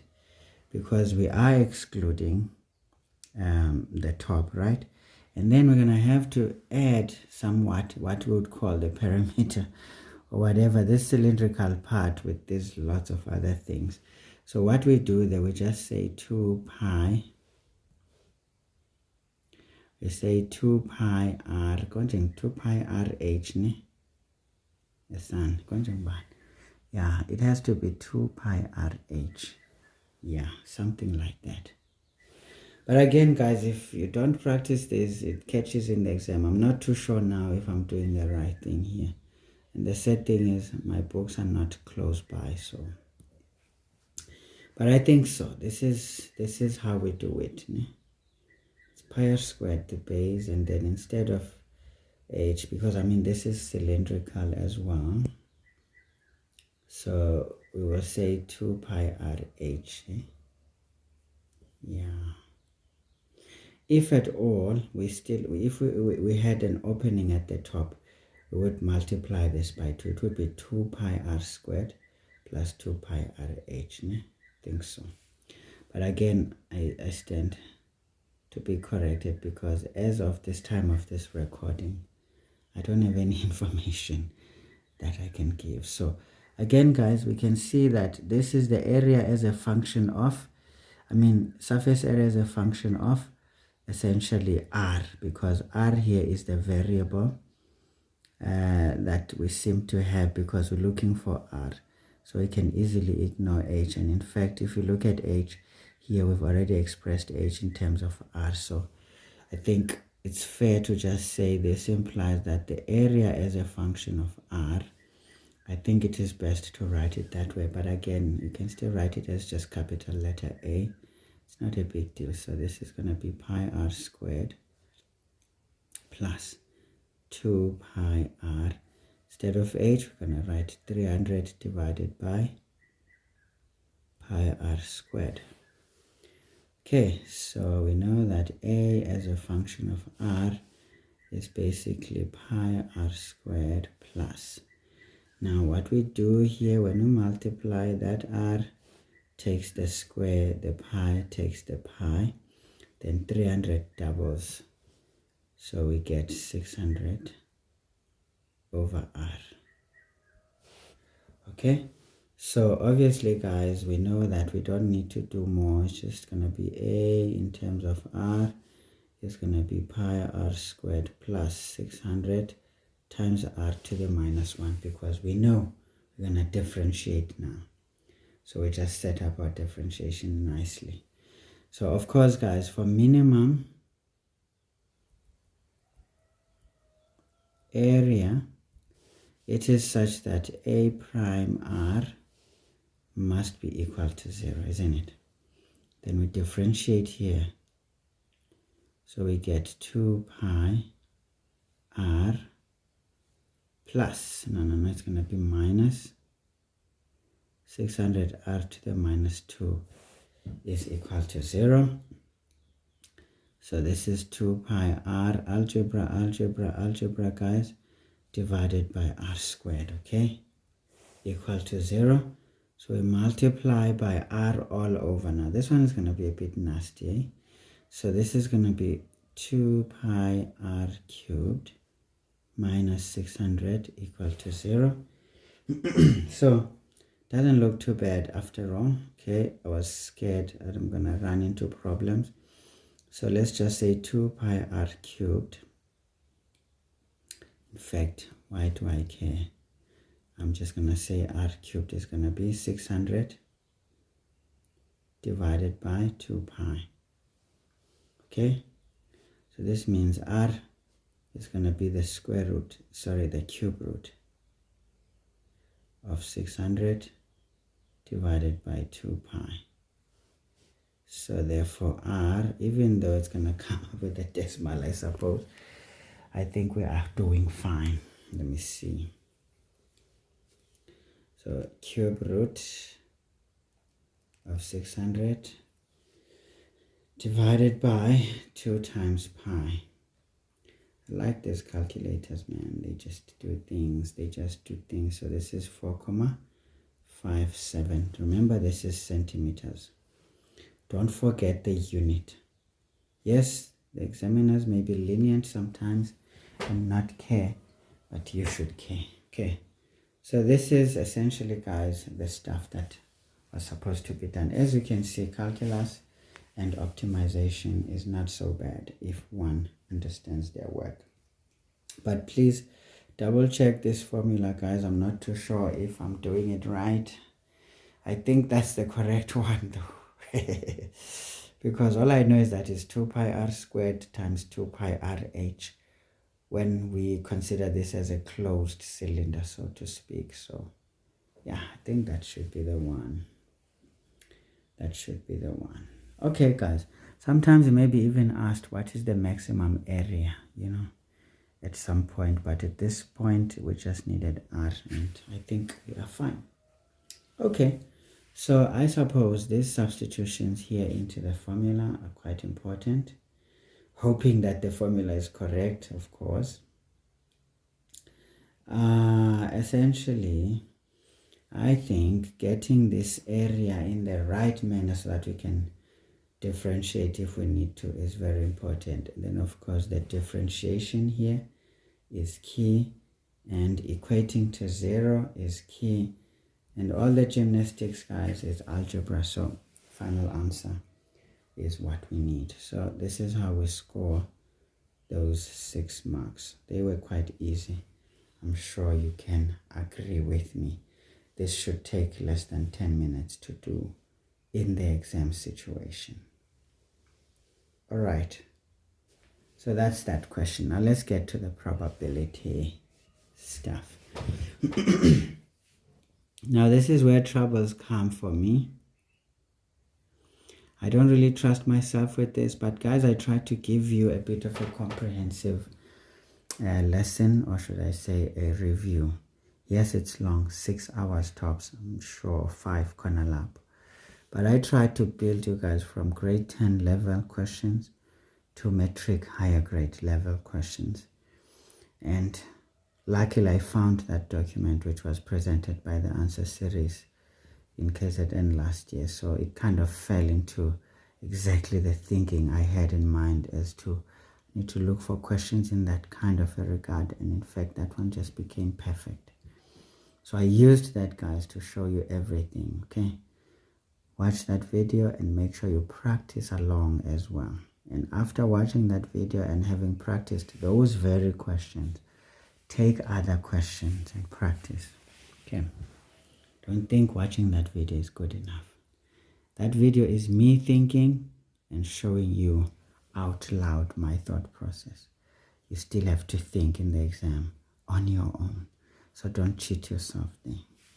Anyway, events A and B are independent. So what do we know? Product rule holds true. P of A is 0,3, P of B is 0,6. Now we are told to represent the given information in a Venn diagram and indicate on the Venn diagram the probability associated with each region. Okay, not a problem. So we know that we always have a sample space. Again, guys, if you watched that video on probability, you should have cruised here because it is typical of the things I did. So if A and B are independent, it means there is an intersection between the two, right? So this is event A, this is event B. Now, if they are independent, what do we know? The intersection is going to be the product. So we know that P of A intersect B is going to be P of A times P of B. So that's it. So we're going to take A, which is 0,3, times it by 0,6. And then we get 0,18. Remember, guys, intersection is the one thing we start with when we do a Venn diagram. Don't start elsewhere. You're going to burn. Now, we can already see P of A is 0,3. So we're going to say 0,3 minus the intersection. It's going to be 0,18. So this gives us a 0,12 for A only. But as we can see, the whole of A is going to be the addition of these two. And this still gives us a 0,3 because 0,12 plus this is going to give us 0,13, okay? 0,3, not 13, sorry. Right, and then we go on to P of B again. When we want B only, it's going to be 0,6 minus the intersection. So this gives us a 0,42. Right. Now we need to decide. Remember, the probability of the sample space is going to be 1, isn't it? Because that's 100%. So now we need to check if all these probabilities added, they give us 1. So 0,42 plus 0,18 plus 0,12. It gives us a 0,72. So the complement to that is going to be what is outside. So outside should have 0,28. Now this is complete. Okay. Right. So guys, this is very easy and it's a grade 10 type of question, to be honest. So again, those who watched my video there, they know they got easy marks here because this was exactly what I showed them on that video on probability, followed by that one on the counting principle, fundamental counting principle. Okay guys, so this is the one. So this was A. Again, I hate this kind of numbering. Why putting, you see now they're copying IEB way of doing things. Stop this thing, man. We don't need those things, okay? Just number these things properly, man. Have 1.1.1, 1.1.2, man. Hey, why small letter A and B? You're confusing us, man. For why? For why? For the why. Now guys, ndiphendule ezomqala yabona namthetha 20 ne ya ekprate feel man. Yeah. I'm losing my mind. Okay, fine. Probability of B only, we can see this is the one. We already did it. So we just take it. Probability of B only is going to be 0,42. Thank you. See, that's why it's 1 mark, because it's just going to read from the stuff. B. Probability of B or not A. Okay? So it's either in B or anything that is not in A. You get it? It has to be in B, but not in A. So that means we need to exclude A. So this means this is what we want. So literally that's what we want. Everything that is not in A, including what is in B. But whatever is in B must not be what is in A. Okay, this is very easy, guys. So this is easy. P of B or not A is going to be essentially 0.42 plus 0.28. So we can say therefore P of B or not A is going to be that. Can you see? I took you through these things, guys. I ain't nabasenithanda bafethu ndiyi-fortune teller mos. Akunje, I'm a fortune teller. Remember 2 decimal places. This one comes as 0.7, but we got to add the extra digit. If not, that answer is incorrect because we were told correct to 2 decimal places, folks. So please don't cheat yourselves there. It's very important to get stuff done the right way, okay? Do it the wrong way, guys, you are going to find out, right? Height.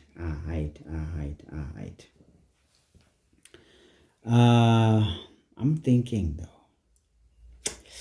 Part of me makes me shake.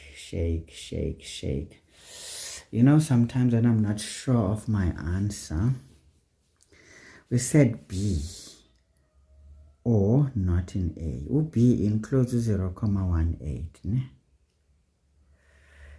I'm trying to think now. Is it possible to construct an addition rule there? I think so. Let's just check.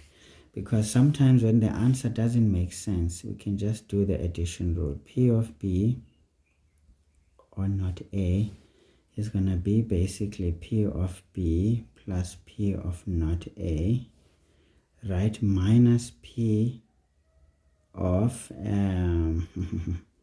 B intersect not A, isn't it? Let's see. If the answers are the same, then we are good. So P of B or not A. Mad. That's what we want, by the way. Okay, let's just stick to the right-hand side now. Lazy to keep writing. P of B was given to us as 0.6. Now remember, we're going about it in general.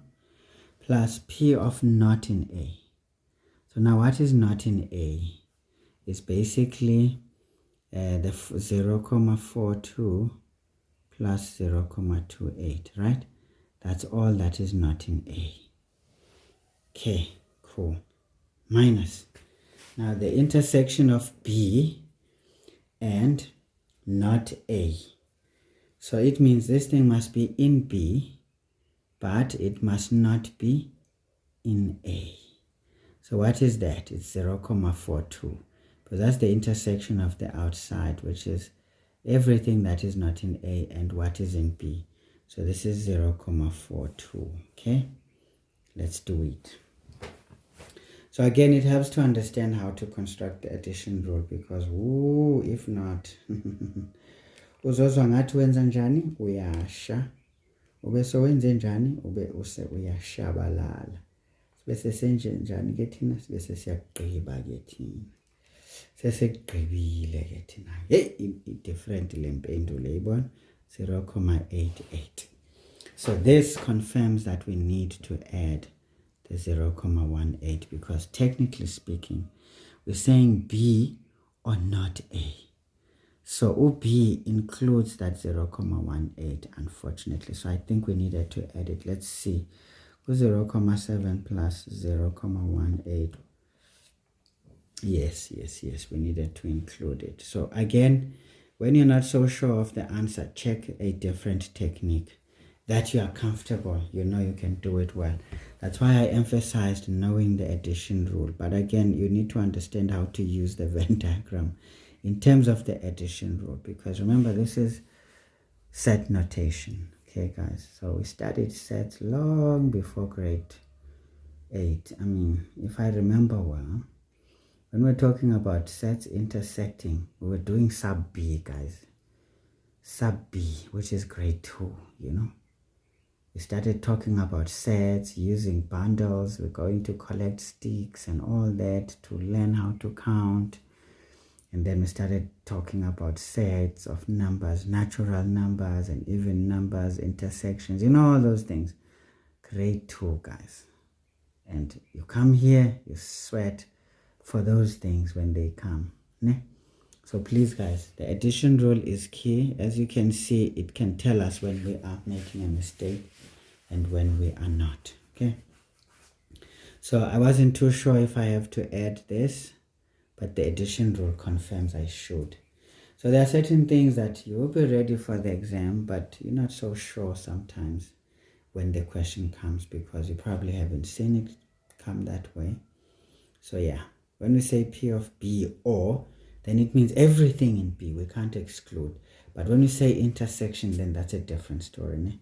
So yeah, I think that needed to come out nicely. All right. Otherwise, it's done, guys. How many marks are we scoring for this? 2. Okay, cool. Yeah, well, you can say the method and the answer. That should be fine. Or if we construct the addition rule, so we can say substitutions and answer. It's done. So again, if you look at that video, I will emphasize it again. All of this is in there, guys. All of this is in there. Okay, let's finish this business. 10.2. 10.2 says digits 0, 1, 2, 3, 4, 5, 6, 7 are used to create a 4-digit codes. Okay, that means 4 spots on the grid. How many different codes are possible if digits may be repeated? This is easy. So we've got 10.2.1. We know we've got 1, 2, 3, 4. Remember, the target is 4 digits. So now, if we're just choosing these randomly, how many numbers are these? How many digits are they? They are 1, 2, 3, 4, 5, 6, 7, 8. So they are 8. So we can have 8, 8, 8, 8. Because we can repeat. So this means we've got 8 to the exponent 4. What is that? So don't leave it at that. So just finish it. 8 to the x. 8 to the exponent 4. So this is 40, 96. Different. Remember, they're going to be different. 4-digit codes. Okay. Nice.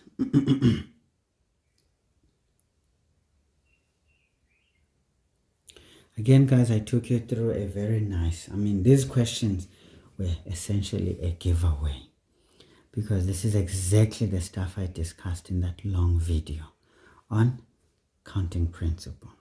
So, guys, as much as the paper may have had some areas of trouble, but 90% of it was things we've been discussing all along.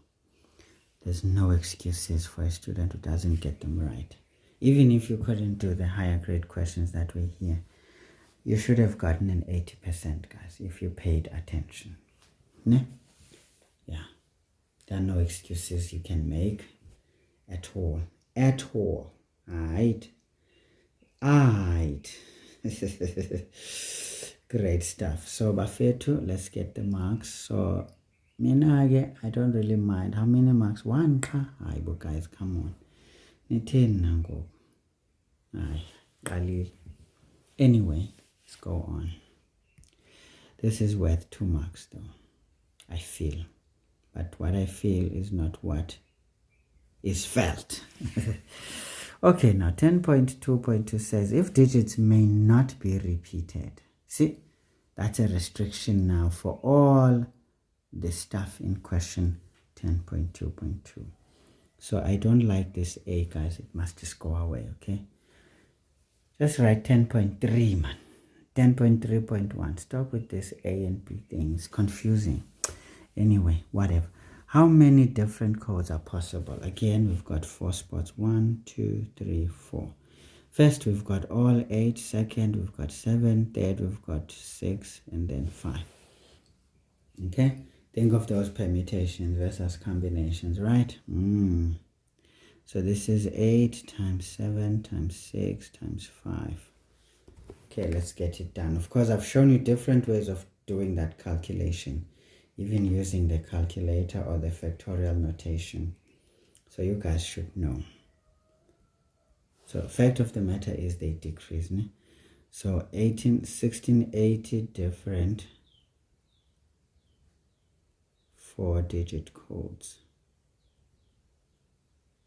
Okay, this one was like homework type of probability. Ne? Yeah, this is the one that doesn't make me sweat, but hey, sometimes. Again, 1 mark. Come on, man. Come on, man. 2 marks, nyana. Really now? B. Now here comes the problem. Usually this question is always there, guys. It's always gonna haunt you students. So whatever you do, learn the trade. Again, this type of question was discussed in my channel just before the trials. So yeah, guys, you have yourselves to blame if you're already familiar with my channel. Now I'm feeling like Indian Nishwabulela, but I'm not actually. I'm just trying to emphasize, guys, that don't ignore things that you have seen. If you did not, it's okay. But if you've seen it and you didn't pay attention, I'm sure you are trying to, do things to yourself, but don't do things to yourself. Just learn from the mistakes of ignoring information when it is presented to you free of charge. Guys, if I studied matric in your time, I was going to get 100% for everything. I can tell you that for free. If I studied maths as a matriculant during your time, when there's information everywhere. I mean, some of the things I see online for free, and I'm like, you could only dream of these things back in the days. You were only limited to one textbook that is used in your school. And sometimes if it is poorly written, then you were stuck with it. And with your teacher as well, if you don't understand them, you are stuck with them, you see. Now, digital stuff makes you experience different opinions from different people of different expertise in the subject. There is no way, guys, you should be failing these subjects. Like, you still are failing them. It's just unforgivable. It means you're not doing your part, guys. You're just watching people do things. Yes, part of it, you're going to have to watch us do things and learn by observation. But remember, after you learn, what do kids do? Kids don't just see and then that's it. And then they will say, okay, I've learned. No, kids put to practice immediately what they learned. And they do it over and over again until they actually understand what is the essence of what they learned. But now you guys are behaving like, I don't know, You're like a different species of humans. Whatever you're learning, you're just watching, you don't care about it, and yet it affects you. No, man. What you learn, put it to practice immediately, because if you hold off and say, I'm going to check it later, you're not going to remember. You will be surprised how so many things I know how to solve now. But if you were to wake me up from sleep another day, maybe 6 months down the line, and you want me to solve the same thing, you'll find me choking because I don't remember what I did. But what will make me survive is because I know how things are done. So I'll still dance with it. But I'm not going to be dancing with it from memory per se. I'm going to be dancing with it from an understanding point of view.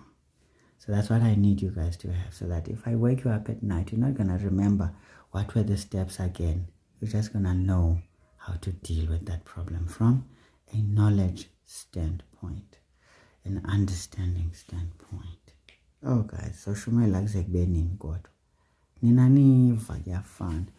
Anyway, calculate the probability. Yay, ihlala ikhona leya probability. That code will be a number between 2,000 and 6,000, and this number must be divisible by 5.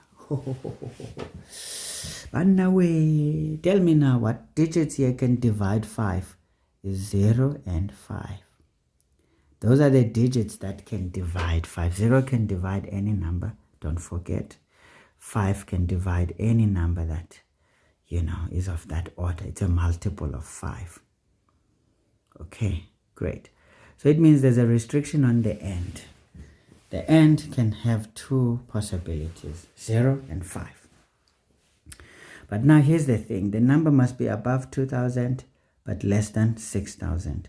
So the problem is that off the start, remember this is the end. Now the start has some restrictions as well. If it has to be greater than 2,000, meaning it can only start with a 2, 3, 4, 5, but not 6. So these are the only numbers that can start. Because if this number is to be less than 6,000, it means 6 cannot be at the beginning. But if it is to be greater than 2,000, 2 has to be, on top. And the good thing is because we don't repeat. If we were repeating, 2 would be excluded. Not excluded per se, but would have to subtract something. Let's say the digits were to be repeated. Remember, we could have 2,000, but we are saying this has to be greater than 2,000. So it means when we start with a 2, we'll get numbers that will include this one. Then we need to subtract 1. Not add, sorry. We need to subtract 1. Because when we subtract 1, we are eliminating the 2,000. So the good thing here is that we're not repeating digits. So if we start with a 2, there's no way we're going to have a number that is exactly 2,000. It's going to be more than that, because we're not going to repeat digits. Okay, guys, so we've got two issues here. The start is these numbers. They are 4. The end is those two numbers. They are 2. In between, we can do whatever we want. Nice. But now here's the issue. There's a clash. Now remember, whenever there's a clash, there's a 5, there's a 5. So if 5 can start and can end, there's going to be an issue. So that means we need to separate issues. We need to consider issues that start with a 5 and issues that don't start with a 5. Okay, so this is how you deal with these issues. You just hold down. You just sit down. You sit down and plan. It's a higher grade question. You just sit down and plan. You don't jump in. Okay, guys? So let's do it. So B, we're going to have first 1, 2, 3, 4, 5. So here we are talking about 5 being at the beginning. All right? And then here we're talking about not 5 at the beginning. Not 5 first. I don't know, guys. Sometimes it's ridiculous how these things come about. I don't like being a hooligan, though. I like a structure to my attack. I don't like to just attack. So I try to create something so that whoever is marking me understands what I'm trying to do. Whether I'm wrong, whether I'm right, sometimes they can be, forgiving, seeing that I actually have the method, I have the structure to my solutions. I don't just solve. Sometimes those kind of things, guys, you may get yourself a 78. When they look at how you present your work, the marker may be like, but man, this student, man, deserves a distinction. Sometimes you get a distinction because you deserve it, not because you've earned it, but because you deserve it. It's like people who graduate with, PhDs, honorary doctorates. They deserve it, but they didn't earn it. You get it? Well, I hope you get me. Right. Now, guys, we're talking about a 4-digit code. I don't know why my code is having more. Great stuff. So now let's start. If 5 is at the beginning, there's only one option. Now, remember, we are fixing 5 at the beginning. Now, if there's 5 at the beginning, there's only one option for the end. It's going to be the 0, isn't it? Yes. So that's it. We're sorted there. Now, what is in between? It's any of those numbers. Now, out of 8 numbers, we've put down 2. So it's going to be 6 and 5 options because we're not repeating. So this means, guys, here we're going to have 1 time. In fact, forget about the ones. Ones don't matter here. It's going to be 6 times 5, which is 30 different 4-digit codes. Okay, maybe let's not add. So we're going to get 30 codes, right? Like that. Now we need to consider when 5 is not at the beginning. So how many options when you take 5 out? There are 3. So there's 3 possibilities for the start. But now 5 comes back for the end. So we've got 2 possibilities for the end. But remember, those possibilities represent only 2 digits. So out of 8, we've taken 2 down. So it's going to be 6 and then 5 again. So here we've got 3 times 6 times 5 times 2. So this is equal to, this is 18 by 2, that's 30. When 18 by 2 is what? It's 36, no? Yeah, it's 36. Okay, 36 times 5. Okay, must be, let's see, 3 times 6 times 5 times 2. It gives us 180 different codes. Now, folks, all we have to do is to add these possibilities, because this is one of them, this is some of them, and together they will fit a digit code that is divisible by 5, which is greater than, essentially, 2,000, but less than 6,000. So Bafetu, this is just as easy as this goes. So we just have to sort it out nicely. So now we can say here, therefore, or maybe let's say then, the probability of the event. At this point, I don't care what it is. Going to be the number of ways that event can be expressed over the total number of outcomes in the sample space. Now this progresses. Now we know that we're going to have 30 plus 180, right? We need to add those two because we cannot ignore them. So that would be the total of those 4-digit codes which are greater than 2,000, less than 6,000, which are divisible by 5. Now what is the number of total outcomes? Remember, the number of total outcomes is going to be there where there's no specific restriction. Okay, so that's good. So we're going to have here that 1680. Remember, this is a different scenario than 10.2.1.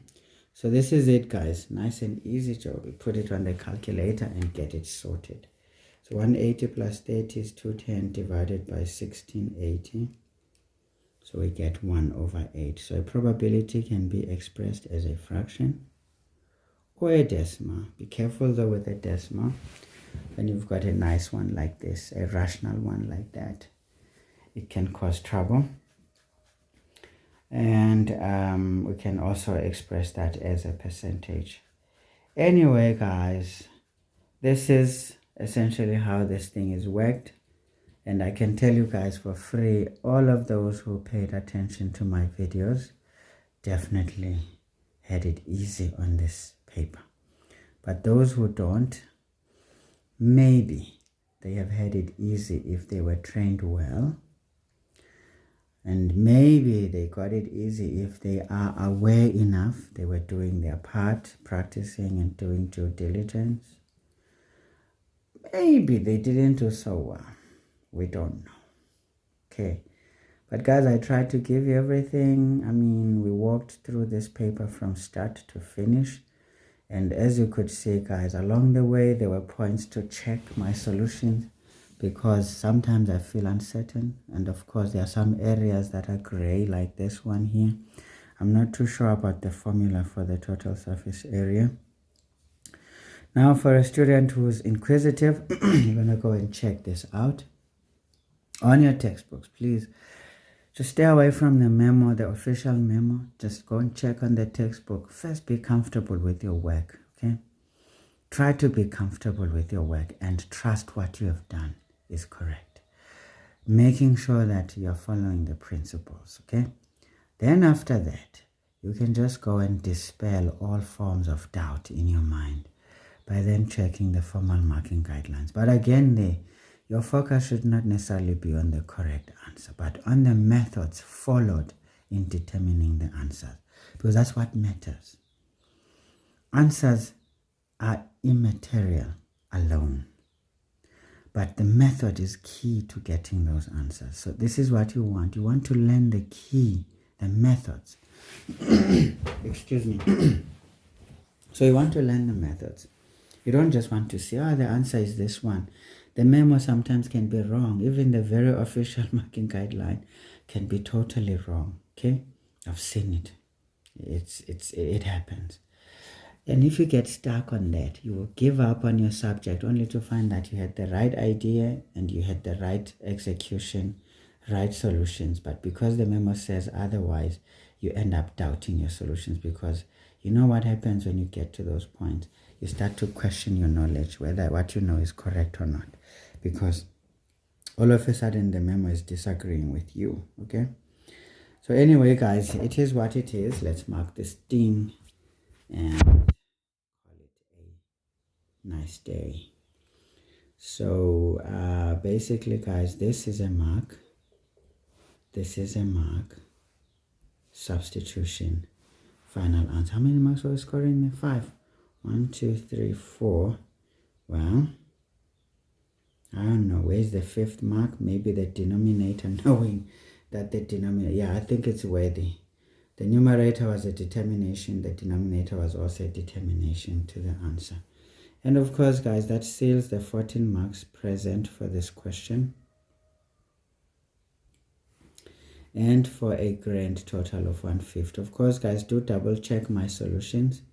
I am not a robot. I am even worse than, a normal human being under these circumstances.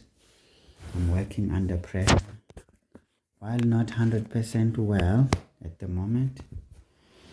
But I'm doing this because I'm concerned about your performances, guys. It is very important that most of you make it so that our nation can be better. Okay? So, all races. It's not for a specific race. This video is directed to all of you South Africans, black, white, Indian, colored, and whatever color you identify yourself with. And all ethnic groups. Can be my ethnic group, Xhosa. You can be Zulu. Still have Zulu blood in my veins. And you can be, Indian. I've got blood of Indians in my veins. You can be colored. I've got colored blood in my veins. You can be white. I've got white blood in my veins. Actually, guys, I'm a true South African. I have all your blood. So, yeah. So that's why I'm for all of you. Okay. Even if I wasn't, though, I would still be for all of you guys, because we coexist. So we should be putting our hands together and make this nation great. I will not say great again, because it never was great before. It's only getting better. There are some hiccups that we've allowed to creep in. And of course, by just placing politicians and hope they will do the right thing, it has been our own fault. Because remember, those people account to us as the citizens who vote them. They don't get to decide on their own. We should have acted a long time ago when they start making decisions that are against our values and belief systems. We should have fought these things fiercely. We would not be where we are right now. Where we are, where there's so many mafias in the government and, people who associate with those high up in the government. It's really ridiculous. And the sad part, guys, is that the very politicians who represent the rest of the country are people who are not as educated as the rest of the country. That's just the sad part. Those people are not educated. You can hear them talk. There's no education whatsoever there. Yes, there are few who are. You can tell by the way they talk. You can see when they speak. You can even see what they are talking about. You can even see things through their lenses in their eyes. Those are the people who are educated. I mean, if you take Umamu Helen Zille, you can tell that woman is educated. Okay? In fact, I'm not allowed to say a woman. She's a mother to me. Okay, even a crane, she can qualify. So I can't say a woman to her. She's an elder. So in a way, Umam Helen, hate her or love her, she's educated. And she's not just educated, she's wise. Okay? Yes, we tend to be passionate as people, sometimes over passionate in the wrong direction, missing the point. I think she's along those lines most of the time. But that woman is, there was a word when we were students, when someone is, well educated and all-rounded in terms of knowledge and understanding. You would say kuth. That lady is well kuth. Not cooked, kuth. And you cannot say the same for our fellow ANC cadres, unfortunately. Those people are just noisemakers in the majority. Very few are educated. I mean, if you take Mr. Sebutla, you can tell that man is educated. In fact, he's not just educated, he understands things. You can see how he reacts to things. Even howling and all the nonsense, he behaves like an adult, an academic, a diplomat. You can see that man is comfortable with his position. Yes, you can blame him all you want for certain errors he may have made, but those are the people you know. The errors they make are not unforced errors. Those are forced errors. And unfortunately, you cannot defeat multitudes as an individual. And unfortunately, it's not easy in the world of politics to have people side with you when you see the right thing that's going to take away their meat, their bread and butter. They only side with you when they are promised some eats, nyan. If there are no eats nyan, they're not going to side with you. So, I mean, there are people, look at the lady Ukwahobe. Those are educated people, man, with a clear vision. It's a pity they argue with fools. And as a result, they sound like fools as well. Because, I mean, if you argue with fools for the most of the time, you will end up with a very, very flawed judgment. Your virtue gets distorted. It starts to sway and slither around like a snake.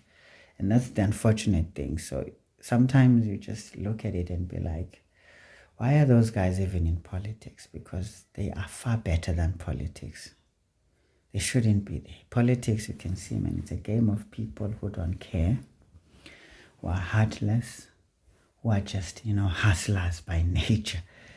Very few are smart, but again, they get overwhelmed by the majority of those who are just true politicians, uneducated noisemakers who are just very irrational at best. As long as it comes to the stomach, they will go for it. When it doesn't, they will howl at it. Mindlessly so, with no critique accepted, with no sense of responsibility taken on their part. They just float around. When things go wrong, they want to blame everybody else except themselves. So guys, I mean, Abomusi Maimane, those are the smart guys in the country, but sometimes you want to question their smartness and be like, Mr. Maimane, man, if you knew you wanted to change this country, why did you leave the party that is in power? How did you expect to change this country? Sometimes I wonder if these people are truly smart, though. Take education away. There's a difference between an educated person and a smart person. I would like to believe there's a very fine line between those people. Because sometimes I always assume that if you've got a degree, then you're smart, and that's not true. And sometimes not having a degree doesn't make you not so smart. You get it? Although we're not going to praise not having an education, because that's irresponsible. You cannot tell me that you're a smart individual and you're not educated. That's irresponsible on your part, because you already have the genes. Remember, smartness, guys, is something you don't learn. It's in you. Yes, how it got into you, we can debate about it until Jesus comes again and maybe goes again. But the reality is, if you're smart, just know it's in you. Okay? Education then becomes a more responsible way to grow your smart behavior or your smartness in general, to even use it effectively, because you see, being smart and being unable to use that, it's also meaningless. Okay, it's as good as being dumb, if you ask me. If you're gonna be smart for just to stand on the sidelines and make noise and watch things happen, then you're not so smart after all. Right? Eish guys, ngithethe kakhulu nizongixolela. I think over the years I'm changing. I used to not want to talk. In fact, I avoided controversial issues because you know what? I don't like to argue with people who perhaps do not reason the same way I do. I'm not going to say who don't reason at my level because look, my level may be ground zero. I don't know that, you know. It needs to be tested first before I can say, okay, it's up there. So it never was tested, so I will not claim it is higher up. I will just say it's not just my way of thinking, perhaps. Wrong or right. And the only reason I don't argue with people who don't think like me is because I know I'm going to quickly look like them. And what I see, I don't like, okay, in most of them. But what I am, I really like because I can see the response around me of people that I hold, you know, highly in a way. So if their response is positive and reassuring, that's a positive reinforcement for me. And at least that makes me comfortable that what I'm comfortable at and able to do, at least if it is somewhat acceptable, I can only polish it and make it better. Of course, there are certain things I need to chop out, like right now I just went all in a rampage. You know, I started ranting around and all. At the end of the day, I may have offended a soul or two. I mean, unfortunately, I'm only a human being, but I don't want to hide behind that excuse that human beings are flawed and all. I mean, it's just an irresponsible way of looking at accountability. As full of fault as we can be, we need to minimize that. We need to show that we're doing something about those faults and flaws. We cannot embrace them. No. And that's what is happening generally in societies all around the world. People are forced to embrace very useless and meaningless aspects of our existence to make them look okay, to normalize the abnormal. I mean, I look at funerals, guys, it's like it's a show. You know, when I grew up, when there's a funeral, even the hash that brings in, you know, the casket with the person who's deceased, it used to be tinted on the window so that you don't see what's inside because of how very delicate the matter is. It would be hidden even when it comes and parks in front of, you know, the gate or inside the yard where the person belongs. You see, the people would circle around the coffin so that nobody from a distance can see what's cooking. That's how sacred this whole shenanigan was. So it kind of commanded some form of respect from the outset because nobody would just decide to do however they wish in a funeral. But because we're normalizing bad behavior now, I'm telling you, even the very undertakers that travel with these bodies, now they are designed to show the exact coffin. I mean, you would find this thing moving through a town with this glass hash with the coffin seated there for everyone to see it. It's going to travel distances, pass homes and villages into the one they're going into. I mean, come on, guys. Now you wonder why criminals go into that grave and dig that thing. Because they saw a coffin, it's beautiful and it's going to make money. People are just twisted today. They'll just go there and dig that grave and take out that body, take the coffin and go and sell it back into the palace. Because they saw it. So if they didn't see how valuable that coffin was, do you think they would have come and did what they would do? No. But already you're giving ideas to people who don't care about that funeral. But those who actually go to the funeral don't really go there to look for the coffin and try and steal it. But they're stealing this because now this is all public display. I don't know what kind of human beings we've become. We normalize the abnormal. Honestly, I mean, not necessarily abnormal, but guys, there are certain things that we can do, but we should not make normal for everybody. For example, let's say I'm the guy who likes women, okay? Yes, that's my personal touch. I may like lots and lots of women, okay? But I'm not gonna walk around with those women in front of kids who look up to me. You can go around calling me a hypocrite, those of you who always want the nakedness of an individual to be publicly displayed. I don't know what you gain from that, because certain things are called secrets for a reason. Certain things are called private for a reason. It's because those are personal things that do not have to involve the greater multitudes around us. Okay? Those are things we are essentially ashamed of, even though we are doing them willingly.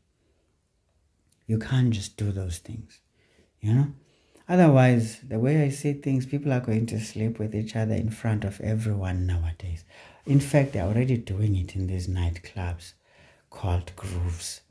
They're already doing despicable things in front of everyone. I don't know what do people think they are doing. Anyway, they're already doing those things. So honestly, you will be walking around in town one day and then you just turn in one corner and then you find people doing their things. Or in fact, they will just do it in the street where everybody is passing or in front of the entrance of a shop. I guess it's going to happen because people have no shame anymore. They have no dignity whatsoever. They only speak of it, but they don't represent it.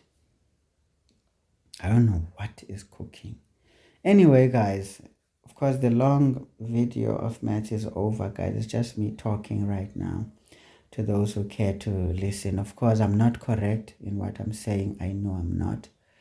I would never claim to be, but this is just me bouncing my views on what I see. I mean, honestly, guys, people drink during a funeral. They call it celebrating a life. I'm like, why didn't you celebrate this individual when they were still alive? If you truly are celebrating that, because you're not celebrating when someone has died, you're mourning their death, because that's not something we want. That's not something we enjoy. Even if someone is elderly, we would rather they stick with us because we love them, we care for them, they cared for us too. So we have this sense of gratitude that we want to do something for them until the end of time. But it doesn't go that way. They leave us long before that time. We will also live before that time. But I feel a death, guys, is not something to celebrate, truly. Honestly speaking, normal individuals cannot celebrate a form of a bereavement, no. That is a somber moment. It really takes you deep into your reflections about life and that individual who's involved and how you related to them. So this is why people are broken. They don't get a chance to really mourn the deaths that they experience in their families or, in their daily lives. I mean, of their partners, whoever significant individuals they may be to them. They are broken. This is why they do despicable things as if this is normal and they defend this. It's because these people are broken. They never had a chance to really mourn when it was time to mourn. They never cried when it was time to cry. But of course, if you're a man, you cannot tell me you're going to enjoy crying in front of women. I mean, that's already telling me you are a weak man. Okay? Only weak man is going to cry in front of women. Like, come on, guys. Okay, maybe I'm one of those. I'm somewhat not as strong as I often behave, I'm not that tough. I think I'm one of those delicate people. Of course, I easily get, emotional, I guess. I do. I easily get emotional. But usually what would bring me to tears is should I say, it's being... I don't go in tears because I'm hurt, no. Hurt doesn't bring tears to me. It brings anger. I never get hurt to a point of crying. When I'm hurt, I get angry at the fact that makes me unhappy, okay? But you see, when I'm overly grateful, maybe someone is doing something that makes me feel their perception of me, how deep it goes. That brings me to crumbling into tears, Yeah, I do. Or perhaps I'm talking about someone, perhaps very dear to me, maybe, yeah, maybe either in a very good environment. Sometimes, when I think of how far that person has come and how far I have come with them as well, sometimes that can make me a bit, yeah, teary and stuff.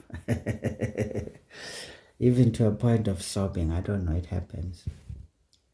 Okay. Even, of course, losing a loved one. That, in many ways, when I think about that person, when I talk about that person, it's always the good memories that tend to overwhelm me with emotion, But something that personally hurts, guys, I don't cry, man. A man doesn't do that. You must never do that if you're a man. You cannot cry, okay? You just can't. You should not, okay? Stop it. A man gets angry. But it doesn't mean, though, when you get angry, you need to destroy things in front of you. Anger in a man drives him into some deep introspections of their very own selves, okay? When you are angry, you don't want to feel like that again, isn't it? So you do self-introspection. Because if it doesn't make you uncomfortable to a point of being angry, you're going to repeat the same mistake that perhaps you have committed, such that you suffered what you suffer. So sometimes certain mistakes or misfortunes are brought into our very own lives by us being careless. We open certain doors we should not open to public. We close certain doors that we should keep open to opportunities, you see. So we always get it twisted sometimes. But now we learn through those kinds of instances going wrong for us, or sometimes delaying our progress and stuff. Anyway, guys, and that's no one thing in the upload and so I'm sure you guys have ended the video a long time ago, but anyway, this is why I can talk now, because the maths is over. Anyway, guys, I hope we've spent a good 5 hours, some 20 minutes together, where we did maths and perhaps talked about a few issues in our lives. And I do hope you're not gonna take anything negatively. It's not the intention, but it's just to spark a conversation in your mind, to kind of help you guys to do self-introspection all the time. When something doesn't work out that you are putting all your efforts in, just check if your efforts are directed correctly. Are you giving the right measures in the right proportions? Because there's what we tend to do too much where there's very little gains and tend to do very little where there's lots of gains, So we need to check ourselves on that regard, even maths. So you can't just say you're going to put more effort in algebra. It's just a portion of the exam. But again, a smart student will know that if I master my algebra, meaning I'll put more effort in that so that I can use it everywhere else it applies, then that's better, because that's putting the right energy where it is due. But if you're just going to do it as a form of just a routine, but you're not putting a special focus as to why you're doing it, then it's not going to materialize very well. Okay, you're going to give yourself a lot of work. As you can see, if you master algebra, guys, 80% of this paper applies algebra. So you just walk hands free, not on handcuffs. Okay, guys, inene ndizawuthetha ndingagqibi mna. Ndiyazazi sendabheda kakhulu ngoku. I don't know. As you can see, guys, these formulae are not given here for fun. You see that midpoint thingy for a line in analytical geometry, tangent of theta being the gradient, how to find the gradient, even those rules, the identities.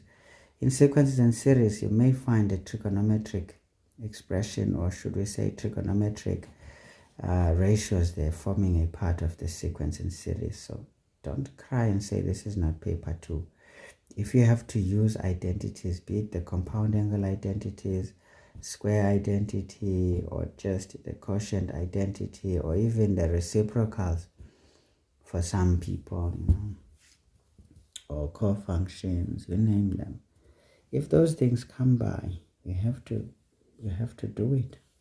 This is maths. It's not a particular paper per se. Yes, the special focus is on particular topics for the sake of standardization, but we cannot really put compartments in maths per se. You can't. It is something else. That's a different beast. Okay guys, good luck with your preparations for your exams.